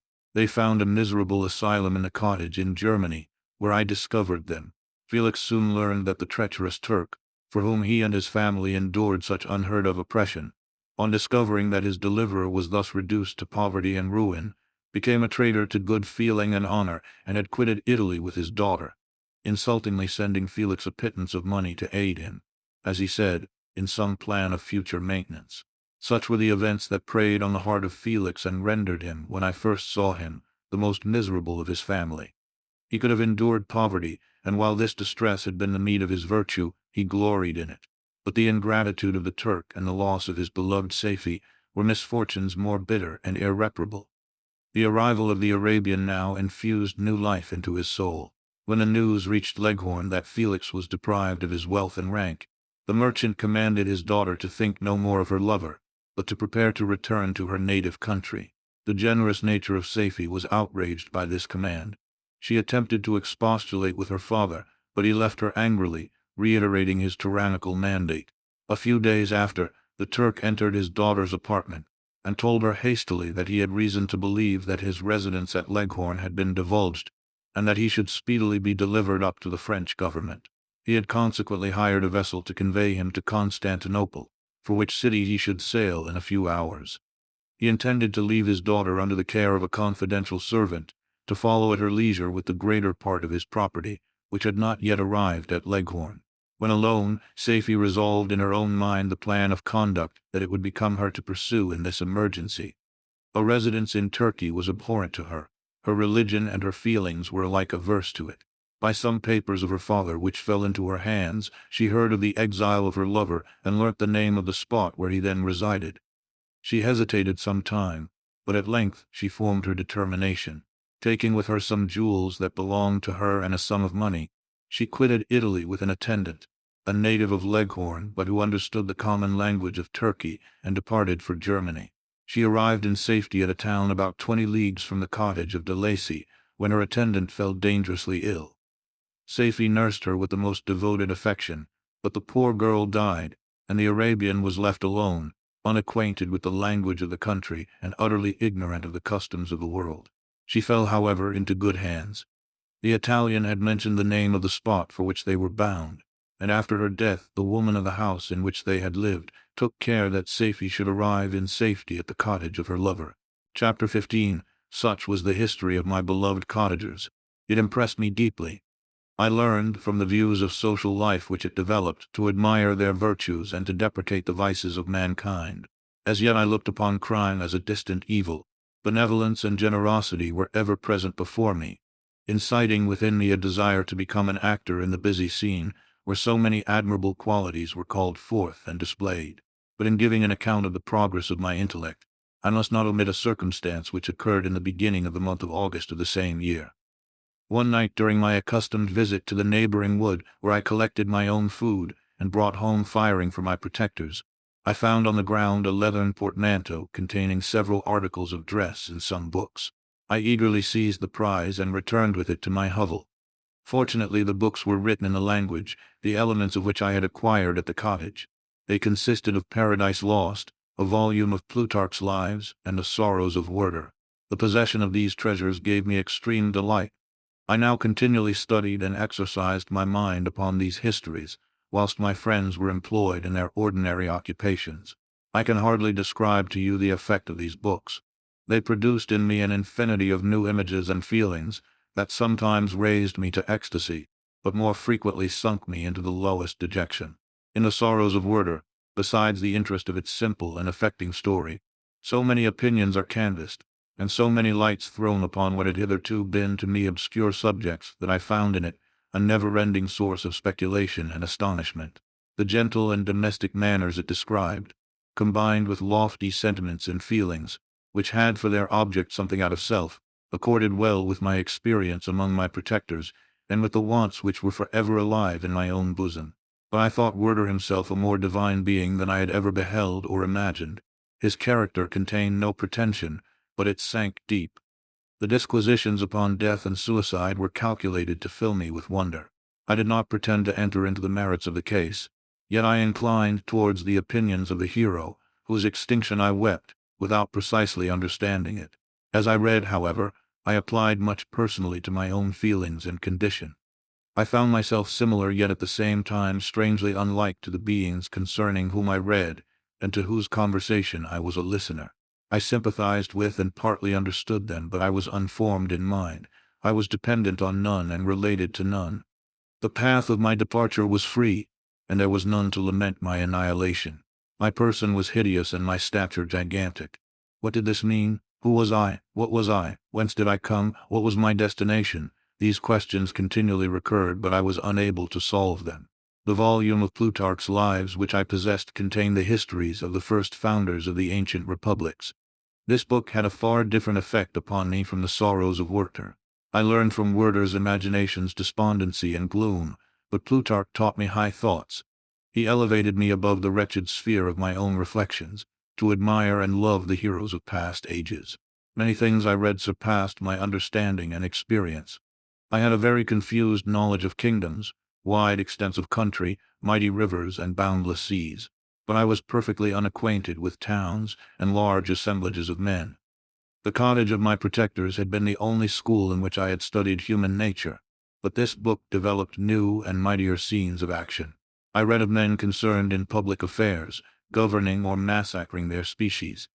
I felt the greatest ardor for virtue rise within me, an abhorrence for vice, as far as I understood the signification of those terms, relative as they were as I applied them to pleasure and pain alone. Induced by these feelings, I was of course led to admire peaceable lawgivers, Numa, Solon, and Lycurgus, in preference to Romulus and Theseus. The patriarchal lives of my protectors caused these impressions to take a firm hold on my mind. Perhaps if my first introduction to humanity had been made by a young soldier, burning for glory and slaughter, I should have been imbued with different sensations. But Paradise Lost excited different and far deeper emotions. I read it, as I had read the other volumes which had fallen into my hands, as a true history. It moved every feeling of wonder and awe that the picture of an omnipotent God warring with his creatures was capable of exciting. I often referred the several situations, as their similarity struck me, to my own. Like Adam, I was apparently united by no link to any other being in existence, but his state was far different from mine in every other respect. He had come forth from the hands of God a perfect creature, happy and prosperous, guarded by the especial care of his Creator.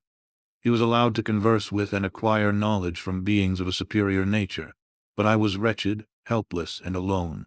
Many times I considered Satan as the fitter emblem of my condition, for often, like him, when I viewed the bliss of my protectors, the bitter gall of envy rose within me. Another circumstance strengthened and confirmed these feelings. Soon after my arrival in the hovel, I discovered some papers in the pocket of the dress which I had taken from your laboratory. At first I had neglected them, but now that I was able to decipher the characters in which they were written, I began to study them with diligence. It was your journal of the 4 months that preceded my creation. You minutely described in these papers every step you took in the progress of your work. This history was mingled with accounts of domestic occurrences. You doubtless recollect these papers. Here they are. Everything is related in them which bears reference to my accursed origin. A whole detail of that series of disgusting circumstances which produced it is set in view. The minutest description of my odious and loathsome person is given, in language which painted your own horrors and rendered mine indelible. I sickened as I read. "Hateful day when I received life!" I exclaimed in agony. "Accursed Creator, why did you form a monster so hideous that even you turned from me in disgust? God, in pity, made man beautiful and alluring after his own image. But my form is a filthy type of yours, more horrid even from the very resemblance. Satan had his companions, fellow devils, to admire and encourage him, but I am solitary and abhorred."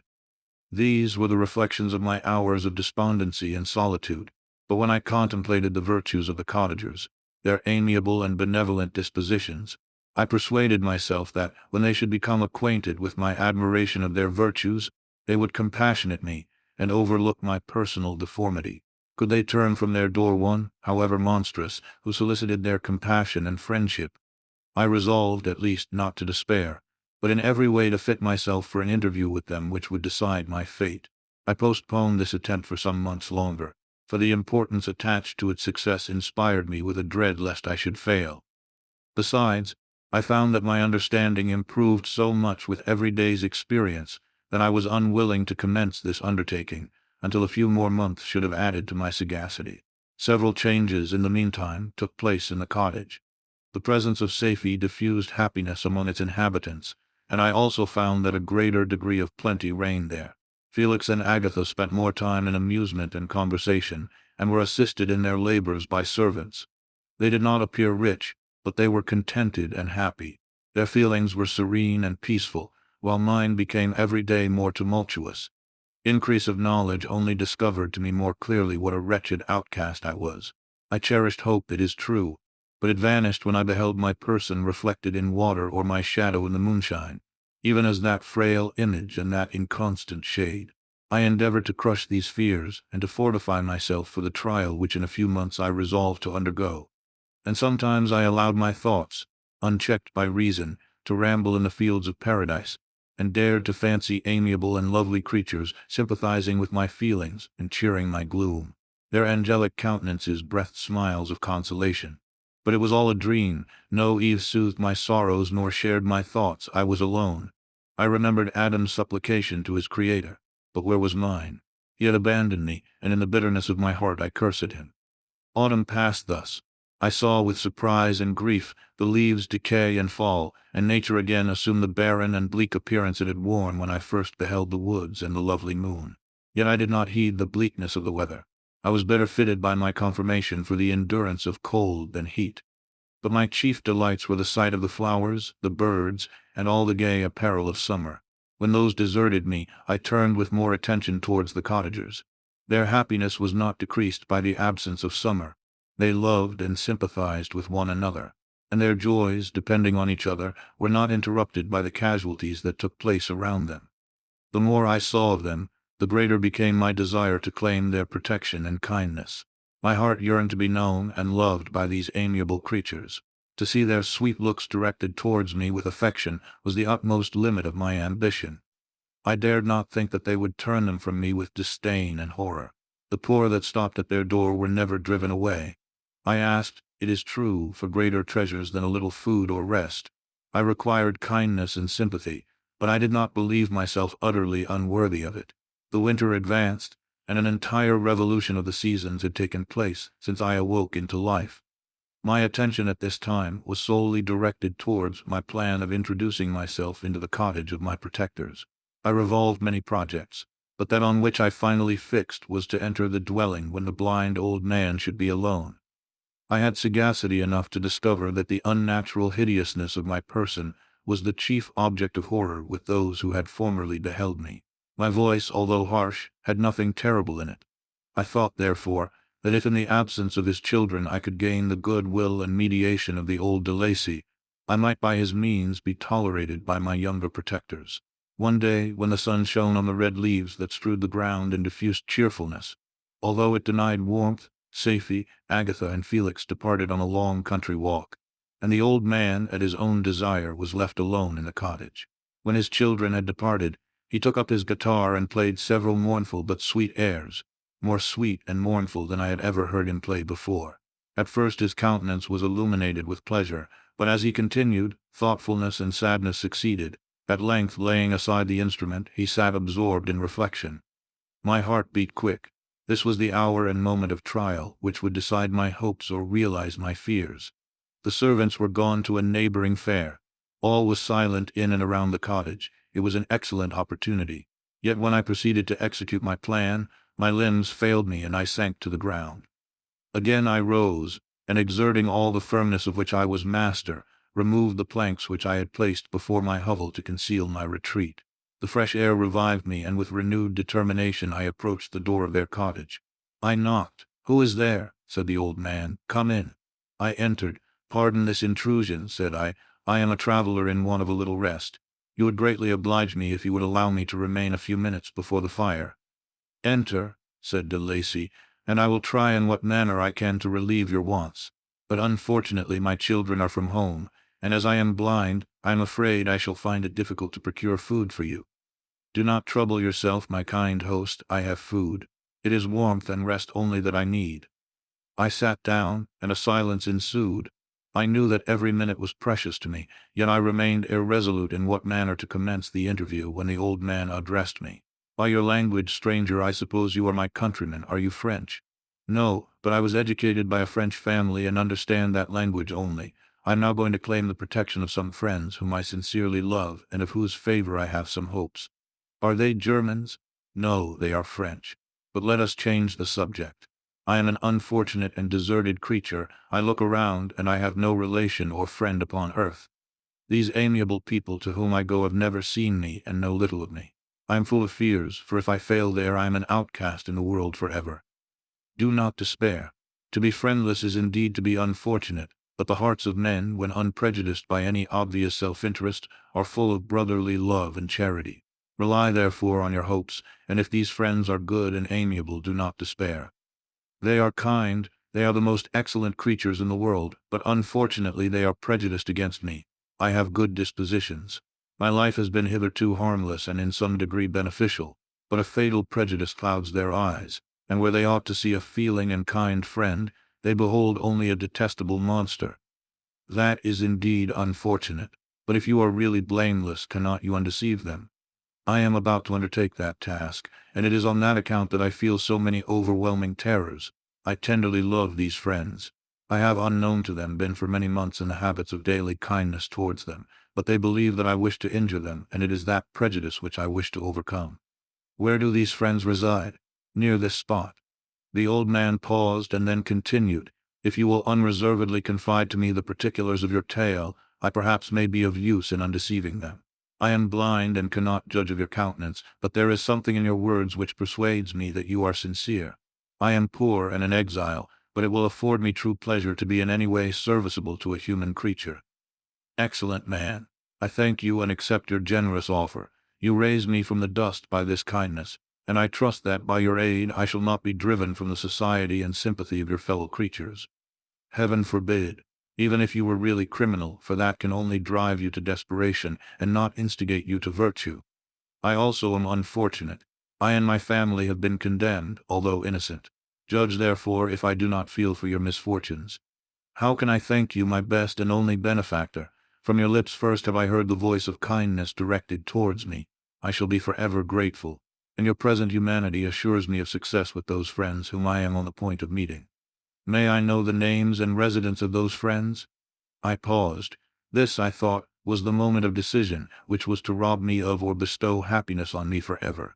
I struggled vainly for firmness sufficient to answer him, but the effort destroyed all my remaining strength. I sank on the chair and sobbed aloud. At that moment I heard the steps of my younger protectors. I had not a moment to lose, but seizing the hand of the old man, I cried, Now is the time. Save and protect me. You and your family are the friends whom I seek. Do not you desert me in the hour of trial. Great God! Exclaimed the old man. Who are you? At that instant the cottage door was opened, and Felix, Safie, and Agatha entered. Who can describe their horror and consternation on beholding me? Agatha fainted, and Safie, unable to attend to her friend, rushed out of the cottage. Felix darted forward, and with supernatural force tore me from his father, to whose knees I clung, in a transport of fury. He dashed me to the ground and struck me violently with a stick. I could have torn him limb from limb, as the lion rends the antelope. But my heart sank within me as with bitter sickness, and I refrained. I saw him on the point of repeating his blow, when, overcome by pain and anguish, I quitted the cottage, and in the general tumult escaped unperceived to my hovel. Chapter 16. Cursed, cursed Creator, why did I live?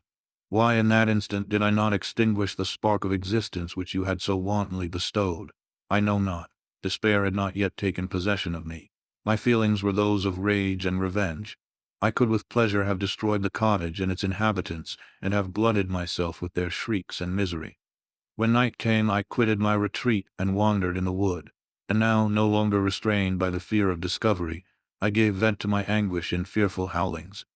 I was like a wild beast that had broken the toils, destroying the objects that obstructed me, and ranging through the wood with a stag-like swiftness. Oh, what a miserable night I passed! The cold stars shone in mockery, and the bare trees waved their branches above me. Now and then the sweet voice of a bird burst forth amidst the universal stillness. All save I were at rest or in enjoyment. I, like the arch-fiend, bore a hell within me, and finding myself unsympathized with, wished to tear up the trees, spread havoc and destruction around me, and then to have sat down and enjoyed the ruin. But this was a luxury of sensation that could not endure. I became fatigued with excess of bodily exertion, and sank on the damp grass in the sick impotence of despair. There was none among the myriads of men that existed who would pity or assist me. And should I feel kindness towards my enemies? No. From that moment I declared everlasting war against the species, and more than all against him who had formed me and sent me forth to this insupportable misery. The sun rose. I heard the voices of men, and knew that it was impossible to return to my retreat during that day. Accordingly, I hid myself in some thick underwood, determining to devote the ensuing hours to reflection on my situation. The pleasant sunshine and the pure air of day restored me to some degree of tranquillity, and when I considered what had passed at the cottage, I could not help believing that I had been too hasty in my conclusions.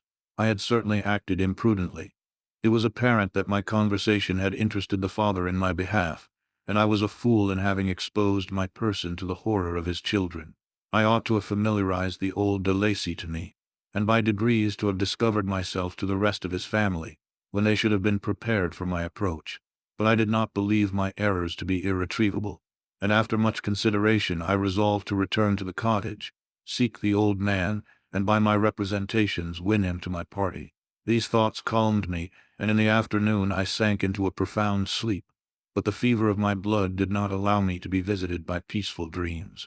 The horrible scene of the preceding day was forever acting before my eyes. The females were flying, and the enraged Felix tearing me from his father's feet. I awoke exhausted, and finding that it was already night, I crept forth from my hiding place and went in search of food. When my hunger was appeased, I directed my steps towards the well-known path that conducted to the cottage. All there was at peace. I crept into my hovel and remained in silent expectation of the accustomed hour when the family arose. That hour passed, the sun mounted high in the heavens, but the cottagers did not appear. I trembled violently, apprehending some dreadful misfortune. The inside of the cottage was dark, and I heard no motion. I cannot describe the agony of this suspense. Presently 2 countrymen passed by, but pausing near the cottage, they entered into conversation, using violent gesticulations. But I did not understand what they said, as they spoke the language of the country, which differed from that of my protectors. Soon after, however, Felix approached with another man. I was surprised, as I knew that he had not quitted the cottage that morning, and waited anxiously to discover from his discourse the meaning of these unusual appearances. "Do you consider," said his companion to him, "that you will be obliged to pay 3 months' rent and to lose the produce of your garden? I do not wish to take any unfair advantage, and I beg therefore that you will take some days to consider of your determination." "It is utterly useless," replied Felix. "We can never again inhabit your cottage. The life of my father is in the greatest danger, owing to the dreadful circumstance that I have related. My wife and my sister will never recover from their horror. I entreat you not to reason with me any more. Take possession of your tenement and let me fly from this place." Felix trembled violently as he said this. He and his companion entered the cottage, in which they remained for a few minutes and then departed. I never saw any of the family of de Lacy more. I continued for the remainder of the day in my hovel in a state of utter and stupid despair. My protectors had departed, and had broken the only link that held me to the world. For the first time the feelings of revenge and hatred filled my bosom, and I did not strive to control them, but allowing myself to be borne away by the stream, I bent my mind towards injury and death.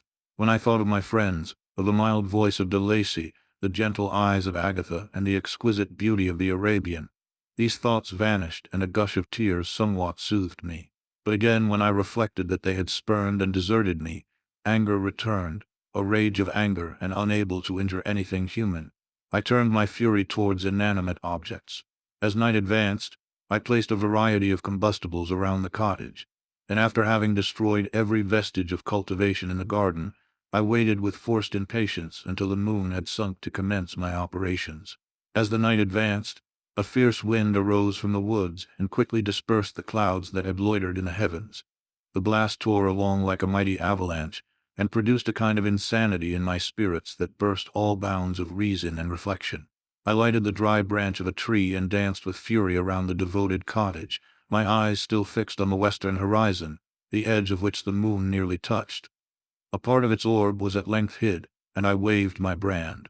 It sank, and with a loud scream I fired the straw and heath and bushes which I had collected.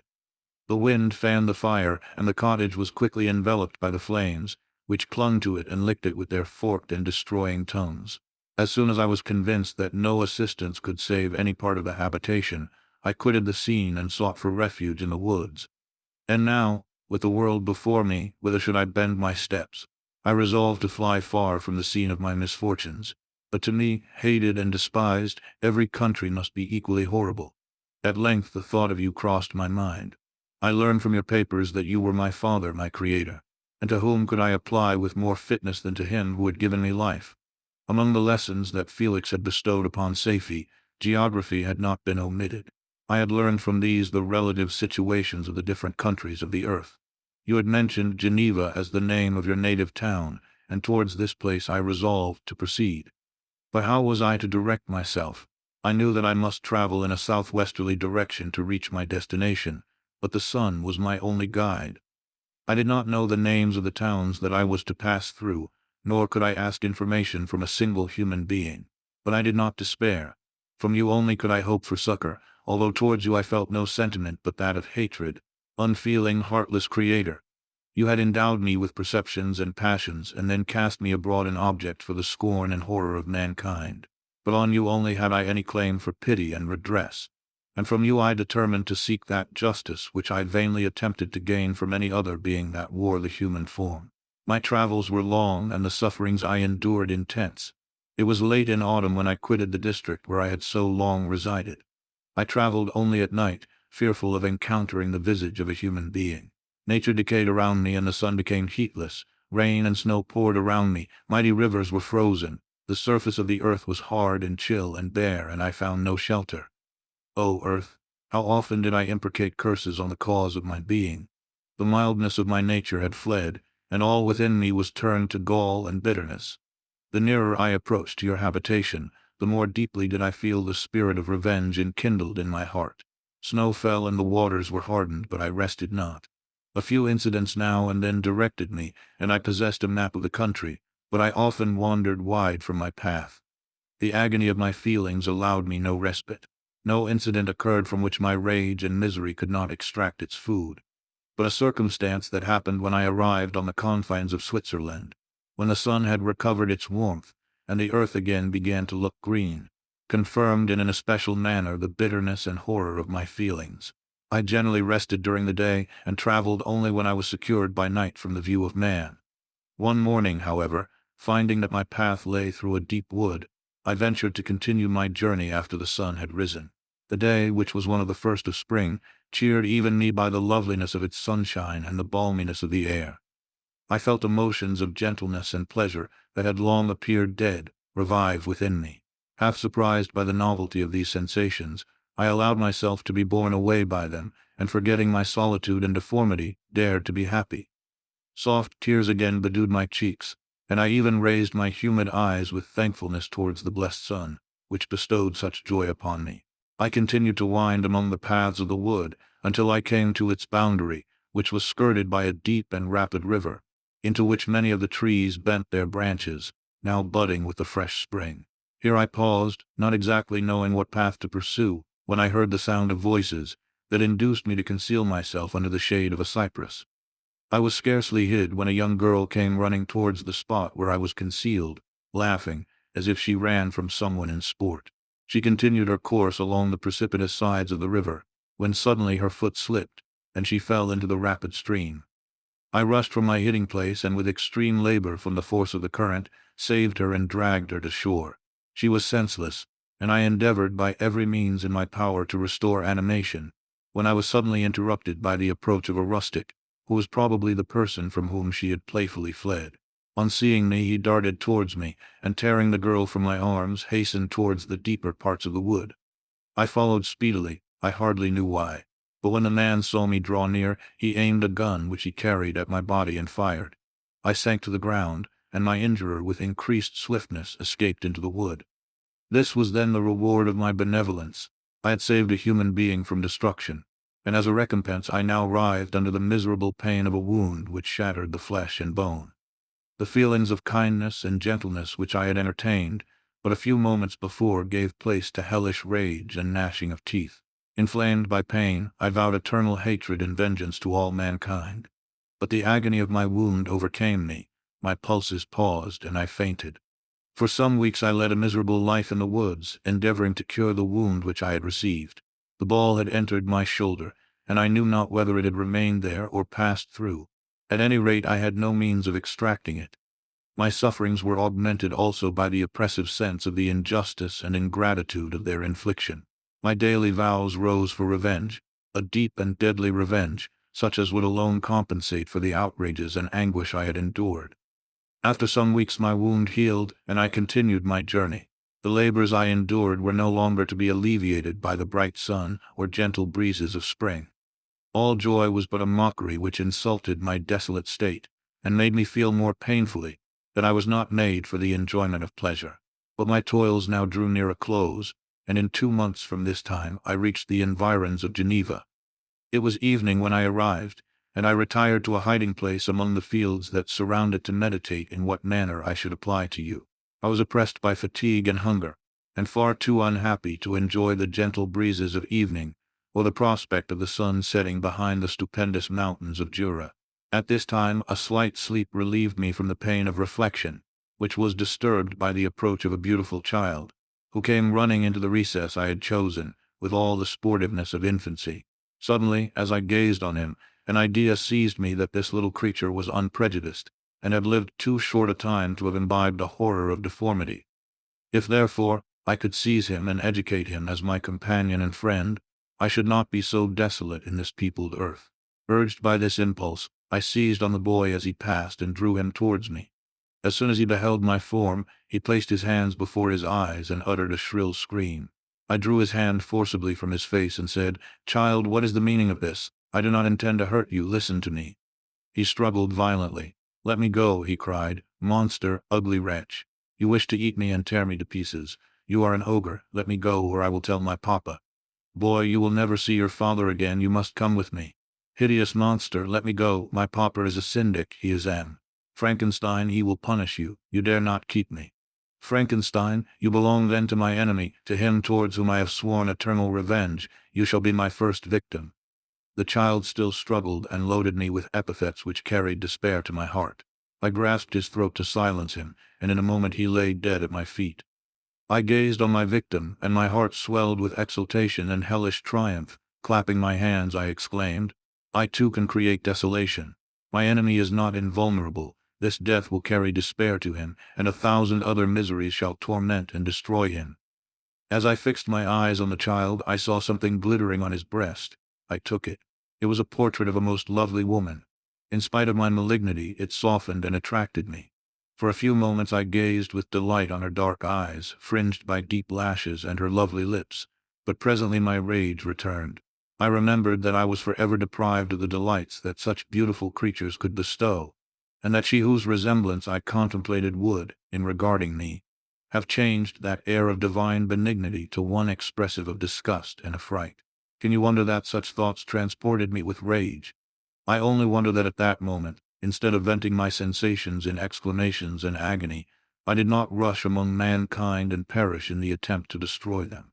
While I was overcome by these feelings, I left the spot where I had committed the murder, and seeking a more secluded hiding place, I entered a barn which had appeared to me to be empty. A woman was sleeping on some straw. She was young, not indeed so beautiful as her whose portrait I held, but of an agreeable aspect and blooming in the loveliness of youth and health. Here, I thought, is one of those whose joy-imparting smiles are bestowed on all but me. And then I bent over her and whispered, "Awake, fairest, thy lover is near. He who would give his life but to obtain one look of affection from thine eyes. My beloved, awake." The sleeper stirred. A thrill of terror ran through me. Should she indeed awake and see me and curse me and denounce the murderer? Thus would she assuredly act if her darkened eyes opened and she beheld me. The thought was madness. It stirred the fiend within me. Not I, but she shall suffer. The murder I have committed because I am forever robbed of all that she could give me, she shall atone. The crime had its source in her. Be hers the punishment. Thanks to the lessons of Felix and the sanguinary laws of man, I had learned now to work mischief. I bent over her and placed the portrait securely in one of the folds of her dress. She moved again, and I fled. For some days I haunted the spot where these scenes had taken place, sometimes wishing to see you, sometimes resolved to quit the world and its miseries forever. At length I wandered towards these mountains, and have ranged through their immense recesses, consumed by a burning passion which you alone can gratify. We may not part until you have promised to comply with my requisition. I am alone and miserable. Man will not associate with me, but one as deformed and horrible as myself would not deny herself to me. My companion must be of the same species and have the same defects. This being you must create. Chapter 17. The being finished speaking and fixed his looks upon me in the expectation of a reply. But I was bewildered, perplexed, and unable to arrange my ideas sufficiently to understand the full extent of his proposition. He continued, "You must create a female for me with whom I can live in the interchange of those sympathies necessary for my being. This you alone can do, and I demand it of you as a right which you must not refuse to concede." The latter part of his tale had kindled anew in me the anger that had died away while he narrated his peaceful life among the cottagers, and as he said this, I could no longer suppress the rage that burned within me. "I do refuse it," I replied, "and no torture shall ever extort a consent from me. You may render me the most miserable of men, but you shall never make me base in my own eyes. Shall I create another like yourself whose joint wickedness might desolate the world? Begone, I have answered you, you may torture me, but I will never consent." "You are in the wrong," replied the fiend, "and instead of threatening, I am content to reason with you. I am malicious because I am miserable. Am I not shunned and hated by all mankind? You, my Creator, would tear me to pieces and triumph. Remember that, and tell me why I should pity man more than he pities me. You would not call it murder if you could precipitate me into one of those ice rifts and destroy my frame, the work of your own hands. Shall I respect man when he condemns me? Let him live with me in the interchange of kindness, and instead of injury I would bestow every benefit upon him with tears of gratitude at his acceptance. But that cannot be. The human senses are insurmountable barriers to our union. Yet mine shall not be the submission of abject slavery. I will revenge my injuries. If I cannot inspire love, I will cause fear, and chiefly towards you, my arch-enemy, because my Creator, do I swear inextinguishable hatred. Have a care, I will work at your destruction, nor finish until I desolate your heart, so that you shall curse the hour of your birth." A fiendish rage animated him as he said this. His face was wrinkled into contortions too horrible for human eyes to behold. But presently he calmed himself and proceeded. "I intended to reason. This passion is detrimental to me, for you do not reflect that you are the cause of its excess. If any being felt emotions of benevolence towards me, I should return them 100 and 100-fold. For that one creature's sake I would make peace with the whole kind. But I now indulge in dreams of bliss that cannot be realized. What I ask of you is reasonable and moderate. I demand a creature of another sex, but as hideous as myself. The gratification is small, but it is all that I can receive, and it shall content me. It is true, we shall be monsters, cut off from all the world, but on that account we shall be more attached to one another. Our lives will not be happy, but they will be harmless and free from the misery I now feel. Oh, my Creator, make me happy. Let me feel gratitude towards you for one benefit. Let me see that I excite the sympathy of some existing thing. Do not deny me my request." I was moved. I shuddered when I thought of the possible consequences of my consent, but I felt that there was some justice in his argument. His tale and the feelings he now expressed proved him to be a creature of fine sensations. And did I not as his maker owe him all the portion of happiness that it was in my power to bestow? He saw my change of feeling and continued, "If you consent, neither you nor any other human being shall ever see us again. I will go to the vast wilds of South America. My food is not that of man. I do not destroy the lamb and the kid to glut my appetite. Acorns and berries afford me sufficient nourishment. My companion will be of the same nature as myself, and will be content with the same fare. We shall make our bed of dried leaves. The sun will shine on us as on man, and will ripen our food. The picture I present to you is peaceful and human, and you must feel that you could deny it only in the wantonness of power and cruelty. Pitiless as you have been towards me, I now see compassion in your eyes. Let me seize the favorable moment and persuade you to promise what I so ardently desire." "You propose," replied I, "to fly from the habitations of man, to dwell in those wilds where the beasts of the field will be your only companions. How can you, who long for the love and sympathy of man, persevere in this exile? You will return and again seek their kindness, and you will meet with their detestation. Your evil passions will be renewed, and you will then have a companion to aid you in the task of destruction. This may not be. Cease to argue the point, for I cannot consent." "How inconstant are your feelings! But a moment ago you were moved by my representations, and why do you again harden yourself to my complaints? I swear to you, by the earth which I inhabit, and by you that made me, that with the companion you bestow, I will quit the neighborhood of man and dwell, as it may chance, in the most savage of places. My evil passions will have fled, for I shall meet with sympathy. My life will flow quietly away, and in my dying moments I shall not curse my Maker. His words had a strange effect upon me. I compassionated him, and sometimes felt a wish to console him. But when I looked upon him, when I saw the filthy mass that moved and talked, my heart sickened, and my feelings were altered to those of horror and hatred. I tried to stifle these sensations. I thought that as I could not sympathize with him, I had no right to withhold from him the small portion of happiness which was yet in my power to bestow. "You swear," I said, "to be harmless. But have you not already shown a degree of malice that should reasonably make me distrust you? May not even this be a feint that will increase your triumph by affording a wider scope for your revenge? How is this? I must not be trifled with, and I demand an answer. If I have no ties and no affections, hatred and vice must be my portion. The love of another will destroy the cause of my crimes, and I shall become a thing of whose existence everyone will be ignorant. My vices are the children of a forced solitude that I abhor, and my virtues will necessarily arise when I live in communion with an equal. I shall feel the affections of a sensitive being, and become linked to the chain of existence and events from which I am now excluded." I paused some time to reflect on all he had related, and the various arguments which he had employed. I thought of the promise of virtues which he had displayed on the opening of his existence, and the subsequent blight of all kindly feeling by the loathing and scorn which his protectors had manifested towards him. His power and threats were not omitted in my calculations. A creature who could exist in the ice caves of the glaciers, and hide himself from pursuit among the ridges of inaccessible precipices, was a being possessing faculties it would be vain to cope with. After a long pause of reflection, I concluded that the justice due both to him and my fellow creatures demanded of me that I should comply with his request. Turning to him, therefore, I said, "I consent to your demand, on your solemn oath to quit Europe forever, and every other place in the neighborhood of man, as soon as I shall deliver into your hands a female who will accompany you in your exile."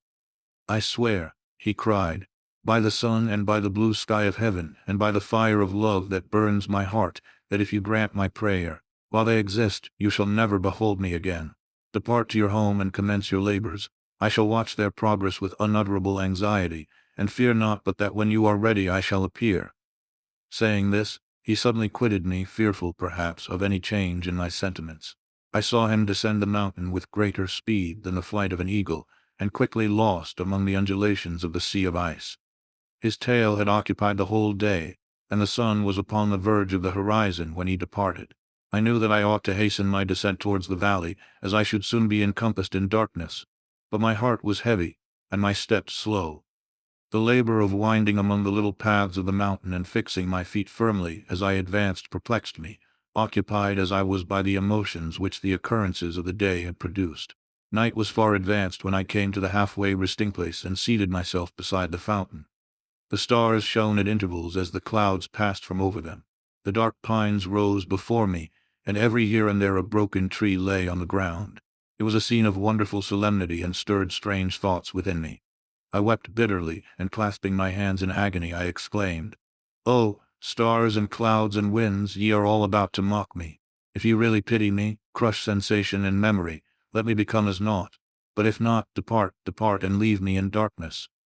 These were wild and miserable thoughts, but I cannot describe to you how the eternal twinkling of the stars weighed upon me, and how I listened to every blast of wind as if it were a dull, ugly siroc on its way to consume me. Morning dawned before I arrived at the village of Chamonix. I took no rest, but returned immediately to Geneva. Even in my own heart I could give no expression to my sensations. They weighed on me with a mountain's weight, and their excess destroyed my agony beneath them.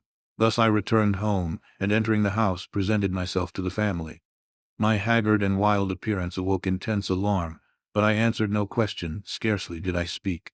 I felt as if I were placed under a ban, as if I had no right to claim their sympathies, as if never more might I enjoy companionship with them. Yet even thus I loved them to adoration, and to save them, I resolved to dedicate myself to my most abhorred task. The prospect of such an occupation made every other circumstance of existence pass before me like a dream. and that thought only had to me the reality of life. Chapter 18. Day after day, week after week, passed away on my return to Geneva, and I could not collect the courage to recommence my work. I feared the vengeance of the disappointed fiend, yet I was unable to overcome my repugnance to the task which was enjoined me. I found that I could not compose a female without again devoting several months to profound study and laborious disquisition. I had heard of some discoveries having been made by an English philosopher, the knowledge of which was material to my success, and I sometimes thought of obtaining my father's consent to visit England for this purpose. But I clung to every pretense of delay, and shrank from taking the first step in an undertaking whose immediate necessity began to appear less absolute to me.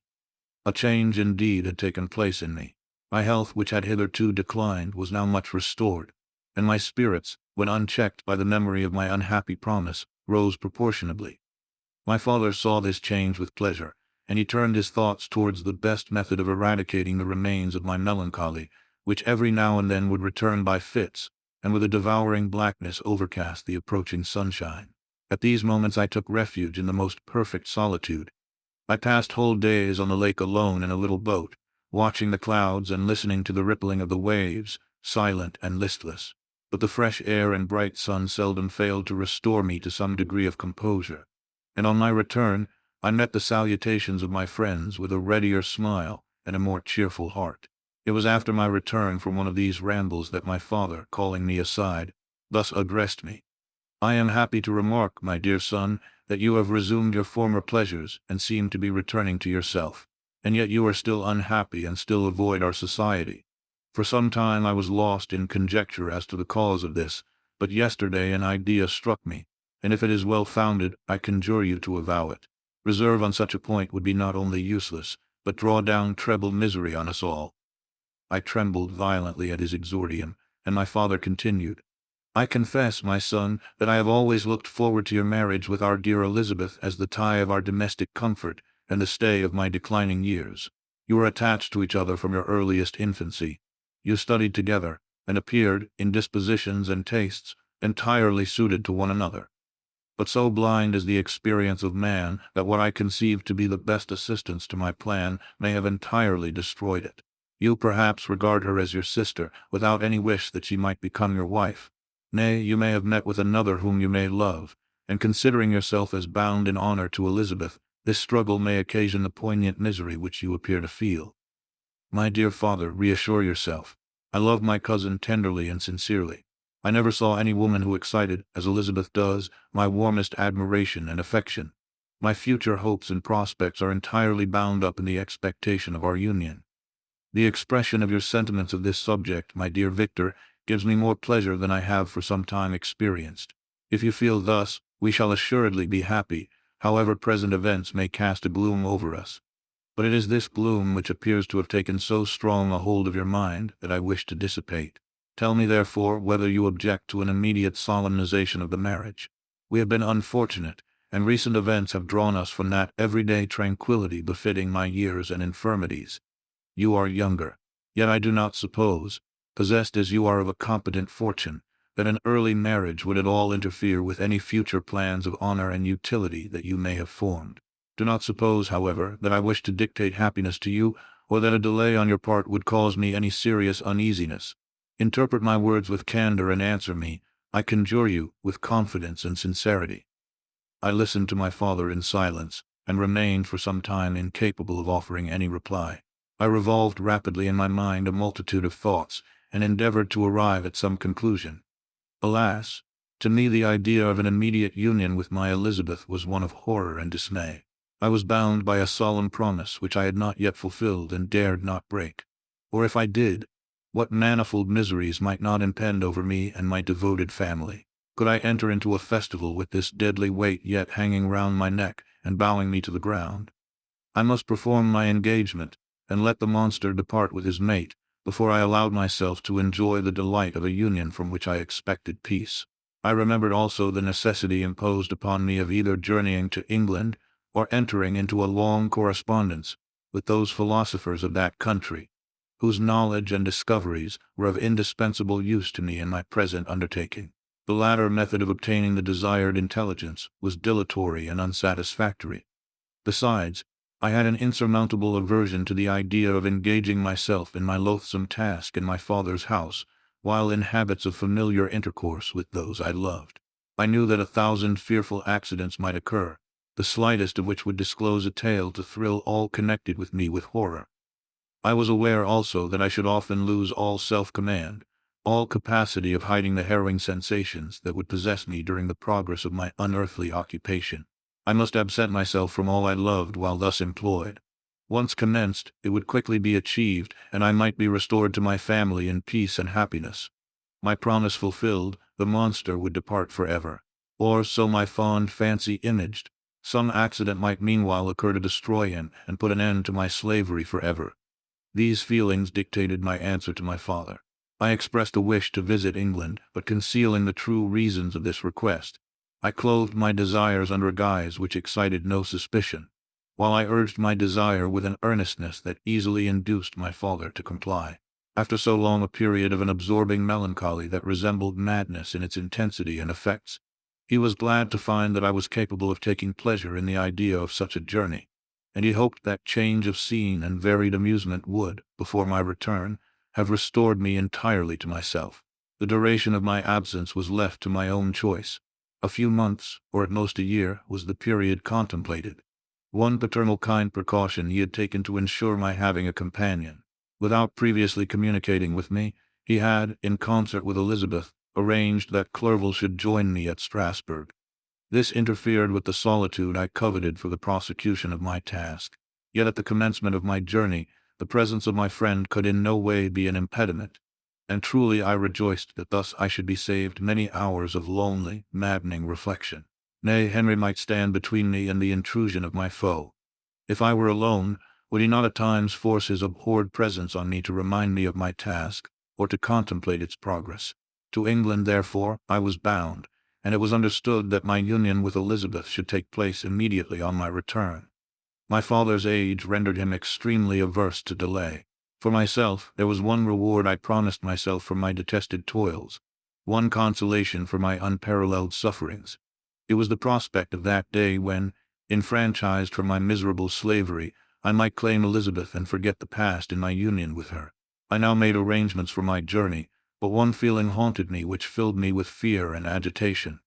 During my absence, I should leave my friends unconscious of the existence of their enemy and unprotected from his attacks, exasperated as he might be by my departure.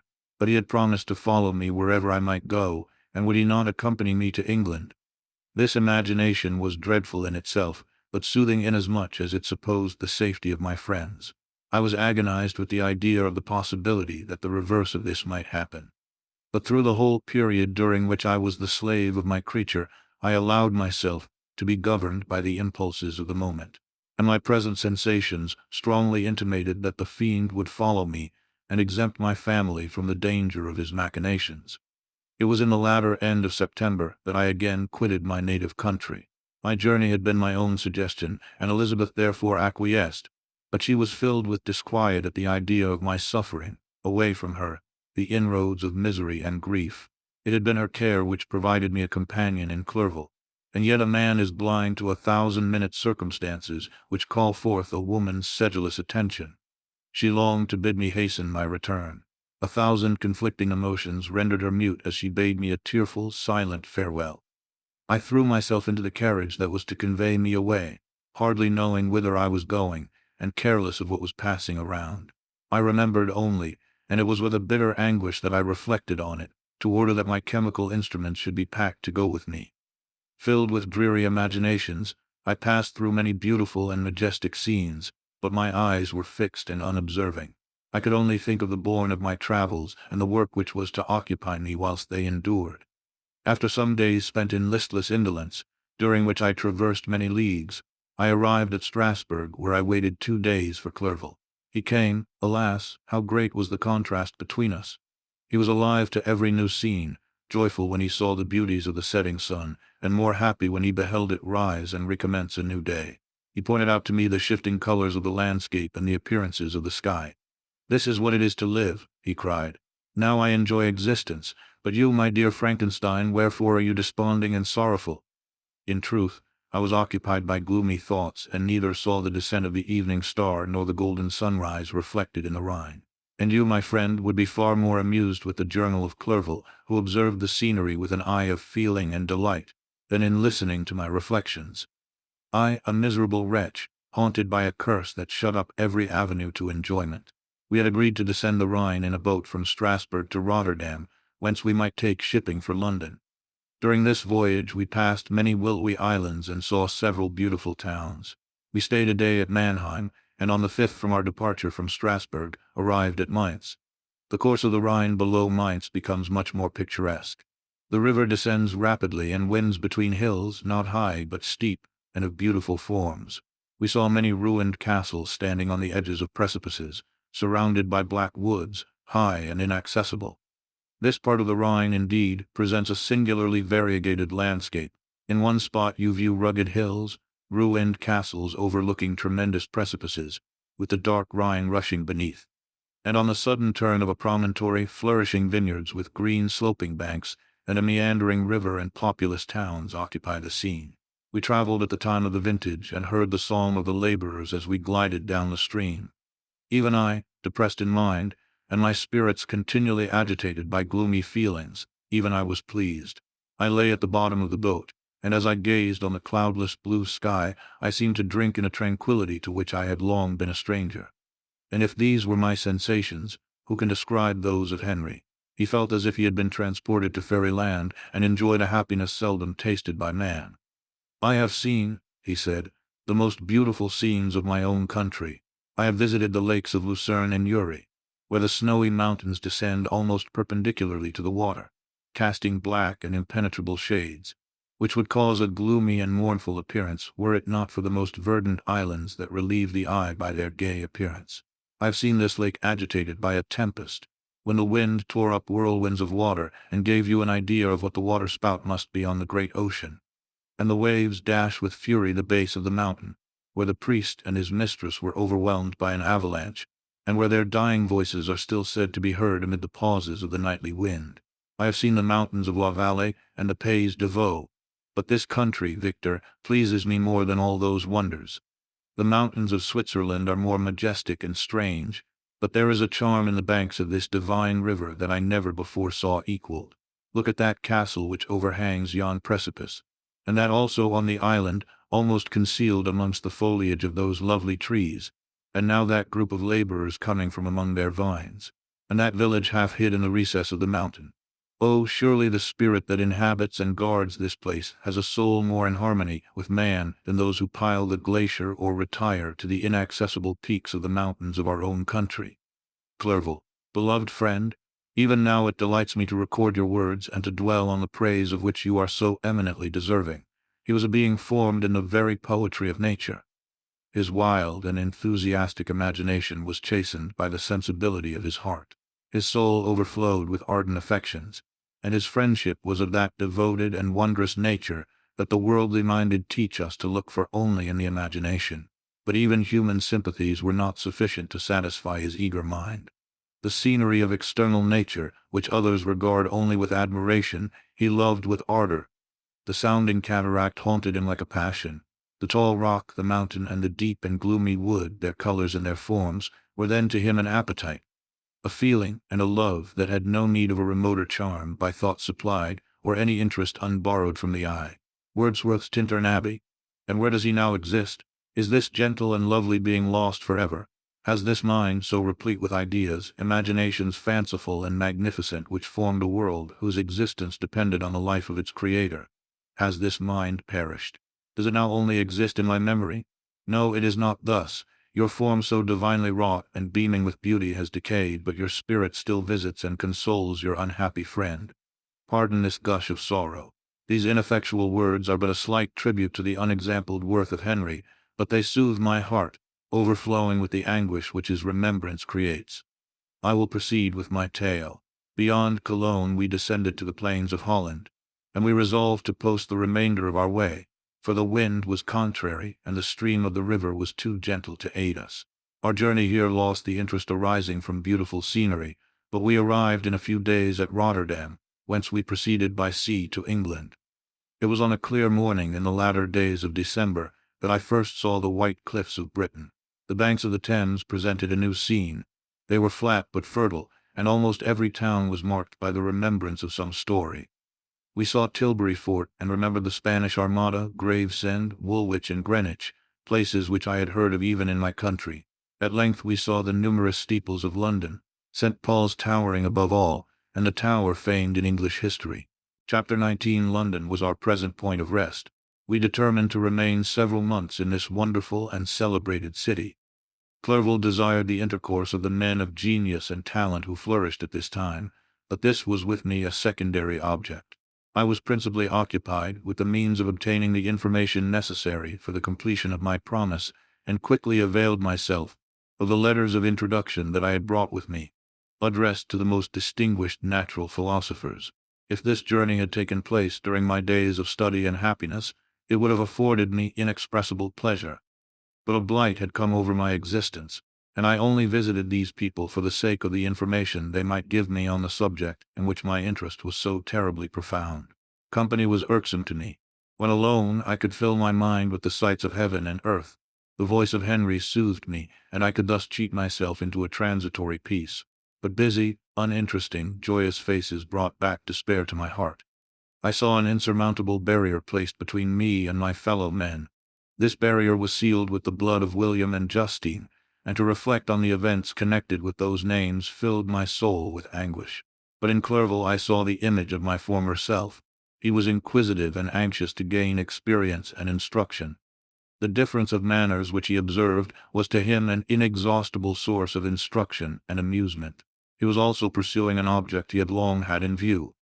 His design was to visit India, in the belief that he had in his knowledge of its various languages, and in the views he had taken of its society, the means of materially assisting the progress of European colonization and trade.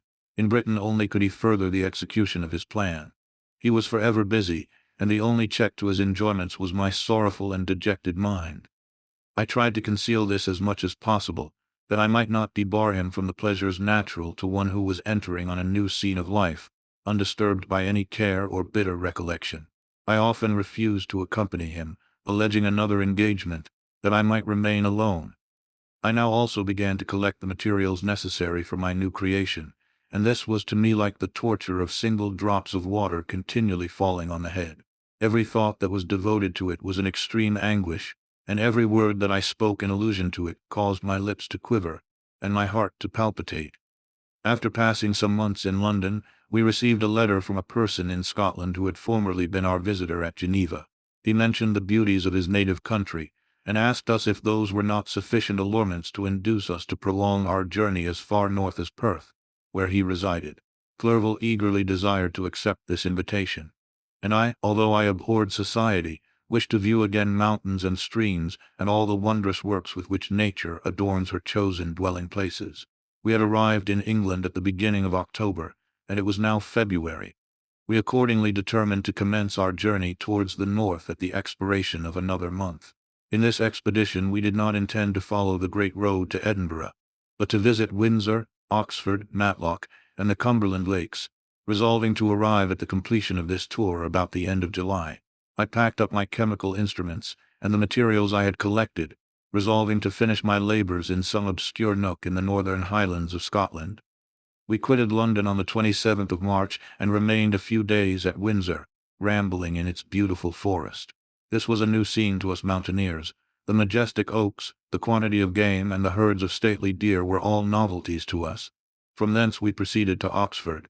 As we entered this city, our minds were filled with the remembrance of the events that had been transacted there more than a century and a half before. It was here that Charles I had collected his forces.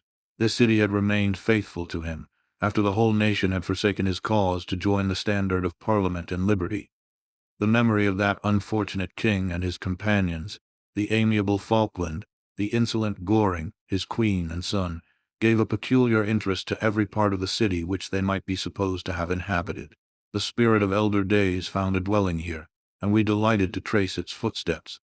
If these feelings had not found an imaginary gratification, the appearance of the city had yet in itself sufficient beauty to obtain our admiration. The colleges are ancient and picturesque.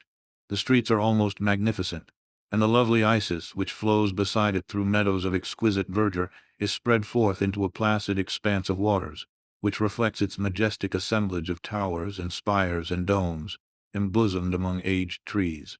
I enjoyed this scene, and yet my enjoyment was embittered both by the memory of the past and the anticipation of the future. I was formed for peaceful happiness.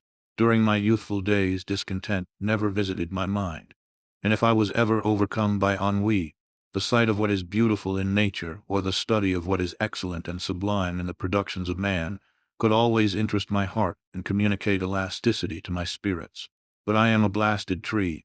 The bolt has entered my soul, and I felt then that I should survive to exhibit what I shall soon cease to be, a miserable spectacle of wrecked humanity, pitiable to others and intolerable to myself. We passed a considerable period at Oxford, rambling among its environs and endeavoring to identify every spot which might relate to the most animating epoch of English history. Our little voyages of discovery were often prolonged by the successive objects that presented themselves. We visited the tomb of the illustrious Hampden and the field on which that patriot fell. For a moment my soul was elevated from its debasing and miserable fears, to contemplate the divine ideas of liberty and self-sacrifice of which these sites were the monuments and the remembrancers. For an instant I dared to shake off my chains and look around me with a free and lofty spirit, but the iron had eaten into my flesh, and I sank again, trembling and hopeless, into my miserable self. We left Oxford with regret and proceeded to Matlock, which was our next place of rest. The country in the neighborhood of this village resembled, to a greater degree, the scenery of Switzerland, but everything is on a lower scale, and the green hills want the crown of distant white Alps which always attend on the piney mountains of my native country. We visited the wondrous cave and the little cabinets of natural history, where the curiosities are disposed in the same manner as in the collections at Servox and Chamonix. The latter name made me tremble when pronounced by Henry, and I hastened to quit Matlock, with which that terrible scene was thus associated. From Derby, still journeying northwards, we passed 2 months in Cumberland and Westmoreland. I could now almost fancy myself among the Swiss mountains. The little patches of snow which yet lingered on the northern sides of the mountains, the lakes, and the dashing of the rocky streams were all familiar and dear sights to me. Here also we made some acquaintances, who almost contrived to cheat me into happiness. The delight of Clerval was proportionably greater than mine. His mind expanded in the company of men of talent, and he found in his own nature greater capacities and resources than he could have imagined himself to have possessed while he associated with his inferiors. "I could pass my life here," said he to me, "and among these mountains I should scarcely regret Switzerland and the Rhine." But he found that a traveler's life is one that includes much pain amidst its enjoyments. His feelings are forever on the stretch, and when he begins to sink into repose, he finds himself obliged to quit that on which he rests in pleasure for something new, which again engages his attention, and which also he forsakes for other novelties. We had scarcely visited the various lakes of Cumberland and Westmoreland, and conceived an affection for some of the inhabitants when the period of our appointment with our Scotch friend approached, and we left them to travel on. For my own part I was not sorry. I had now neglected my promise for some time, and I feared the effects of the demon's disappointment. He might remain in Switzerland and wreak his vengeance on my relatives. This idea pursued me, and tormented me at every moment from which I might otherwise have snatched repose and peace. I waited for my letters with feverish impatience. If they were delayed, I was miserable and overcome by 1,000 fears. And when they arrived, and I saw the superscription of Elizabeth or my father, I hardly dared to read and ascertain my fate. Sometimes I thought that the fiend followed me and might expedite my remissness by murdering my companion. When these thoughts possessed me, I would not quit Henry for a moment, but followed him as his shadow, to protect him from the fancied rage of his destroyer. I felt as if I had committed some great crime, the consciousness of which haunted me. I was guiltless, but I had indeed drawn down a horrible curse upon my head, as mortal as that of crime. I visited Edinburgh with languid eyes and mind, and yet that city might have interested the most unfortunate being. Clerval did not like it so well as Oxford, for the antiquity of the latter city was more pleasing to him. But the beauty and regularity of the new town of Edinburgh, its romantic castle and its environs, the most delightful in the world, Arthur's Seat, St. Bernard's Well, and the Pentland Hills, compensated him for the change, and filled him with cheerfulness and admiration. but I was impatient to arrive at the termination of my journey. We left Edinburgh in a week, passing through Cupar, St. Andrews, and along the banks of the Tay to Perth, where our friend expected us. But I was in no mood to laugh and talk with strangers or enter into their feelings or plans with the good humor expected from a guest, and accordingly I told Clerval that I wished to make the tour of Scotland alone. "Do you," said I, "enjoy yourself and let this be our rendezvous. I may be absent a month or two, but do not interfere with my motions, I entreat you. Leave me to peace and solitude for a short time, and when I return I hope it will be with a lighter heart, more congenial to your own temper." Henry wished to dissuade me, but seeing me bent on this plan, ceased to remonstrate. He entreated me to write often.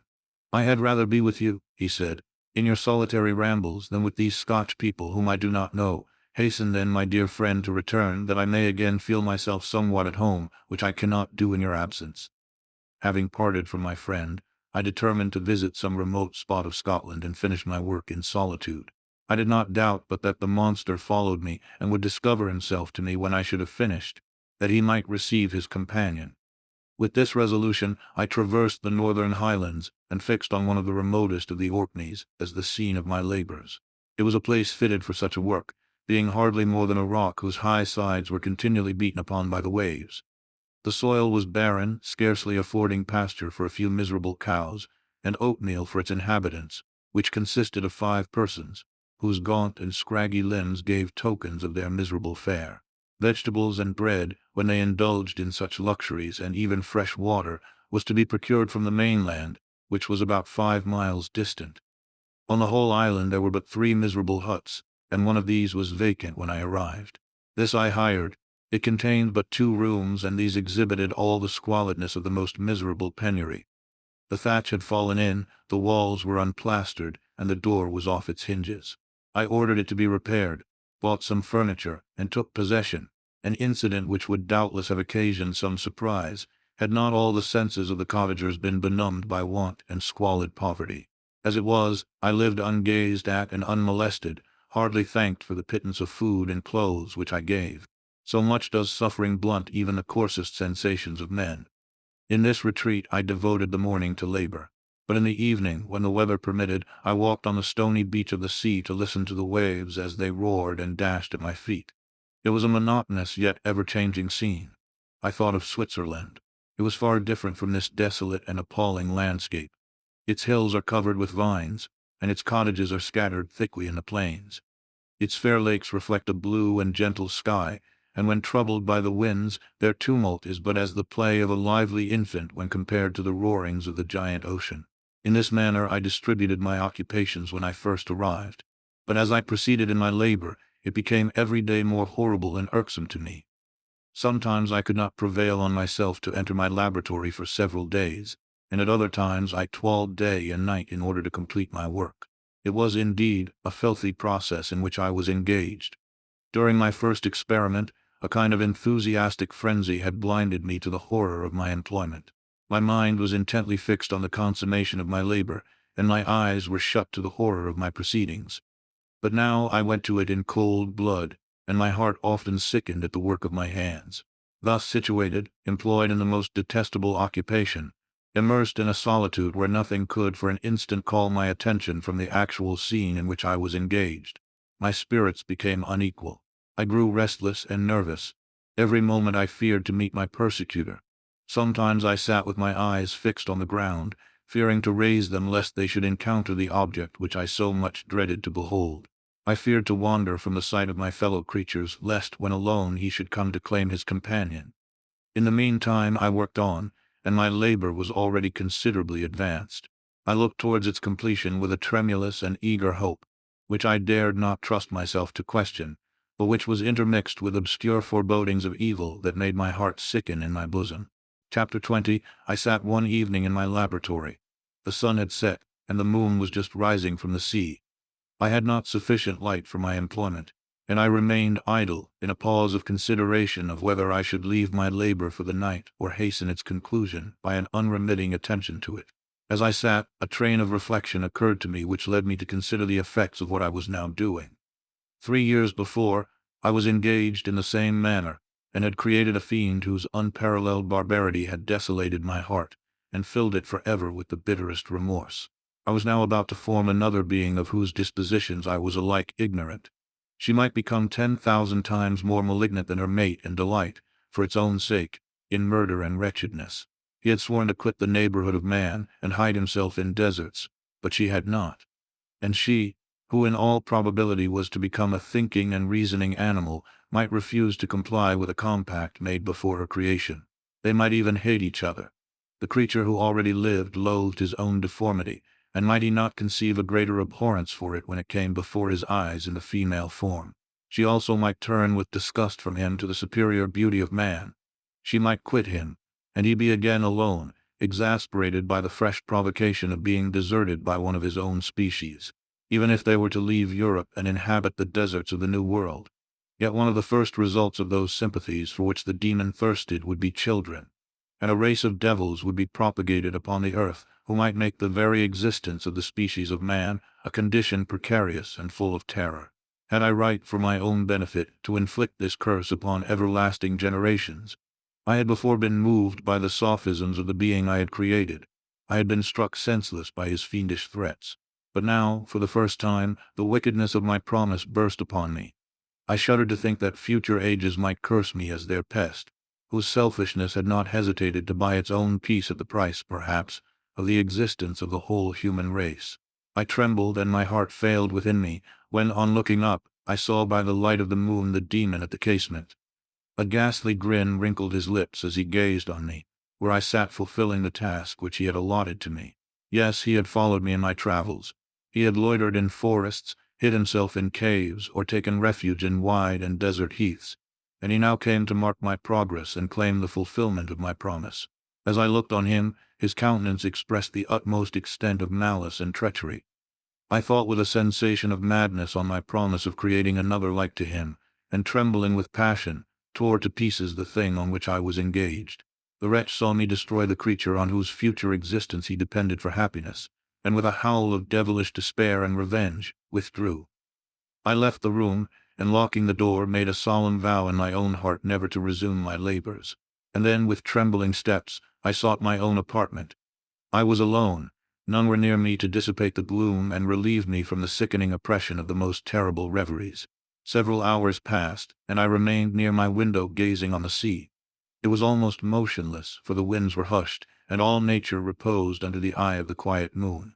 A few fishing vessels alone specked the water, and now and then the gentle breeze wafted the sound of voices as the fishermen called to one another. I felt the silence, although I was hardly conscious of its extreme profundity, until my ear was suddenly arrested by the paddling of oars near the shore, and a person landed close to my house. In a few minutes after, I heard the creaking of my door, as if someone endeavored to open it softly. I trembled from head to foot. I felt a presentiment of who it was, and wished to rouse one of the peasants who dwelt in a cottage not far from mine. But I was overcome by the sensation of helplessness, so often felt in frightful dreams, when you in vain endeavor to fly from an impending danger, and was rooted to the spot. Presently I heard the sound of footsteps along the passage. The door opened, and the wretch whom I dreaded appeared. Shutting the door, he approached me and said in a smothered voice, "You have destroyed the work which you began. What is it that you intend? Do you dare to break your promise? I have endured toil and misery. I left Switzerland with you. I crept along the shores of the Rhine, among its willow islands and over the summits of its hills. I have dwelt many months in the heaths of England and among the deserts of Scotland. I have endured incalculable fatigue and cold and hunger. Do you dare destroy my hopes? Begone, I do break my promise. Never will I create another like yourself, equal in deformity and wickedness. Slave, I before reasoned with you, but you have proved yourself unworthy of my condescension. Remember that I have power. You believe yourself miserable, but I can make you so wretched that the light of day will be hateful to you. You are my creator, but I am your master. Obey, the hour of my irresolution is past, and the period of your power is arrived. Your threats cannot move me to do an act of wickedness, but they confirm me in a determination of not creating you a companion in vice. Shall I in cool blood set loose upon the earth a demon whose delight is in death and wretchedness? Begone, I am firm, and your words will only exasperate my rage." The monster saw my determination in my face, and gnashed his teeth in the impotence of anger. "Shall each man," cried he, "find a wife for his bosom, and each beast have his mate, and I be alone? I had feelings of affection, and they were requited by detestation and scorn. Man, you may hate, but beware. Your hours will pass in dread and misery, and soon the bolt will fall which must ravish from you your happiness forever. Are you to be happy while I grovel in the intensity of my wretchedness? You can blast my other passions, but revenge remains. Revenge, henceforth dearer than light or food.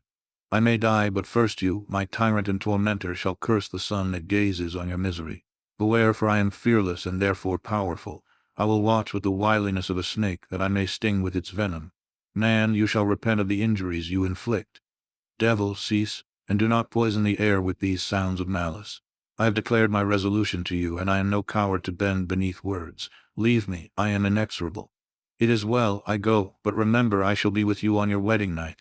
I started forward and exclaimed, Villain, before you sign my death warrant, be sure that you are yourself safe.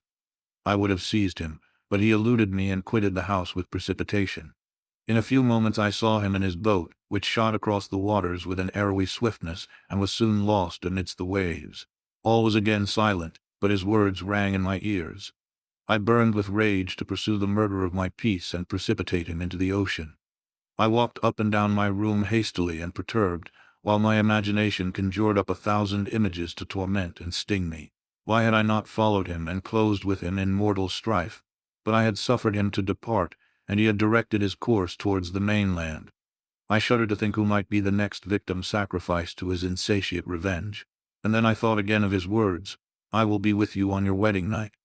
That then was the period fixed for the fulfillment of my destiny. In that hour I should die and at once satisfy and extinguish his malice. The prospect did not move me to fear. Yet when I thought of my beloved Elizabeth, of her tears and endless sorrow, when she should find her lover so barbarously snatched from her, tears, the first I had shed for many months, streamed from my eyes, and I resolved not to fall before my enemy without a bitter struggle. The night passed away, and the sun rose from the ocean. My feelings became calmer, if it may be called calmness, when the violence of rage sinks into the depths of despair. I left the house, the horrid scene of the last night's contention, and walked on the beach of the sea, which I almost regarded as an insuperable barrier between me and my fellow creatures. Nay, a wish that such should prove the fact stole across me. I desired that I might pass my life on that barren rock, wearily, it is true, but uninterrupted by any sudden shock of misery. If I returned, it was to be sacrificed, or to see those whom I most loved die under the grasp of a demon whom I had myself created. I walked about the isle like a restless spectre, separated from all it loved and miserable in the separation. When it became noon, and the sun rose higher, I lay down on the grass and was overpowered by a deep sleep. I had been awake the whole of the preceding night, my nerves were agitated, and my eyes inflamed by watching and misery. The sleep into which I now sank refreshed me, and when I awoke, I again felt as if I belonged to a race of human beings like myself, and I began to reflect upon what had passed with greater composure. Yet still the words of the fiend rang in my ears like a death knell. They appeared like a dream, yet distinct and oppressive as a reality. The sun had far descended, and I still sat on the shore, satisfying my appetite, which had become ravenous, with an oaten cake, when I saw a fishing boat land close to me, and one of the men brought me a packet. It contained letters from Geneva, and one from Clerval entreating me to join him.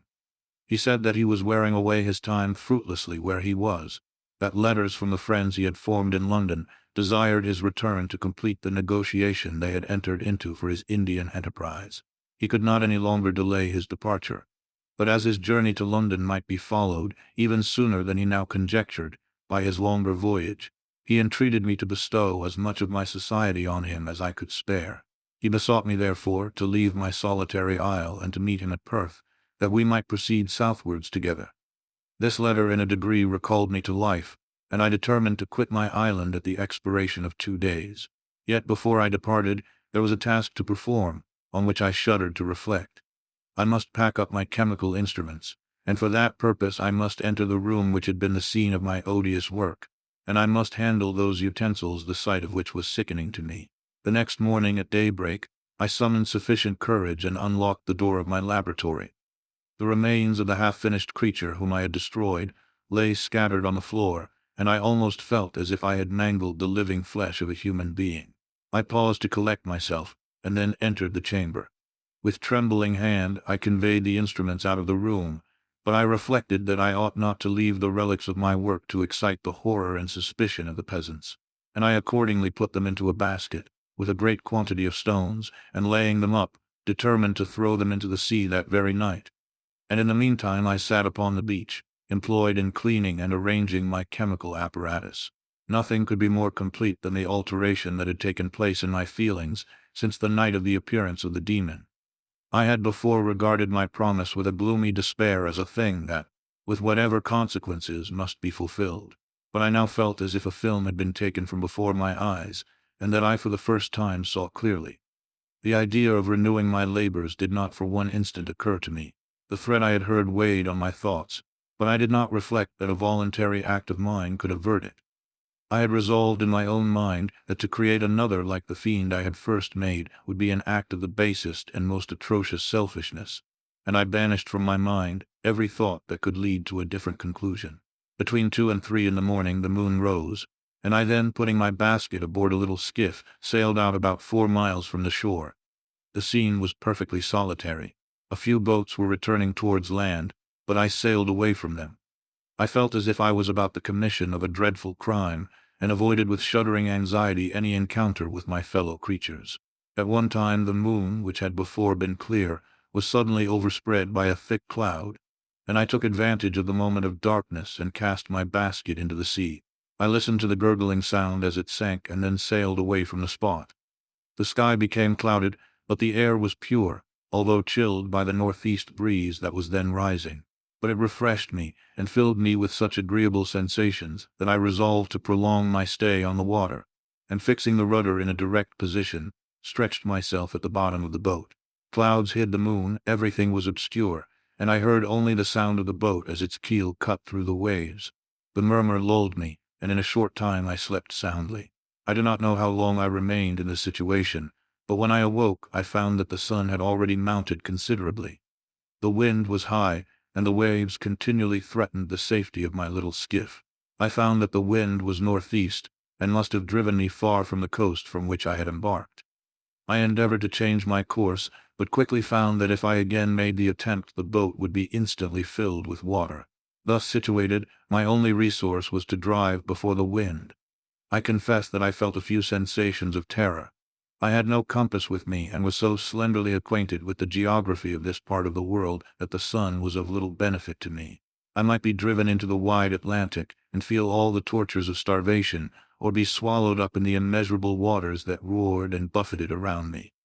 I had already been out many hours, and felt the torment of a burning thirst, a prelude to my other sufferings.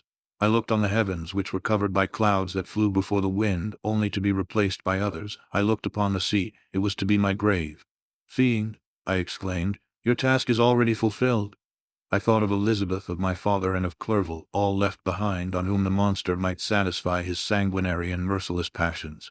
This idea plunged me into a reverie so despairing and frightful that even now, when the scene is on the point of closing before me forever, I shudder to reflect on it.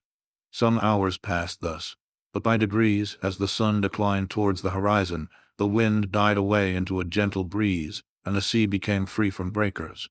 But these gave place to a heavy swell. I felt sick and hardly able to hold the rudder, when suddenly I saw a line of high land towards the south.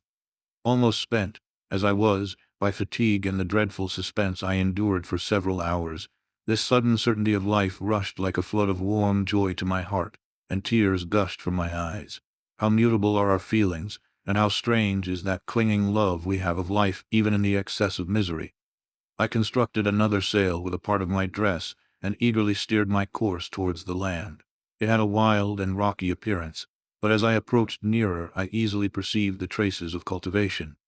I saw vessels near the shore, and found myself suddenly transported back to the neighborhood of civilized man. I carefully traced the windings of the land, and hailed a steeple which I at length saw issuing from behind a small promontory. As I was in a state of extreme debility, I resolved to sail directly towards the town, as a place where I could most easily procure nourishment. Fortunately I had money with me.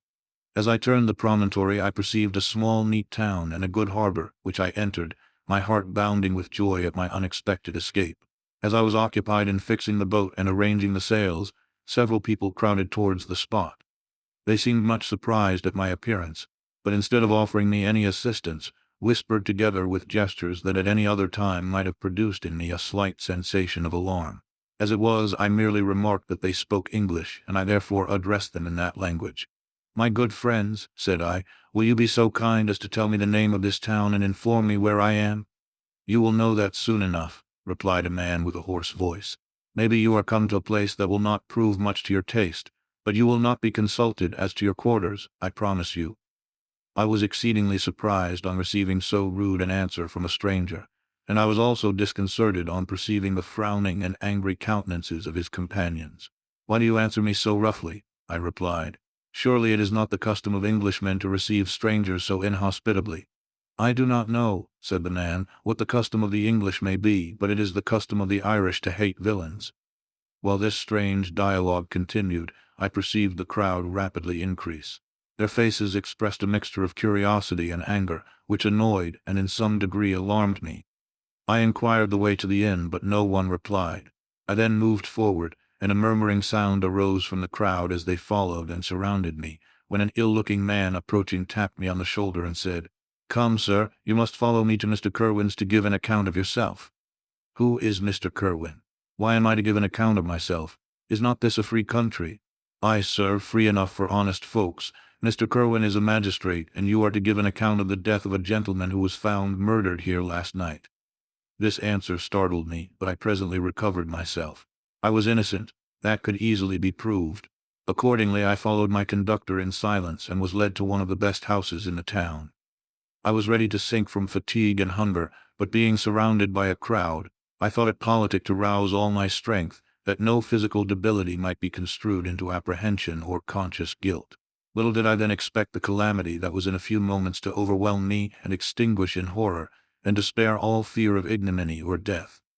I must pause here, for it requires all my fortitude to recall the memory of the frightful events which I am about to relate, in proper detail, to my recollection. Chapter 21. I was soon introduced into the presence of the magistrate, an old benevolent man with calm and mild manners. He looked upon me, however, with some degree of severity, and then, turning towards my conductors, he asked who appeared as witnesses on this occasion. About half a dozen men came forward, and one being selected by the magistrate, he deposed that he had been out fishing the night before with his son and brother-in-law, Daniel Nugent. When about 10 o'clock, they observed a strong northerly blast rising, and they accordingly put in for port. It was a very dark night, as the moon had not yet risen. They did not land at the harbor, but, as they had been accustomed, at a creek about 2 miles below. He walked on first, carrying a part of the fishing tackle, and his companions followed him at some distance. As he was proceeding along the sands, he struck his foot against something and fell at his length on the ground. His companions came up to assist him, and by the light of their lantern they found that he had fallen on the body of a man who was to all appearance dead. Their first supposition was that it was the corpse of some person who had been drowned and was thrown on shore by the waves. But on examination they found that the clothes were not wet, and even that the body was not then cold. They instantly carried it to the cottage of an old woman near the spot, and endeavored, but in vain, to restore it to life. It appeared to be a handsome young man, about 25 years of age. He had apparently been strangled, for there was no sign of any violence except the black mark of fingers on his neck. The first part of this deposition did not in the least interest me, but when the mark of the fingers was mentioned, I remembered the murder of my brother and felt myself extremely agitated. My limbs trembled, and a mist came over my eyes, which obliged me to lean on a chair for support. The magistrate observed me with a keen eye and, of course, drew an unfavorable augury from my manner.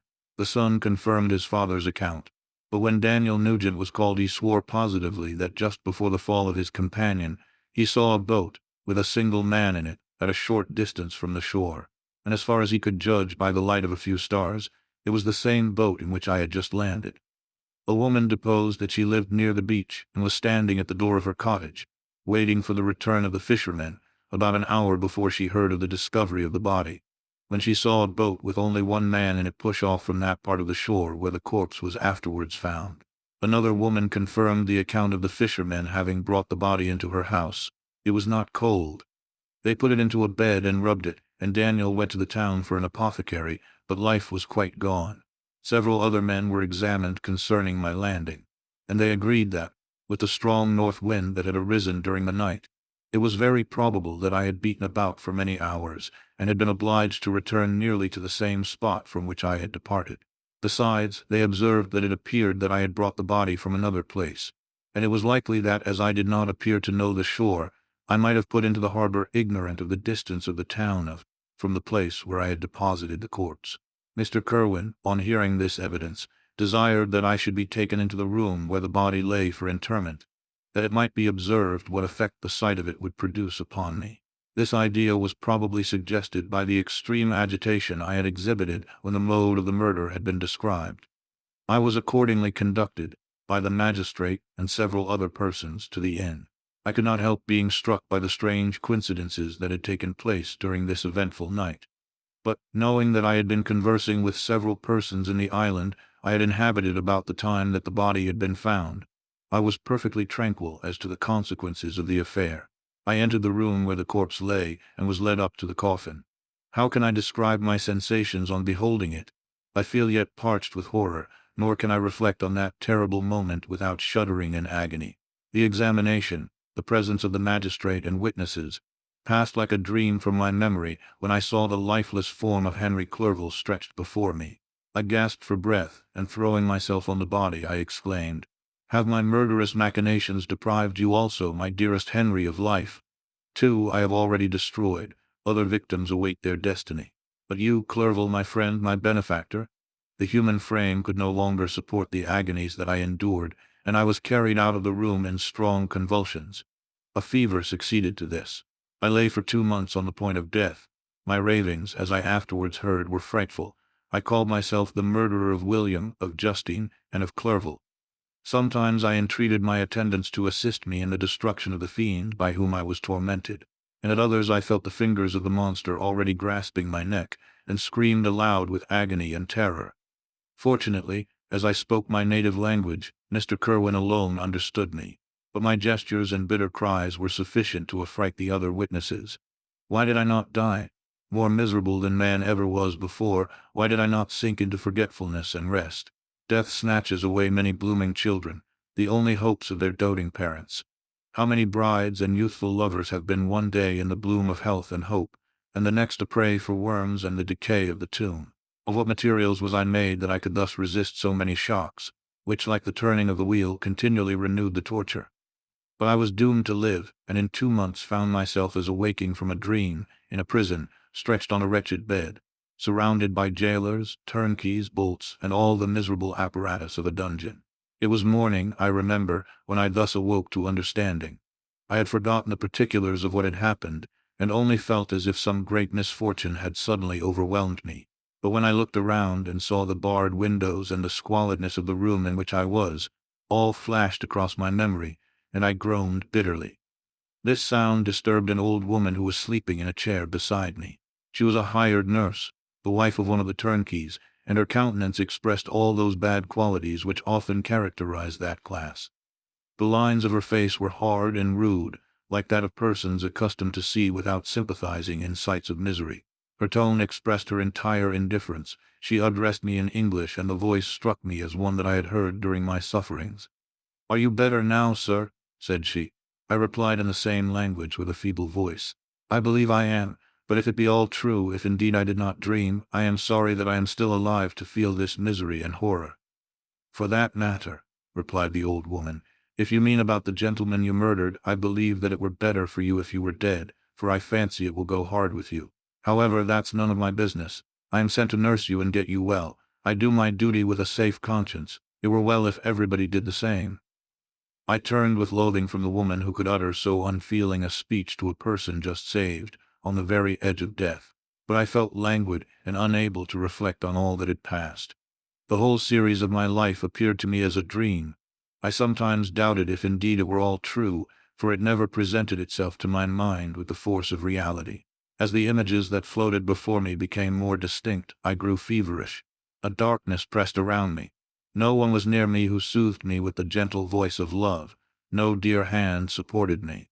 The physician came and prescribed medicines, and the old woman prepared them for me. But utter carelessness was visible in the first, and the expression of brutality was strongly marked in the visage of the second. Who could be interested in the fate of a murderer but the hangman who would gain his fee? These were my first reflections, but I soon learned that Mr. Kerwin had shown me extreme kindness. He had caused the best room in the prison to be prepared for me. Wretched indeed was the best. And it was he who had provided a physician and a nurse. It is true, he seldom came to see me, for although he ardently desired to relieve the sufferings of every human creature, he did not wish to be present at the agonies and miserable ravings of a murderer.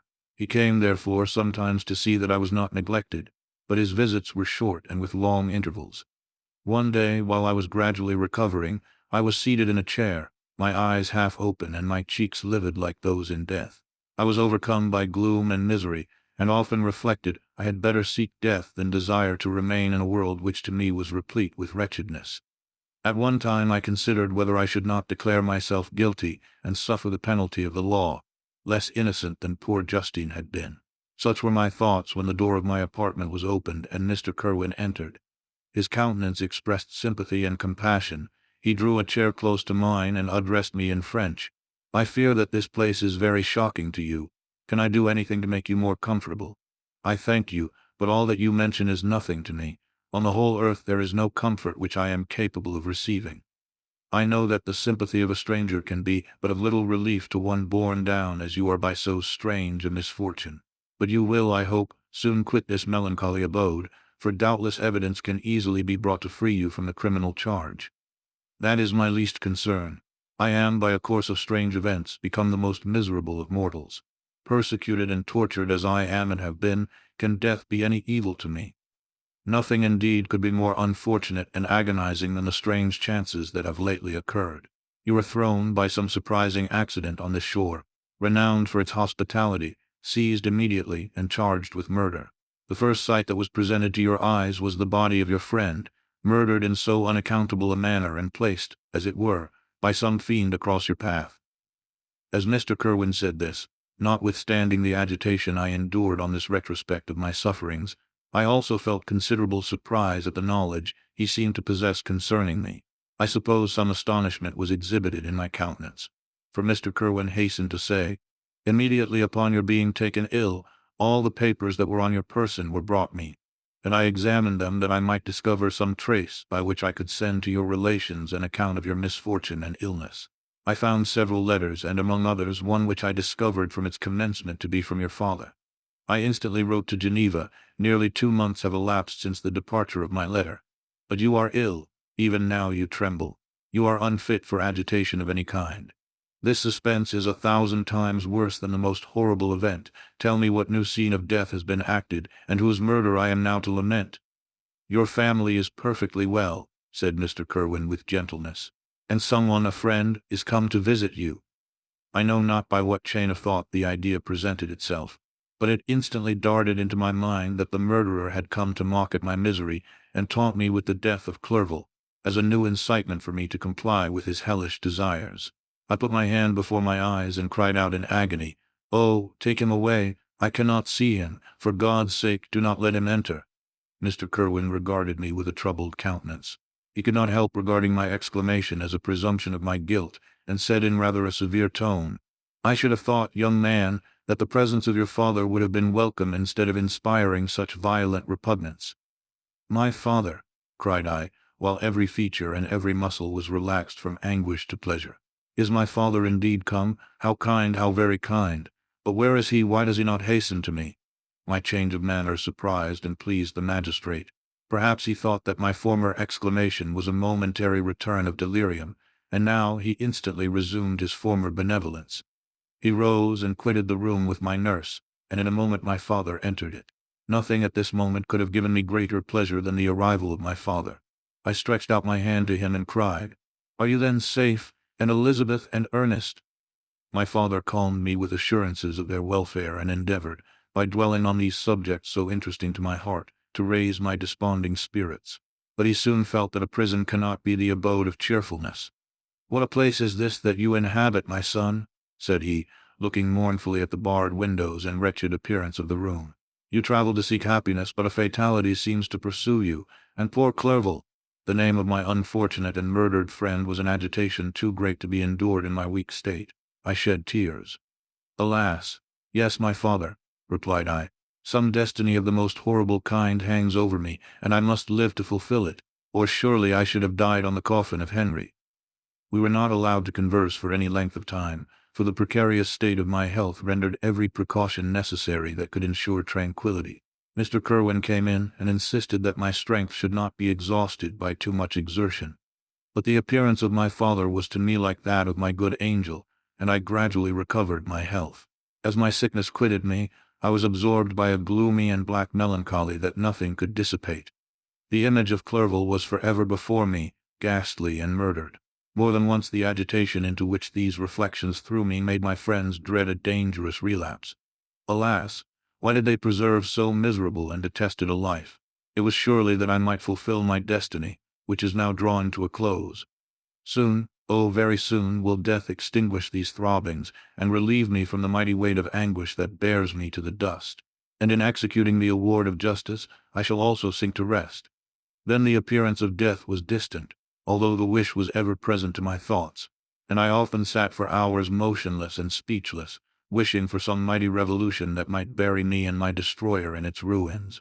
The season of the assizes approached.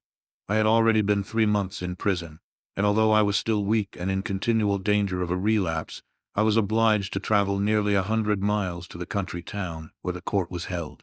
Mr. Kerwin charged himself with every care of collecting witnesses and arranging my defense. I was spared the disgrace of appearing publicly as a criminal, as the case was not brought before the court that decides on life and death. The grand jury rejected the bill, on its being proved that I was on the Orkney Islands at the hour the body of my friend was found. And a fortnight after my removal I was liberated from prison. My father was enraptured on finding me freed from the vexations of a criminal charge. That I was again allowed to breathe the fresh atmosphere, and permitted to return to my native country. I did not participate in these feelings, for to me the walls of a dungeon or a palace were alike hateful. The cup of life was poisoned forever, and although the sun shone upon me as upon the happy and gay of heart, I saw around me nothing but a dense and frightful darkness, penetrated by no light but the glimmer of 2 eyes that glared upon me. Sometimes they were the expressive eyes of Henry, languishing in death, the dark orbs nearly covered by the lids and the long black lashes that fringed them. Sometimes it was the watery, clouded eyes of the monster, as I first saw them in my chamber at Ingolstadt. My father tried to awaken in me the feelings of affection. He talked of Geneva, which I should soon visit, of Elizabeth and Ernest, but these words only drew deep groans from me. Sometimes, indeed, I felt a wish for happiness and thought with melancholy delight of my beloved cousin, or longed, with a devouring malady du pays, to see once more the blue lake and rapid Rhone, that had been so dear to me in early childhood.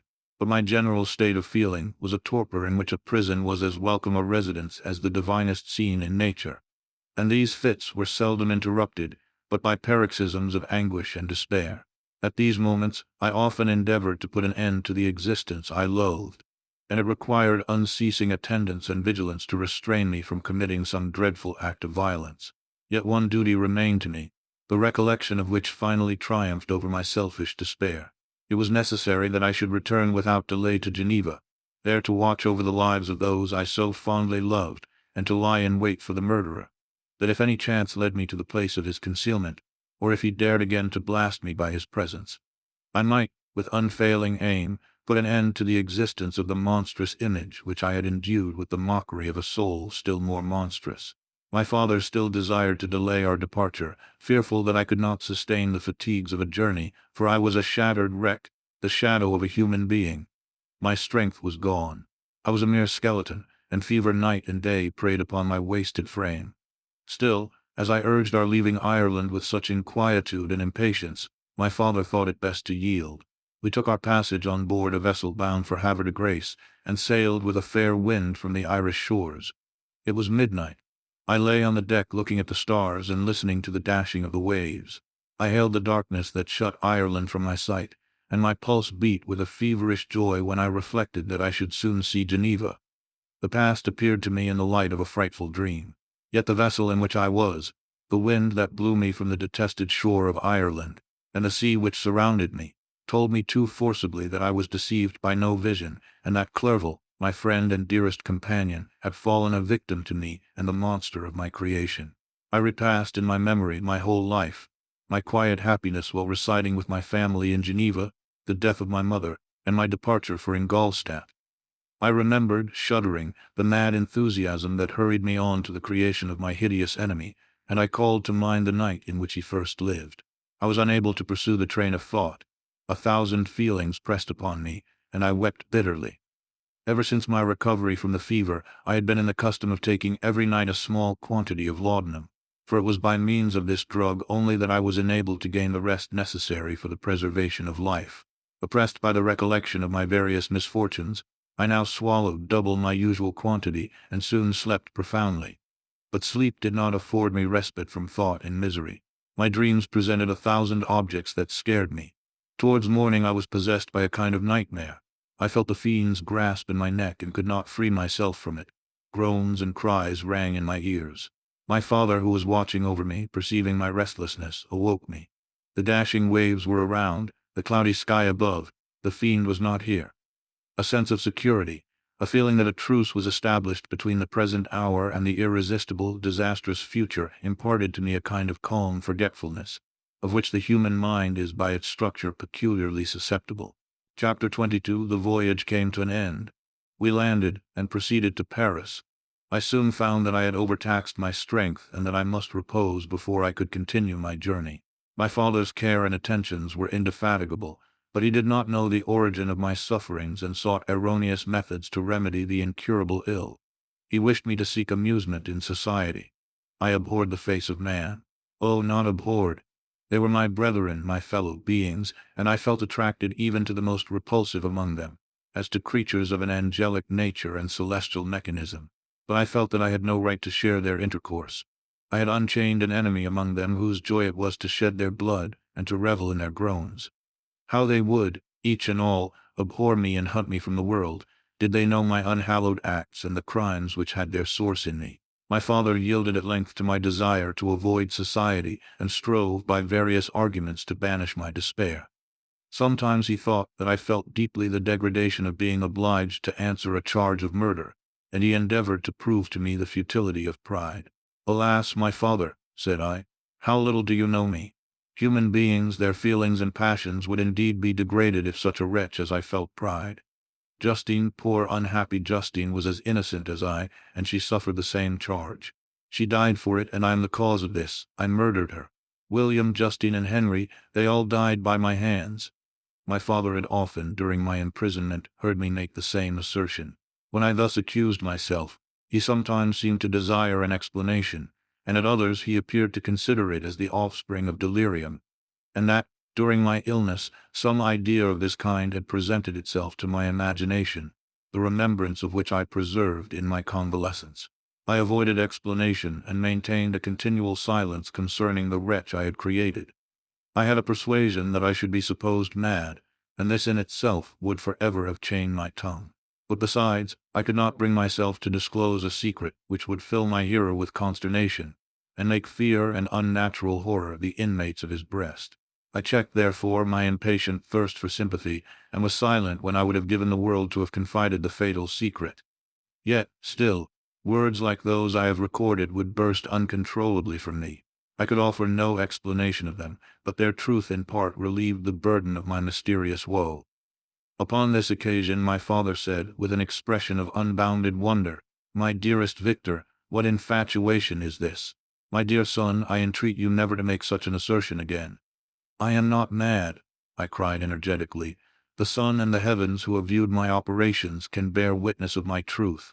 I am the assassin of those most innocent victims. They died by my machinations. 1,000 times would I have shed my own blood, drop by drop, to have saved their lives. But I could not, my father. Indeed, I could not sacrifice the whole human race." The conclusion of this speech convinced my father that my ideas were deranged, and he instantly changed the subject of our conversation, and endeavored to alter the course of my thoughts. He wished as much as possible to obliterate the memory of the scenes that had taken place in Ireland, and never alluded to them, or suffered me to speak of my misfortunes. As time passed away, I became more calm. Misery had her dwelling in my heart, but I no longer talked in the same incoherent manner of my own crimes. Sufficient for me was the consciousness of them. By the utmost self-reliance I curbed the imperious voice of wretchedness, which sometimes desired to declare itself to the whole world, and my manners were calmer and more composed than they had ever been since my journey to the Sea of Ice. A few days before we left Paris on our way to Switzerland, I received the following letter from Elizabeth. My dear friend, it gave me the greatest pleasure to receive a letter from my uncle dated at Paris. You are no longer at a formidable distance, and I may hope to see you in less than a fortnight. My poor cousin, how much you must have suffered. I expect to see you looking even more ill than when you quitted Geneva. This winter has been passed most miserably, tortured as I have been by anxious suspense. Yet I hope to see peace in your countenance, and to find that your heart is not totally void of comfort and tranquillity. Yet I fear that the same feelings now exist that made you so miserable a year ago, even perhaps augmented by time.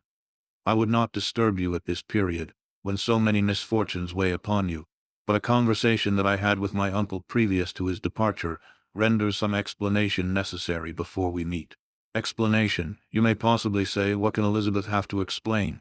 If you really say this, my questions are answered and all my doubts satisfied. But you are distant from me, and it is possible that you may dread and yet be pleased with this explanation.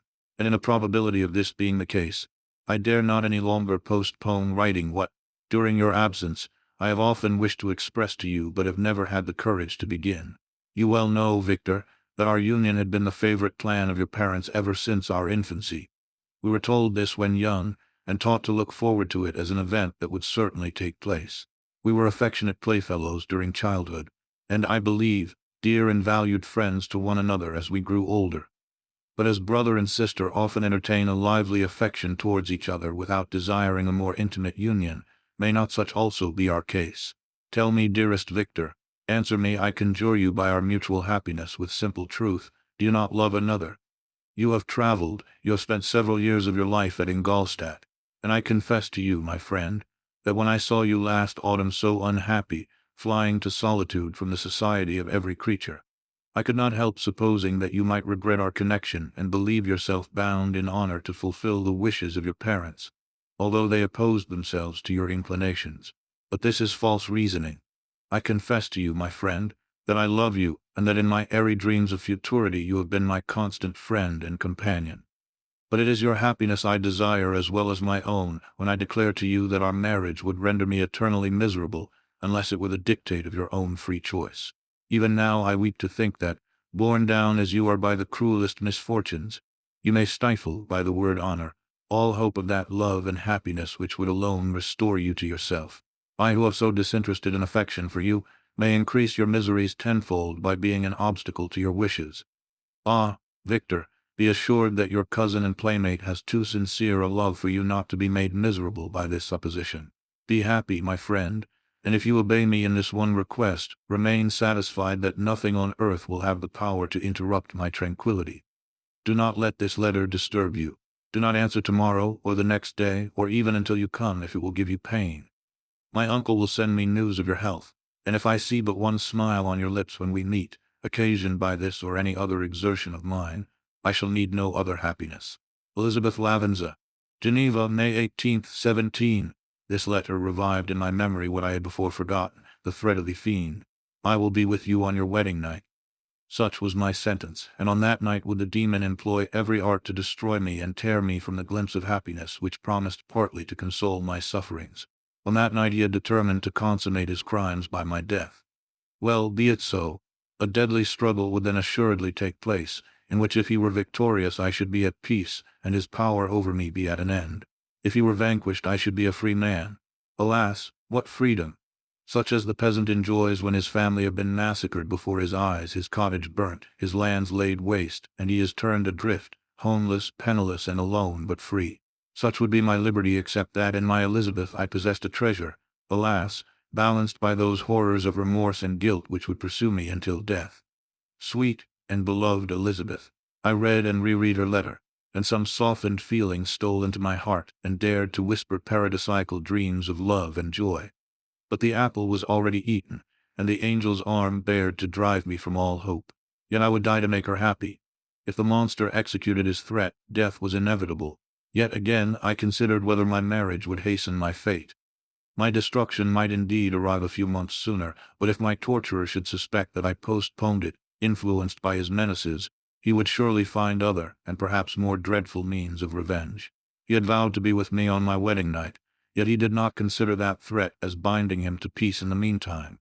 For as if to show me that he was not yet satiated with blood, he had murdered Clerval immediately after the enunciation of his threats. I resolved, therefore, that if my immediate union with my cousin would conduce either to hers or my father's happiness, my adversary's designs against my life should not retard it a single hour. In this state of mind, I wrote to Elizabeth. My letter was calm and affectionate. "I fear, my beloved girl," I said, "little happiness remains for us on earth, yet all that I may one day enjoy is centered in you. Chase away your idle fears. To you alone do I consecrate my life and my endeavors for contentment. I have one secret, Elizabeth, a dreadful one. When revealed to you, it will chill your frame with horror, and then, far from being surprised at my misery, you will only wonder that I survive what I have endured. I will confide this tale of misery and terror to you the day after our marriage shall take place. For my sweet cousin, there must be perfect confidence between us. But until then, I conjure you, do not mention or allude to it. This I most earnestly entreat, and I know you will comply." In about a week after the arrival of Elizabeth's letter, we returned to Geneva. The sweet girl welcomed me with warm affection, yet tears were in her eyes as she beheld my emaciated frame and feverish cheeks. I saw a change in her also. She was thinner, and had lost much of that heavenly vivacity that had before charmed me.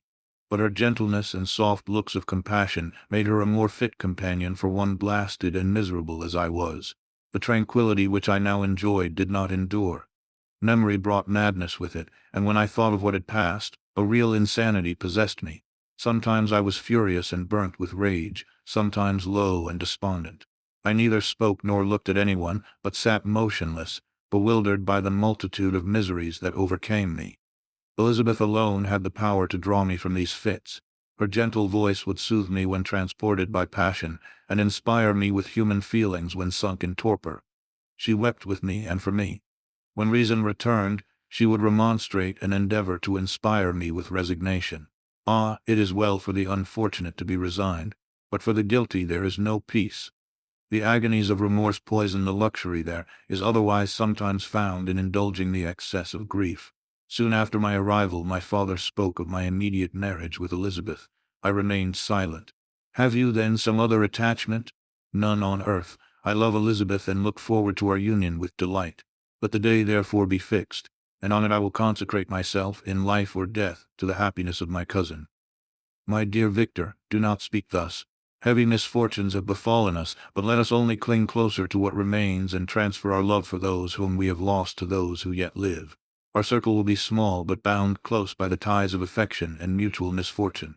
And when time shall have softened your despair, new and dear objects of care will be born to replace those of whom we have been so cruelly deprived." Such were the lessons of my father. But to me the remembrance of the threat returned. Nor can you wonder that, omnipotent as the fiend had yet been in his deeds of blood, I should almost regard him as invincible, and that when he had pronounced the words, "I shall be with you on your wedding night," I should regard the threatened fate as unavoidable. But death was no evil to me if the loss of Elizabeth were balanced with it, and I therefore, with a contented and even cheerful countenance, agreed with my father that if my cousin would consent, the ceremony should take place in 10 days, and thus put, as I imagined, the seal to my fate. Great God!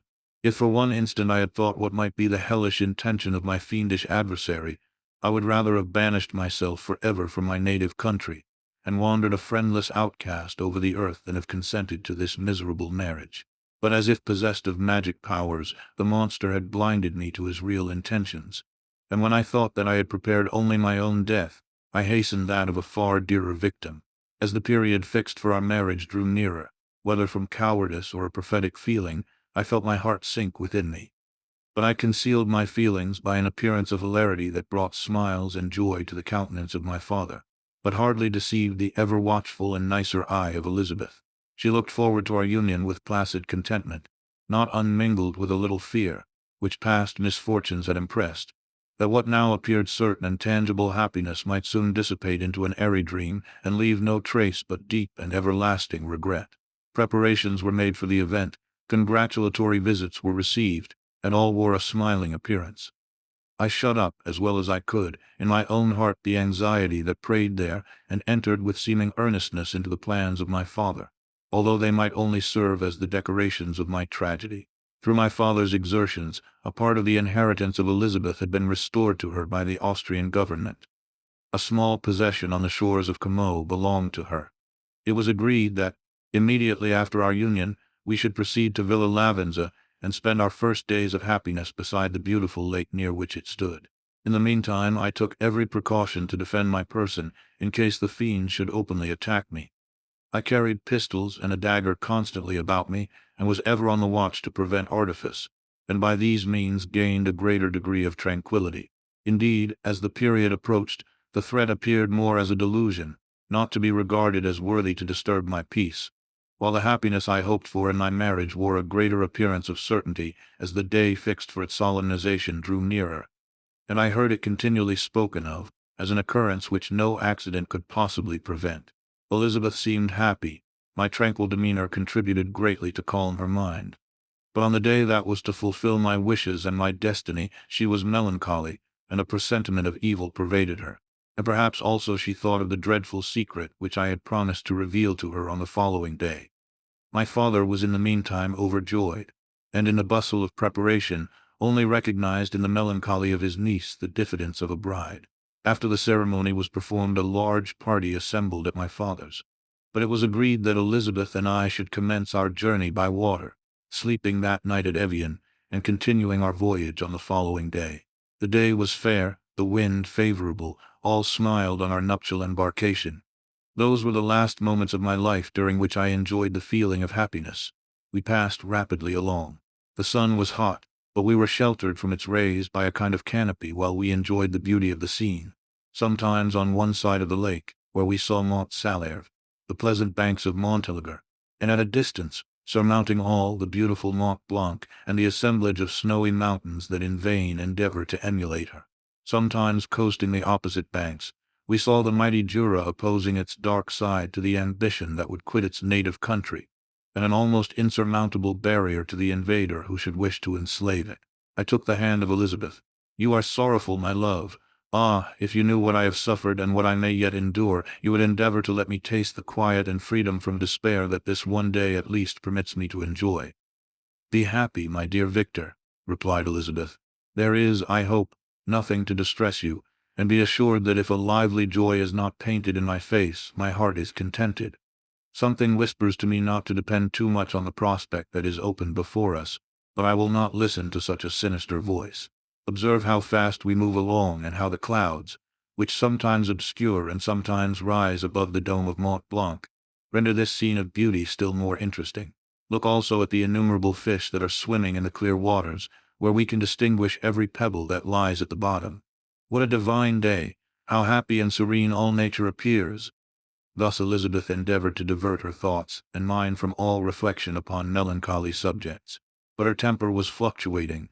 Joy for a few instants shone in her eyes, but it continually gave place to distraction and reverie. The sun sank lower in the heavens. We passed the river Drance, and observed its path through the chasms of the higher and the glens of the lower hills.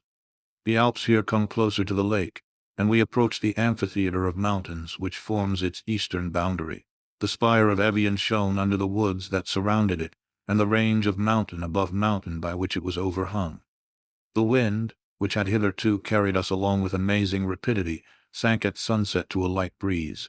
The soft air just ruffled the water, and caused a pleasant motion among the trees as we approached the shore, from which it wafted the most delightful scent of flowers and hay. The sun sank beneath the horizon as we landed, and as I touched the shore I felt those cares and fears revive which soon were to clasp me and cling to me forever. Chapter 23. It was 8 o'clock when we landed. We walked for a short time on the shore, enjoying the transitory light, and then retired to the inn and contemplated the lovely scene of waters, woods, and mountains, obscured in darkness, yet still displaying their black outlines. The wind, which had fallen in the south, now rose with great violence in the west. The moon had reached her summit in the heavens and was beginning to descend. The clouds swept across it swifter than the flight of the vulture and dimmed her rays, while the lake reflected the scene of the busy heavens, rendered still busier by the restless waves that were beginning to rise. Suddenly a heavy storm of rain descended.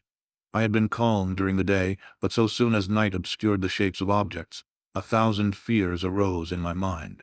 I was anxious and watchful, while my right hand grasped a pistol which was hidden in my bosom. Every sound terrified me, but I resolved that I would sell my life dearly and not shrink from the conflict until my own life or that of my adversary was extinguished. Elizabeth observed my agitation for some time in timid and fearful silence, but there was something in my glance which communicated terror to her, and trembling she asked, "What is it that agitates you, my dear Victor? What is it you fear?" "Oh, peace, peace, my love," replied I. "This night and all will be safe, but this night is dreadful, very dreadful." I passed an hour in this state of mind, when suddenly I reflected how fearful the combat which I momentarily expected would be to my wife, and I earnestly entreated her to retire, resolving not to join her until I had obtained some knowledge as to the situation of my enemy. She left me, and I continued some time walking up and down the passages of the house, and inspecting every corner that might afford a retreat to my adversary. But I discovered no trace of him, and was beginning to conjecture that some fortunate chance had intervened to prevent the execution of his menaces, when suddenly I heard a shrill and dreadful scream. It came from the room into which Elizabeth had retired. As I heard it, the whole truth rushed into my mind, my arms dropped, the motion of every muscle and fiber was suspended. I could feel the blood trickling in my veins and tingling in the extremities of my limbs. This state lasted but for an instant. The scream was repeated, and I rushed into the room. Great God, why did I not then expire? Why am I here to relate the destruction of the best hope and the purest creature on earth? She was there, lifeless and inanimate, thrown across the bed, her head hanging down and her pale and distorted features half covered by her hair. Everywhere I turn I see the same figure, her bloodless arms and relaxed form flung by the murderer on its bridal bier. Could I behold this and live? Alas, life is obstinate and clings closest where it is most hated. For a moment only did I lose recollection. I fell senseless on the ground. When I recovered, I found myself surrounded by the people of the inn. Their countenances expressed a breathless terror, but the horror of others appeared only as a mockery, a shadow of the feelings that oppressed me. I escaped from them to the room where lay the body of Elizabeth, my love, my wife, so lately living, so dear, so worthy. She had been moved from the posture in which I had first beheld her, and now, as she lay, her head upon her arm and a handkerchief thrown across her face and neck, I might have supposed her asleep. I rushed towards her and embraced her with ardor, but the deadly languor and coldness of the limbs told me that what I now held in my arms had ceased to be the Elizabeth whom I had loved and cherished. The murderous mark of the fiend's grasp was on her neck, and the breath had ceased to issue from her lips. While I still hung over her in the agony of despair, I happened to look up. The windows of the room had before been darkened, and I felt a kind of panic on seeing the pale yellow light of the moon illuminate the chamber. The shutters had been thrown back, and with a sensation of horror not to be described, I saw at the open window a figure the most hideous and abhorred. A grin was on the face of the monster. He seemed to jeer, as with his fiendish finger he pointed towards the corpse of my wife. I rushed towards the window and, drawing a pistol from my bosom, fired. But he eluded me, leaped from his station, and running with the swiftness of lightning, plunged into the lake. The report of the pistol brought a crowd into the room. I pointed to the spot where he had disappeared, and we followed the track with boats. Nets were cast, but in vain. After passing several hours, we returned hopeless, most of my companions believing it to have been a form conjured up by my fancy. After having landed, they proceeded to search the country, parties going in different directions among the woods and vines.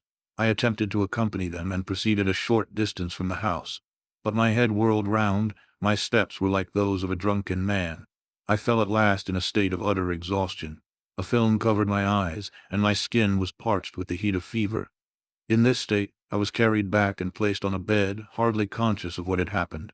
My eyes wandered round the room as if to seek something that I had lost. After an interval I arose, and as if by instinct, crawled into the room where the corpse of my beloved lay. There were women weeping around. I hung over it and joined my sad tears to theirs.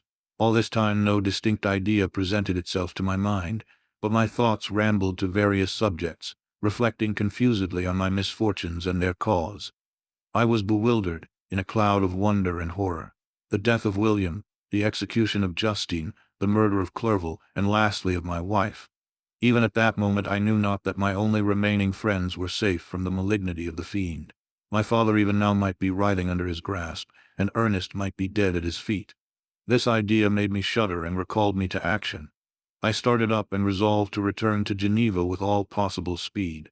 There were no horses to be procured, and I must return by the lake, but the wind was unfavorable and the rain fell in torrents. However, it was hardly morning, and I might reasonably hope to arrive by night.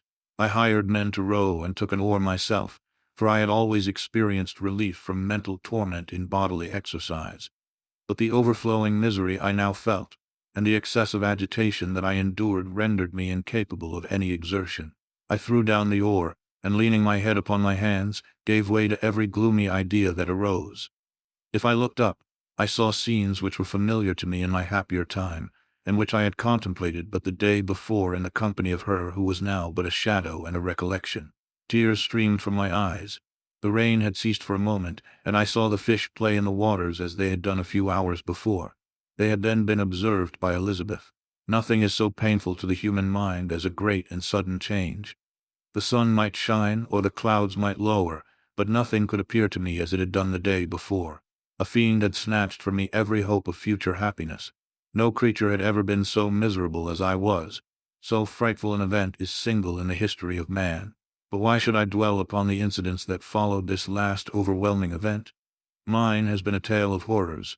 I have reached their acme, and what I must now relate can but be tedious to you. Know that one by one my friends were snatched away. I was left desolate. My own strength is exhausted, and I must tell in a few words what remains of my hideous narration. I arrived at Geneva. My father and Ernest yet lived, but the former sunk under the tidings that I bore. I see him now, excellent and venerable old man. His eyes wandered in vacancy, for they had lost their charm and their delight.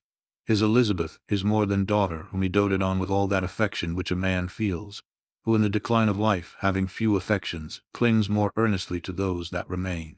Cursed be the fiend that brought misery on his gray hairs, and doomed him to waste in wretchedness.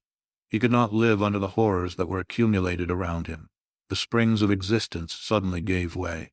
He was unable to rise from his bed, and in a few days he died in my arms. What then became of me? I know not. I lost sensation, and chains and darkness were the only objects that pressed upon me. Sometimes, indeed, I dreamt that I wandered in flowery meadows and pleasant vales with the friends of my youth, but I awoke and found myself in a dungeon. Melancholy followed, but by degrees I gained a clear conception of my miseries and situation, and was then released from my prison. For they had called me mad, and during many months, as I understood, a solitary cell had been my habitation. Liberty, however, had been a useless gift to me, had I not, as I awakened to reason, at the same time awakened to revenge. As the memory of past misfortunes pressed upon me, I began to reflect on their cause.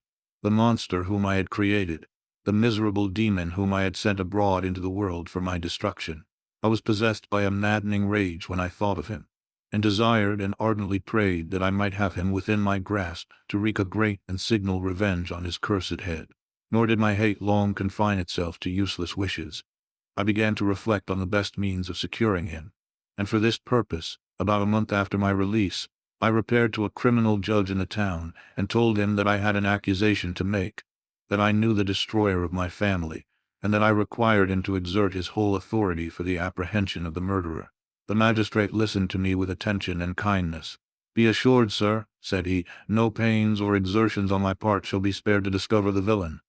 "I thank you," replied I. "Listen, therefore, to the deposition that I have to make. It is indeed a tale so strange that I should fear you would not credit it were there not something in truth which, however wonderful, forces conviction. The story is too connected to be mistaken for a dream, and I have no motive for falsehood." My manner as I thus addressed him was impressive but calm. I had formed in my own heart a resolution to pursue my destroyer to death, and this purpose quieted my agony, and for an interval reconciled me to life. I now related my history briefly, but with firmness and precision, marking the dates with accuracy, and never deviating into invective or exclamation. The magistrate appeared at first perfectly incredulous, but as I continued he became more attentive and interested. I saw him sometimes shudder with horror. At others a lively surprise, unmingled with disbelief, was painted on his countenance. When I had concluded my narration, I said, "This is the being whom I accuse, and for whose seizure and punishment I call upon you to exert your whole power. It is your duty as a magistrate, and I believe and hope that your feelings as a man will not revolt from the execution of those functions on this occasion." This address caused a considerable change in the physiognomy of my own auditor. He had heard my story with that half kind of belief that is given to a tale of spirits and supernatural events. But when he was called upon to act officially in consequence, the whole tide of his incredulity returned. He, however, answered mildly, "I would willingly afford you every aid in your pursuit, but the creature of whom you speak appears to have powers which would put all my exertions to defiance. Who can follow an animal which can traverse the sea of ice and inhabit caves and dens, where no man would venture to intrude? Besides, some months have elapsed since the commission of his crimes, and no one can conjecture to what place he has wandered, or what region he may now inhabit. I do not doubt that he hovers near the spot which I inhabit, and if he has indeed taken refuge in the Alps, he may be hunted like the chamois and destroyed as a beast of prey. But I perceive your thoughts. You do not credit my narrative and do not intend to pursue my enemy with the punishment which is his desert." As I spoke, rage sparkled in my eyes. The magistrate was intimidated. "You are mistaken," said he. "I will exert myself, and if it is in my power to seize the monster, be assured that he shall suffer punishment proportionate to his crimes. But I fear, from what you have yourself described to be his properties, that this will prove impracticable. And thus, while every proper measure is pursued, you should make up your mind to disappointment." "That cannot be, but all that I can say will be of little avail. My revenge is of no moment to you. Yet while I allow it to be a vice, I confess that it is the devouring and only passion of my soul. My rage is unspeakable when I reflect that the murderer whom I have turned loose upon society still exists. You refuse my just demand. I have but one resource, and I devote myself, either in my life or death, to his destruction." I trembled with excessive agitation as I said this.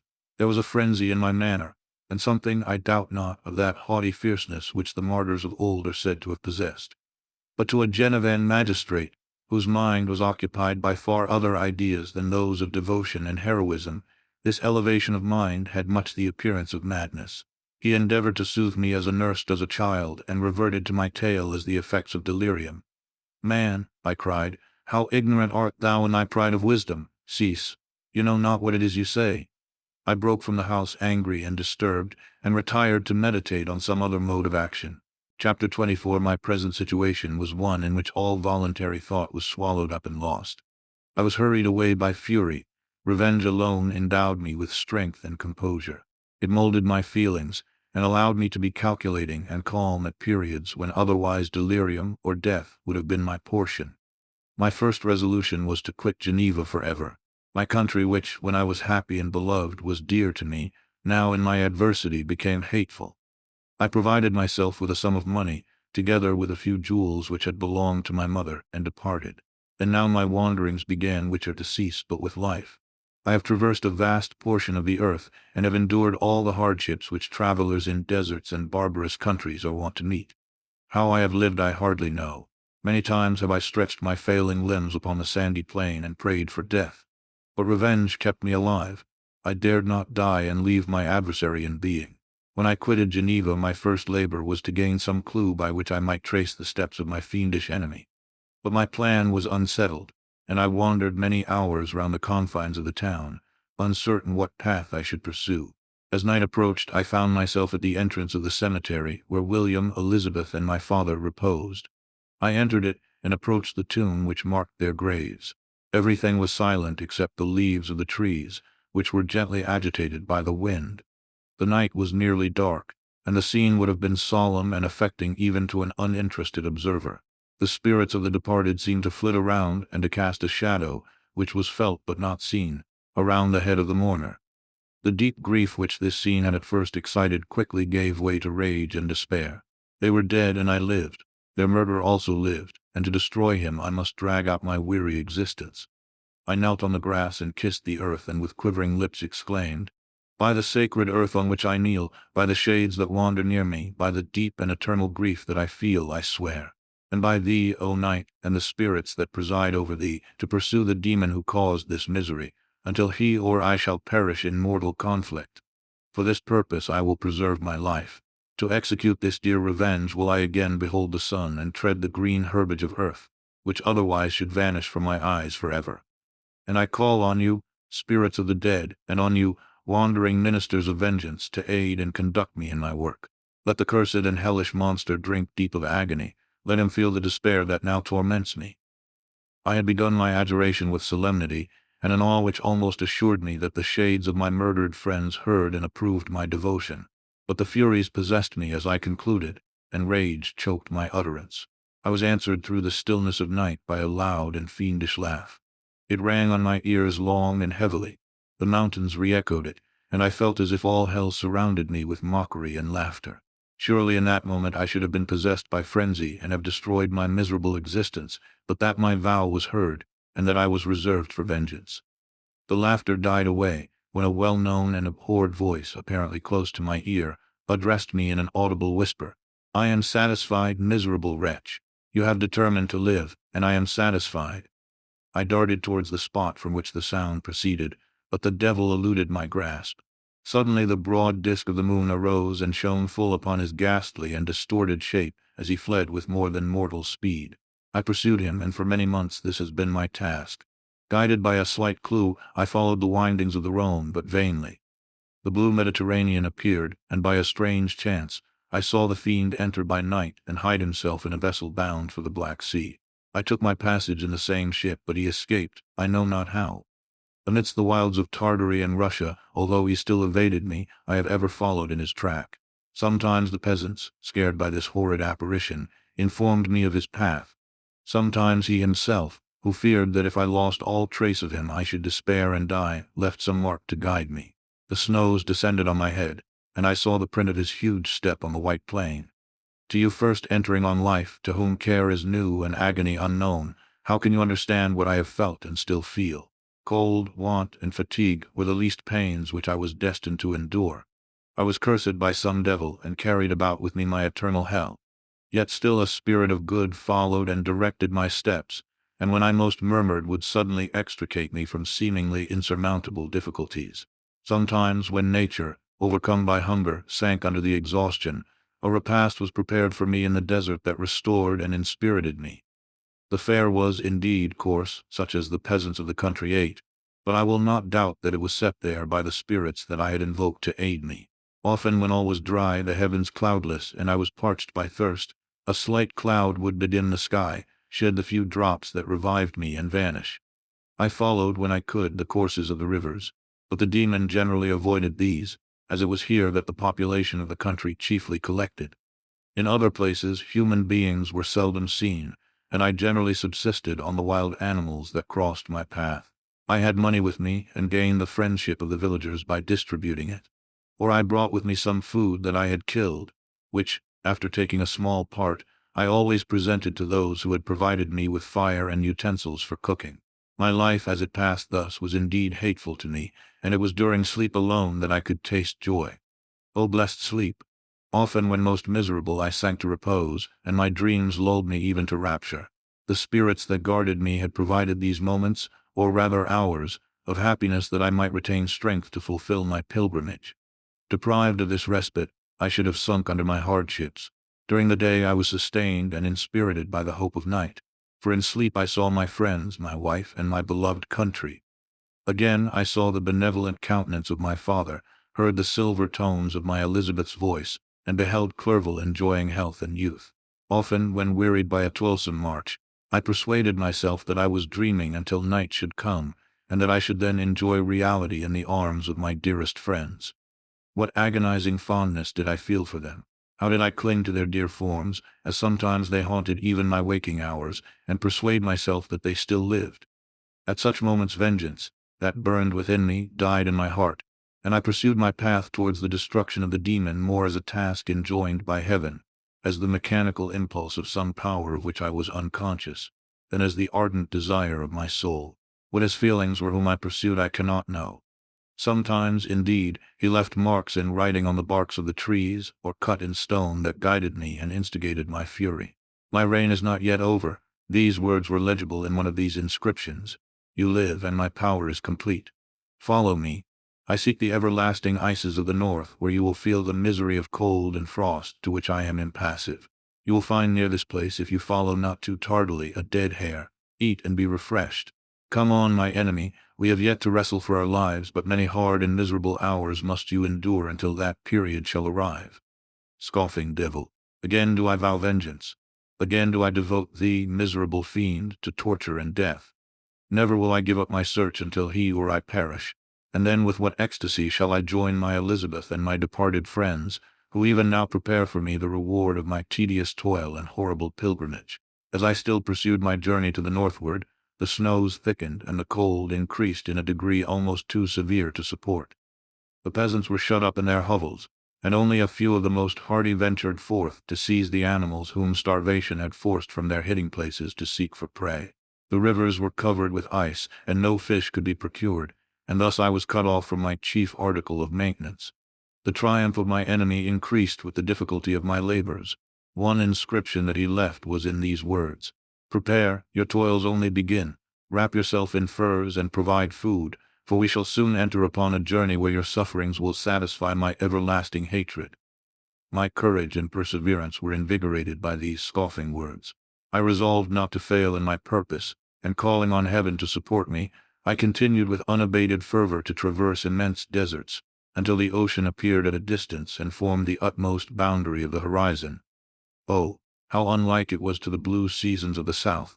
Covered with ice, it was only to be distinguished from land by its superior wildness and ruggedness. The Greeks wept for joy when they beheld the Mediterranean from the hills of Asia, and hailed with rapture the boundary of their toils. I did not weep, but I knelt down and with a full heart thanked my guiding spirit for conducting me in safety to the place where I hoped, notwithstanding my adversary's jibe, to meet and grapple with him. Some weeks before this period I had procured a sledge and dogs, and thus traversed the snows with inconceivable speed. I know not whether the fiend possessed the same advantages, but I found that, as before I had daily lost ground in the pursuit, I now gained on him, so much so that, when I first saw the ocean, he was but one day's journey in advance, and I hoped to intercept him before he should reach the beach. With new courage, therefore, I pressed on, and in 2 days arrived at a wretched hamlet on the seashore. I inquired of the inhabitants concerning the fiend and gained accurate information. A gigantic monster, they said, had arrived the night before, armed with a gun and many pistols, putting to flight the inhabitants of a solitary cottage through fear of his terrific appearance. He had carried off their store of winter food, and placing it in a sledge, to draw which he had seized on a numerous drove of trained dogs, he had harnessed them, and the same night, to the joy of the horror-struck villagers, had pursued his journey across the sea in a direction that led to no land, and they conjectured that he must speedily be destroyed by the breaking of the ice or frozen by the eternal frosts. On hearing this information, I suffered a temporary access of despair. He had escaped me, and I must commence a destructive and almost endless journey across the mountainous ices of the ocean, amidst cold that few of the inhabitants could long endure, and which I, the native of a genial and sunny climate, could not hope to survive. Yet at the idea that the fiend should live and be triumphant, my rage and vengeance returned, and like a mighty tide, overwhelmed every other feeling. After a slight repose, during which the spirits of the dead hovered round and instigated me to toil and revenge, I prepared for my journey. I exchanged my land sledge for one fashioned for the inequalities of the frozen ocean, and purchasing a plentiful stock of provisions, I departed from land. I cannot guess how many days have passed since then, but I have endured misery which nothing but the eternal sentiment of a just retribution burning within my heart could have enabled me to support. Immense and rugged mountains of ice often barred up my passage, and I often heard the thunder of the ground sea, which threatened my destruction. But again the frost came and made the paths of the sea secure. By the quantity of provision which I had consumed, I should guess that I had passed 3 weeks in this journey, and the continual protraction of hope, returning back upon the heart, often wrung bitter drops of despondency and grief from my eyes. Despair had indeed almost secured her prey, and I should soon have sunk beneath this misery. Once, after the poor animals that conveyed me had with incredible toil gained the summit of a sloping ice mountain, and one, sinking under his fatigue, died, I viewed the expanse before me with anguish, when suddenly my eye caught a dark speck upon the dusky plain. I strained my sight to discover what it could be, and uttered a wild cry of ecstasy when I distinguished a sledge, and the distorted proportions of a well-known form within. Oh, with what a burning gush did hope revisit my heart! Warm tears filled my eyes, which I hastily wiped away, that they might not intercept the view I had of the demon. but still my sight was dimmed by the burning drops, until, giving way to the emotions that oppressed me, I wept aloud. But this was not the time for delay. I disencumbered the dogs of their dead companion, gave them a plentiful portion of food, and after an hour's rest, which was absolutely necessary, and yet which was bitterly irksome to me, I continued my route. The sledge was still visible, nor did I again lose sight of it except at the moments when for a short time some ice rock concealed it with its intervening crags. I indeed perceptibly gained on it, and when, after nearly 2 days' journey, I beheld my enemy at no more than a mile distant, my heart bounded within me. But now, when I appeared almost within grasp of my foe, my hopes were suddenly extinguished, and I lost all trace of him more utterly than I had ever done before. A ground sea was heard. The thunder of its progress, as the waters rolled and swelled beneath me, became every moment more ominous and terrific. I pressed on, but in vain. The wind arose, the sea roared, and as with the mighty shock of an earthquake, it split and cracked with a tremendous and overwhelming sound. The work was soon finished. In a few minutes a tumultuous sea rolled between me and my enemy, and I was left drifting on a scattered piece of ice that was continually lessening, and thus preparing for me a hideous death. In this manner many appalling hours passed. Several of my dogs died, and I myself was about to sink under the accumulation of distress, when I saw your vessel riding at anchor, and holding forth to me hopes of succor and life. I had no conception that vessels ever came so far north, and was astounded at the sight. I quickly destroyed part of my sledge to construct oars, and by these means was enabled, with infinite fatigue, to move my ice raft in the direction of your ship. I had determined, if you were going southwards, still to trust myself to the mercy of the seas rather than abandon my purpose. I hoped to induce you to grant me a boat with which I could pursue my enemy, but your direction was northwards. You took me on board when my vigor was exhausted, and I should soon have sunk under my multiplied hardships into a death which I still dread, for my task is unfulfilled. Oh, when will my guiding spirit in conducting me to the demon allow me the rest I so much desire? Or must I die, and he yet live? If I do, swear to me, Walton, that he shall not escape, that you will seek him and satisfy my vengeance in his death. And do I dare to ask of you to undertake my pilgrimage, to endure the hardships that I have undergone? No, I am not so selfish. Yet when I am dead, if he should appear, if the ministers of vengeance should conduct him to you, swear that he shall not live, swear that he shall not triumph over my accumulated woes and survive to add to the list of his dark crimes.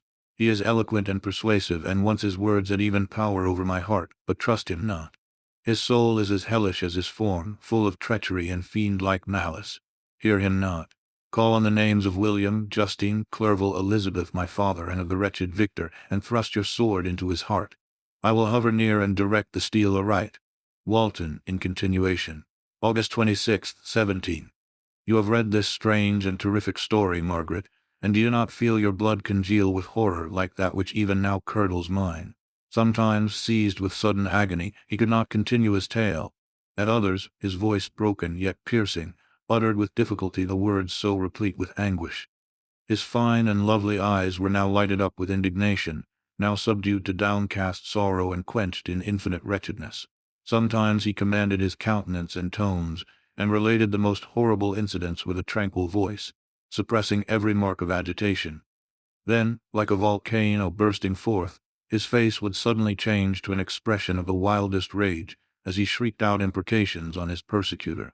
His tale is connected and told with an appearance of the simplest truth. Yet I own to you that the letters of Felix and Safie, which he showed me, and the apparition of the monster seen from our ship, brought to me a greater conviction of the truth of his narrative than his asseverations, however earnest and connected. Such a monster has, then, really existence. I cannot doubt it, yet I am lost in surprise and admiration. Sometimes I endeavored to gain from Frankenstein the particulars of his creature's formation, but on this point he was impenetrable. "Are you mad, my friend?" said he. "Or whither does your senseless curiosity lead you? Would you also create for yourself and the world a demoniacal enemy? Peace, peace. Learn my miseries, and do not seek to increase your own." Frankenstein discovered that I made notes concerning his history. He asked to see them, and then himself corrected and augmented them in many places, but principally in giving the life and spirit to the conversations he held with his enemy. "Since you have preserved my narration," said he, "I would not that a mutilated one should go down to posterity." Thus has a week passed away, while I have listened to the strangest tale that ever imagination formed. My thoughts and every feeling of my soul have been drunk up by the interest for my guest, which this tale and his own elevated and gentle manners have created. I wish to soothe him, yet can I counsel one so infinitely miserable, so destitute of every hope of consolation, to live? Oh no, the only joy that he can now know will be when he composes his shattered spirit to peace and death. Yet he enjoys one comfort, the offspring of solitude and delirium.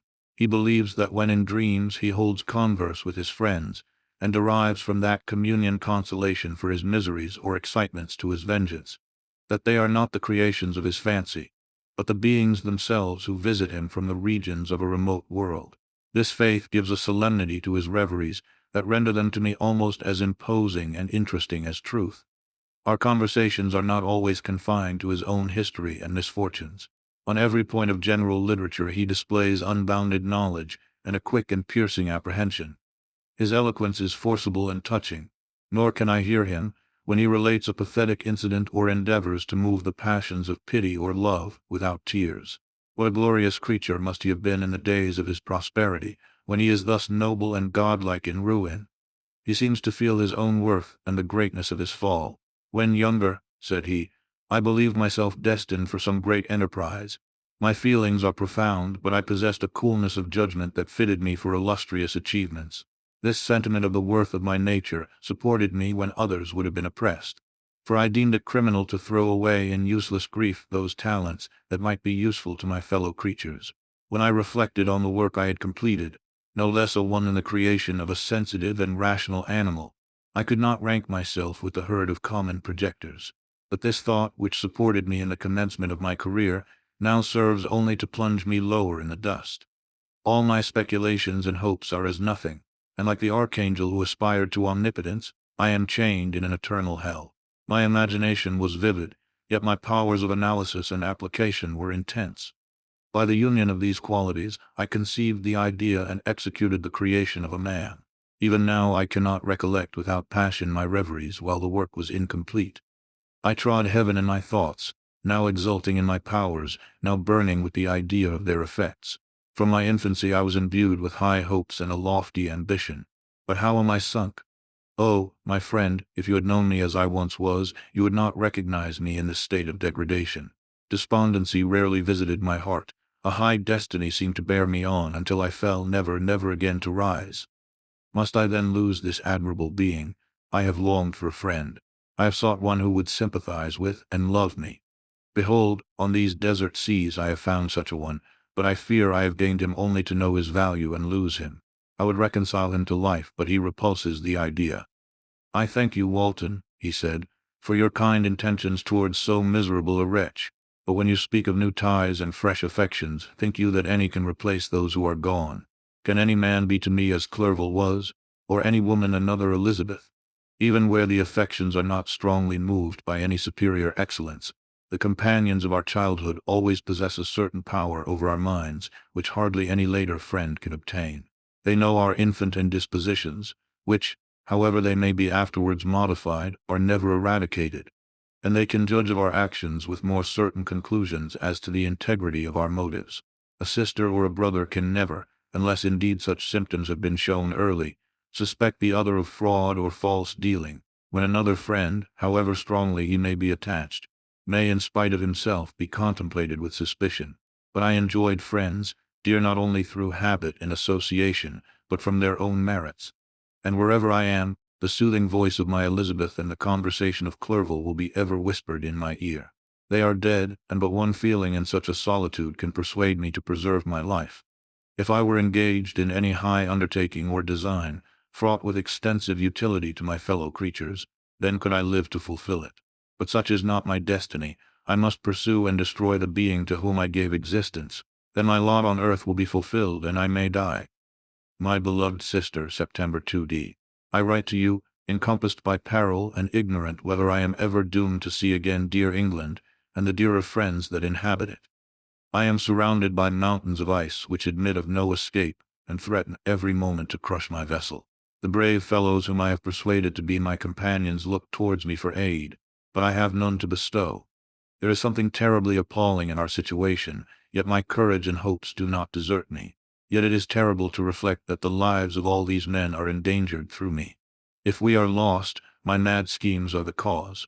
And what, Margaret, will be the state of your mind? You will not hear of my destruction, and you will anxiously await my return. Years will pass, and you will have visitings of despair, and yet be tortured by hope. Oh, my beloved sister, the sickening failing of your heartfelt expectations is, in prospect, more terrible to me than my own death. But you have a husband and lovely children. You may be happy. Heaven bless you and make you so. My unfortunate guest regards me with the tenderest compassion. He endeavors to fill me with hope and talks as if life were a possession which he valued.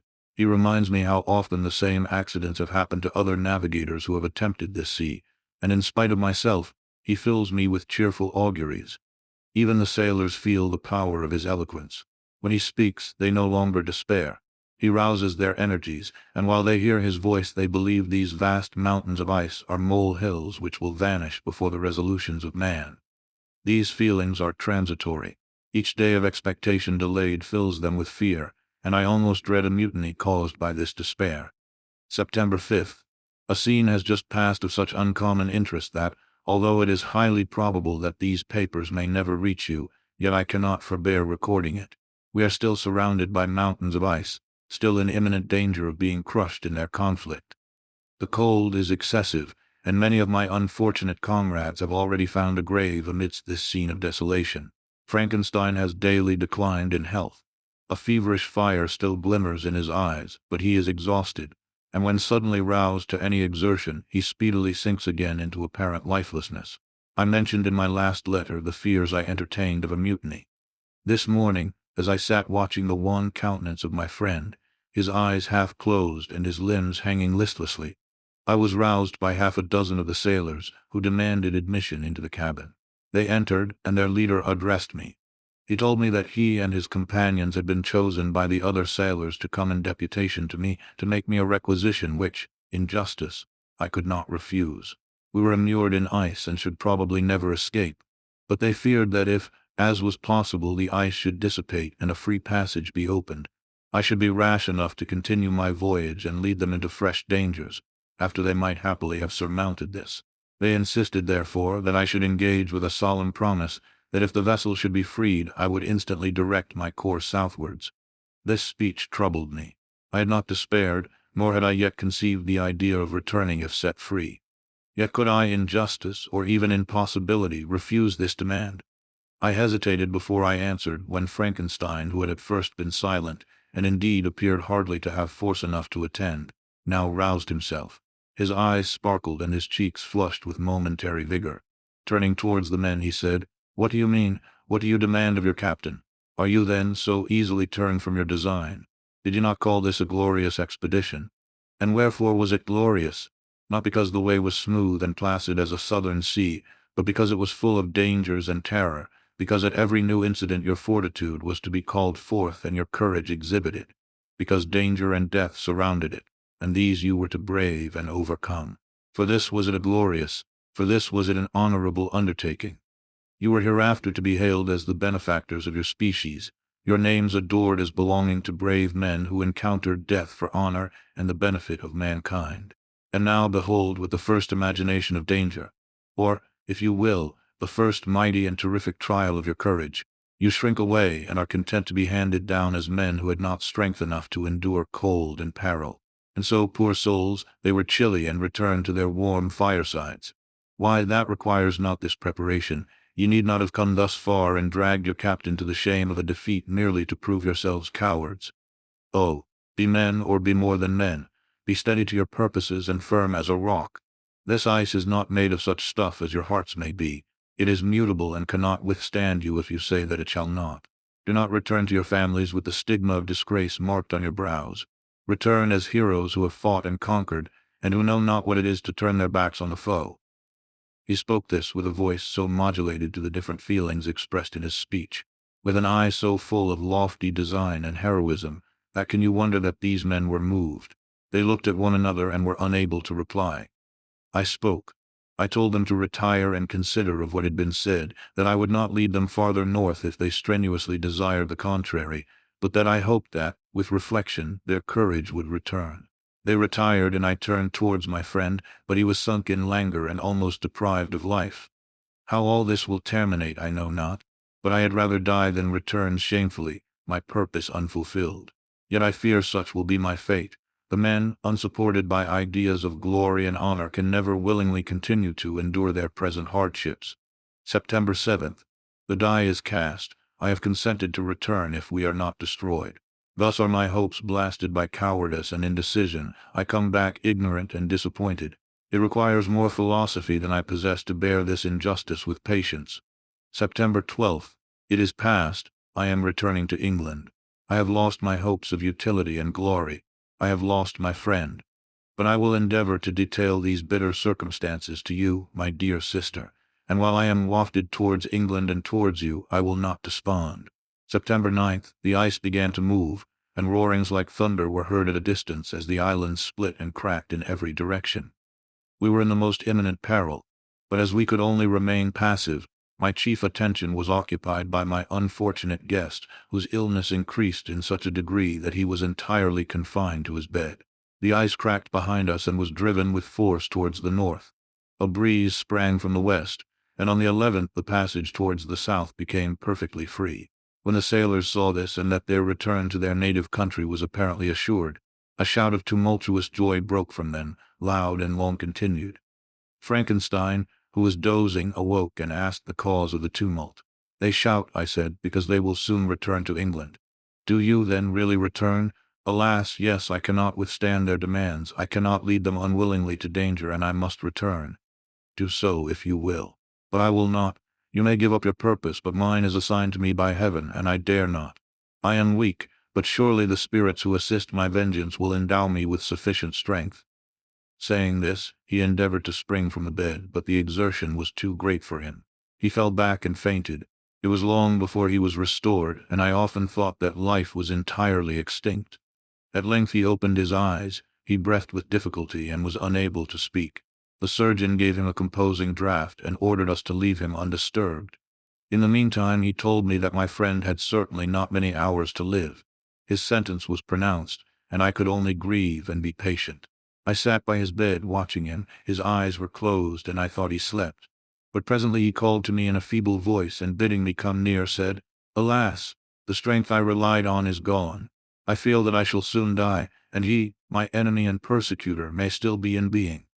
Think not, Walton, that in the last moments of my existence I feel that burning hatred and ardent desire of revenge I once expressed, but I feel myself justified in desiring the death of my adversary. During these last days I have been occupied in examining my past conduct, nor do I find it blamable. In a fit of enthusiastic madness I created a rational creature and was bound towards him to assure, as far as was in my power, his happiness and well-being. This was my duty, but there was another still paramount to that. My duties towards the beings of my own species had greater claims to my attention, because they included a greater proportion of happiness or misery. Urged by this view, I refused, and I did right in refusing, to create a companion for the first creature. He showed unparalleled malignity and selfishness in evil. He destroyed my friends. He devoted to destruction beings who possessed exquisite sensations, happiness, and wisdom. Nor do I know where this thirst for vengeance may end. Miserable himself that he may render no other wretched, he ought to die. The task of his destruction was mine, but I have failed. When actuated by selfish and vicious motives, I asked you to undertake my unfinished work, and I renew this request now, when I am only induced by reason and virtue. Yet I cannot ask you to renounce your country and friends to fulfill this task. And now that you are returning to England, you will have little chance of meeting with him. But the consideration of these points, and the well-balancing of what you may esteem your duties, I leave to you. My judgment and ideas are already disturbed by the near approach of death. I dare not ask you to do what I think right, for I may still be misled by passion. That he should live to be an instrument of mischief disturbs me. In other respects, this hour when I momentarily expect my release is the only happy one which I have enjoyed for several years. The forms of the beloved dead flit before me, and I hasten to their arms. Farewell, Walton. Seek happiness in tranquillity, and avoid ambition, even if it be only the apparently innocent one of distinguishing yourself in science and discoveries.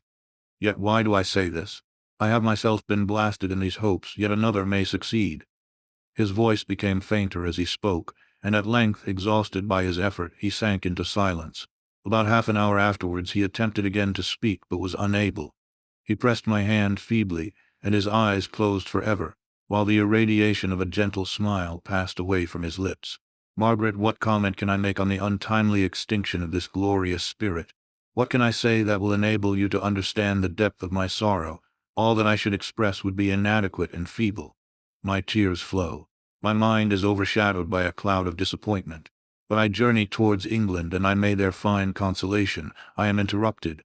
What do these sounds portend? It is midnight. The breeze blows fairly, and the watch on deck scarcely stir. Again there is a sound as of a human voice, but hoarser. It comes from the cabin where the remains of Frankenstein still lie. I must arise and examine. Good night, my sister. Great God, what a scene has just taken place! I am yet dizzy with the remembrance of it. I hardly know whether I shall have the power to detail it, yet the tale which I have recorded would be incomplete without this final and wonderful catastrophe. I entered the cabin where lay the remains of my ill-fated and admirable friend. Over him hung a form which I cannot find words to describe, gigantic in stature, yet uncouth and distorted in its proportions. As he hung over the coffin, his face was concealed by long locks of ragged hair. But one vast hand was extended, in color and apparent texture like that of a mummy. When he heard the sound of my approach, he ceased to utter exclamations of grief and horror and sprung towards the window. Never did I behold a vision so horrible as his face, of such loathsome yet appalling hideousness. I shut my eyes involuntarily, and endeavored to recollect what were my duties with regard to this destroyer. I called on him to stay. He paused, looking on me with wonder, and again turning towards the lifeless form of his creator. He seemed to forget my presence, and every feature and gesture seemed instigated by the wildest rage of some uncontrollable passion. "That is also my victim," he exclaimed. "In his murder my crimes are consummated, the miserable series of my being is wound to its close. O Frankenstein, generous and self-devoted being, what does it avail that I now ask thee to pardon me? I who irretrievably destroyed thee by destroying all thou lovedst. Alas, he is cold, he cannot answer me." His voice seemed suffocated, and my first impulses, which had suggested to me the duty of obeying the dying request of my friend in destroying his enemy, were now suspended by a mixture of curiosity and compassion. I approached this tremendous being. I dared not again raise my eyes to his face. There was something so scaring and unearthly in his ugliness. I attempted to speak, but the words died away on my lips. The monster continued to utter wild and incoherent self-reproaches. At length I gathered resolution to address him in a pause of the tempest of his passion. "Your repentance," I said, "is now superfluous. If you had listened to the voice of conscience and heeded the stings of remorse before you had urged your diabolical vengeance to this extremity, Frankenstein would yet have lived." "And do you dream?" said the demon. "Do you think that I was then dead to agony and remorse? He continued, pointing to the corpse, he suffered not in the consummation of the deed. Oh, not the 10,000th portion of the anguish that was mine during the lingering detail of its execution. A frightful selfishness hurried me on, while my heart was poisoned with remorse. Think you that the groans of Clerval were music to my ears? My heart was fashioned to be susceptible of love and sympathy, and when wrenched by misery to vice and hatred, it did not endure the violence of the change without torture such as you cannot even imagine. After the murder of Clerval, I returned to Switzerland, heartbroken and overcome. I pitied Frankenstein. My pity amounted to horror. I abhorred myself. But when I discovered that he, the author at once of my existence and of its unspeakable torments, dared to hope for happiness, that while he accumulated wretchedness and despair upon me, he sought his own enjoyment in feelings and passions from the indulgence of which I was forever barred, then impotent envy and bitter indignation filled me with an insatiable thirst for vengeance. I recollected my threat and resolved that it should be accomplished. I knew that I was preparing for myself a deadly torture, but I was the slave, not the master, of an impulse which I detested yet could not disobey. Yet when she died, nay, then I was not miserable. I had cast off all feeling, subdued all anguish, to riot in the excess of my despair. Evil thenceforth became my good. Urged thus far, I had no choice but to adapt my nature to an element which I had willingly chosen. The completion of my demoniacal design became an insatiable passion, and now it is ended. There is my last victim. I was at first touched by the expressions of his misery. Yet when I called to mind what Frankenstein had said of his powers of eloquence and persuasion, and when I again cast my eyes on the lifeless form of my friend, indignation was rekindled within me. "Wretch," I said, "it is well that you come here to whine over the desolation that you have made. You throw a torch into a pile of buildings, and when they are consumed, you sit among the ruins and lament the fall. Hypocritical fiend! If he whom you mourn still lived, still would he be the object, again would he become the prey of your accursed vengeance. It is not pity that you feel, you lament only because the victim of your malignity is withdrawn from your power." "Oh, it is not thus, not thus," interrupted the being. "Yet such must be the impression conveyed to you by what appears to be the purport of my actions. Yet I seek not a fellow feeling in my misery. No sympathy may I ever find. When I first sought it, it was the love of virtue, the feelings of happiness and affection with which my whole being overflowed, that I wished to be participated. But now that virtue has become to me a shadow, and that happiness and affection are turned into bitter and loathing despair, in what should I seek for sympathy? I am content to suffer alone while my suffering shall endure.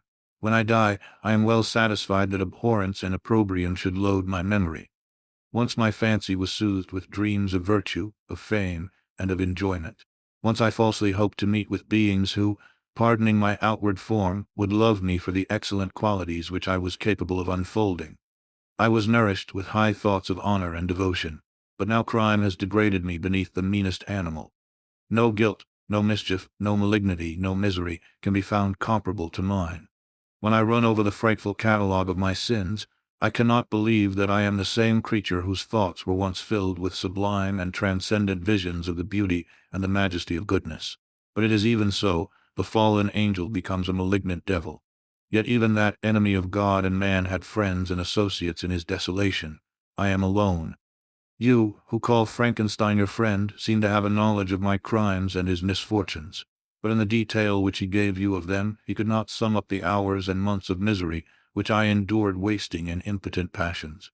For while I destroyed his hopes, I did not satisfy my own desires. They were forever ardent and craving. Still I desired love and fellowship, and I was still spurned. Was there no injustice in this? Am I to be thought the only criminal when all humankind sinned against me? Why do you not hate Felix, who drove his friend from his door with contumely?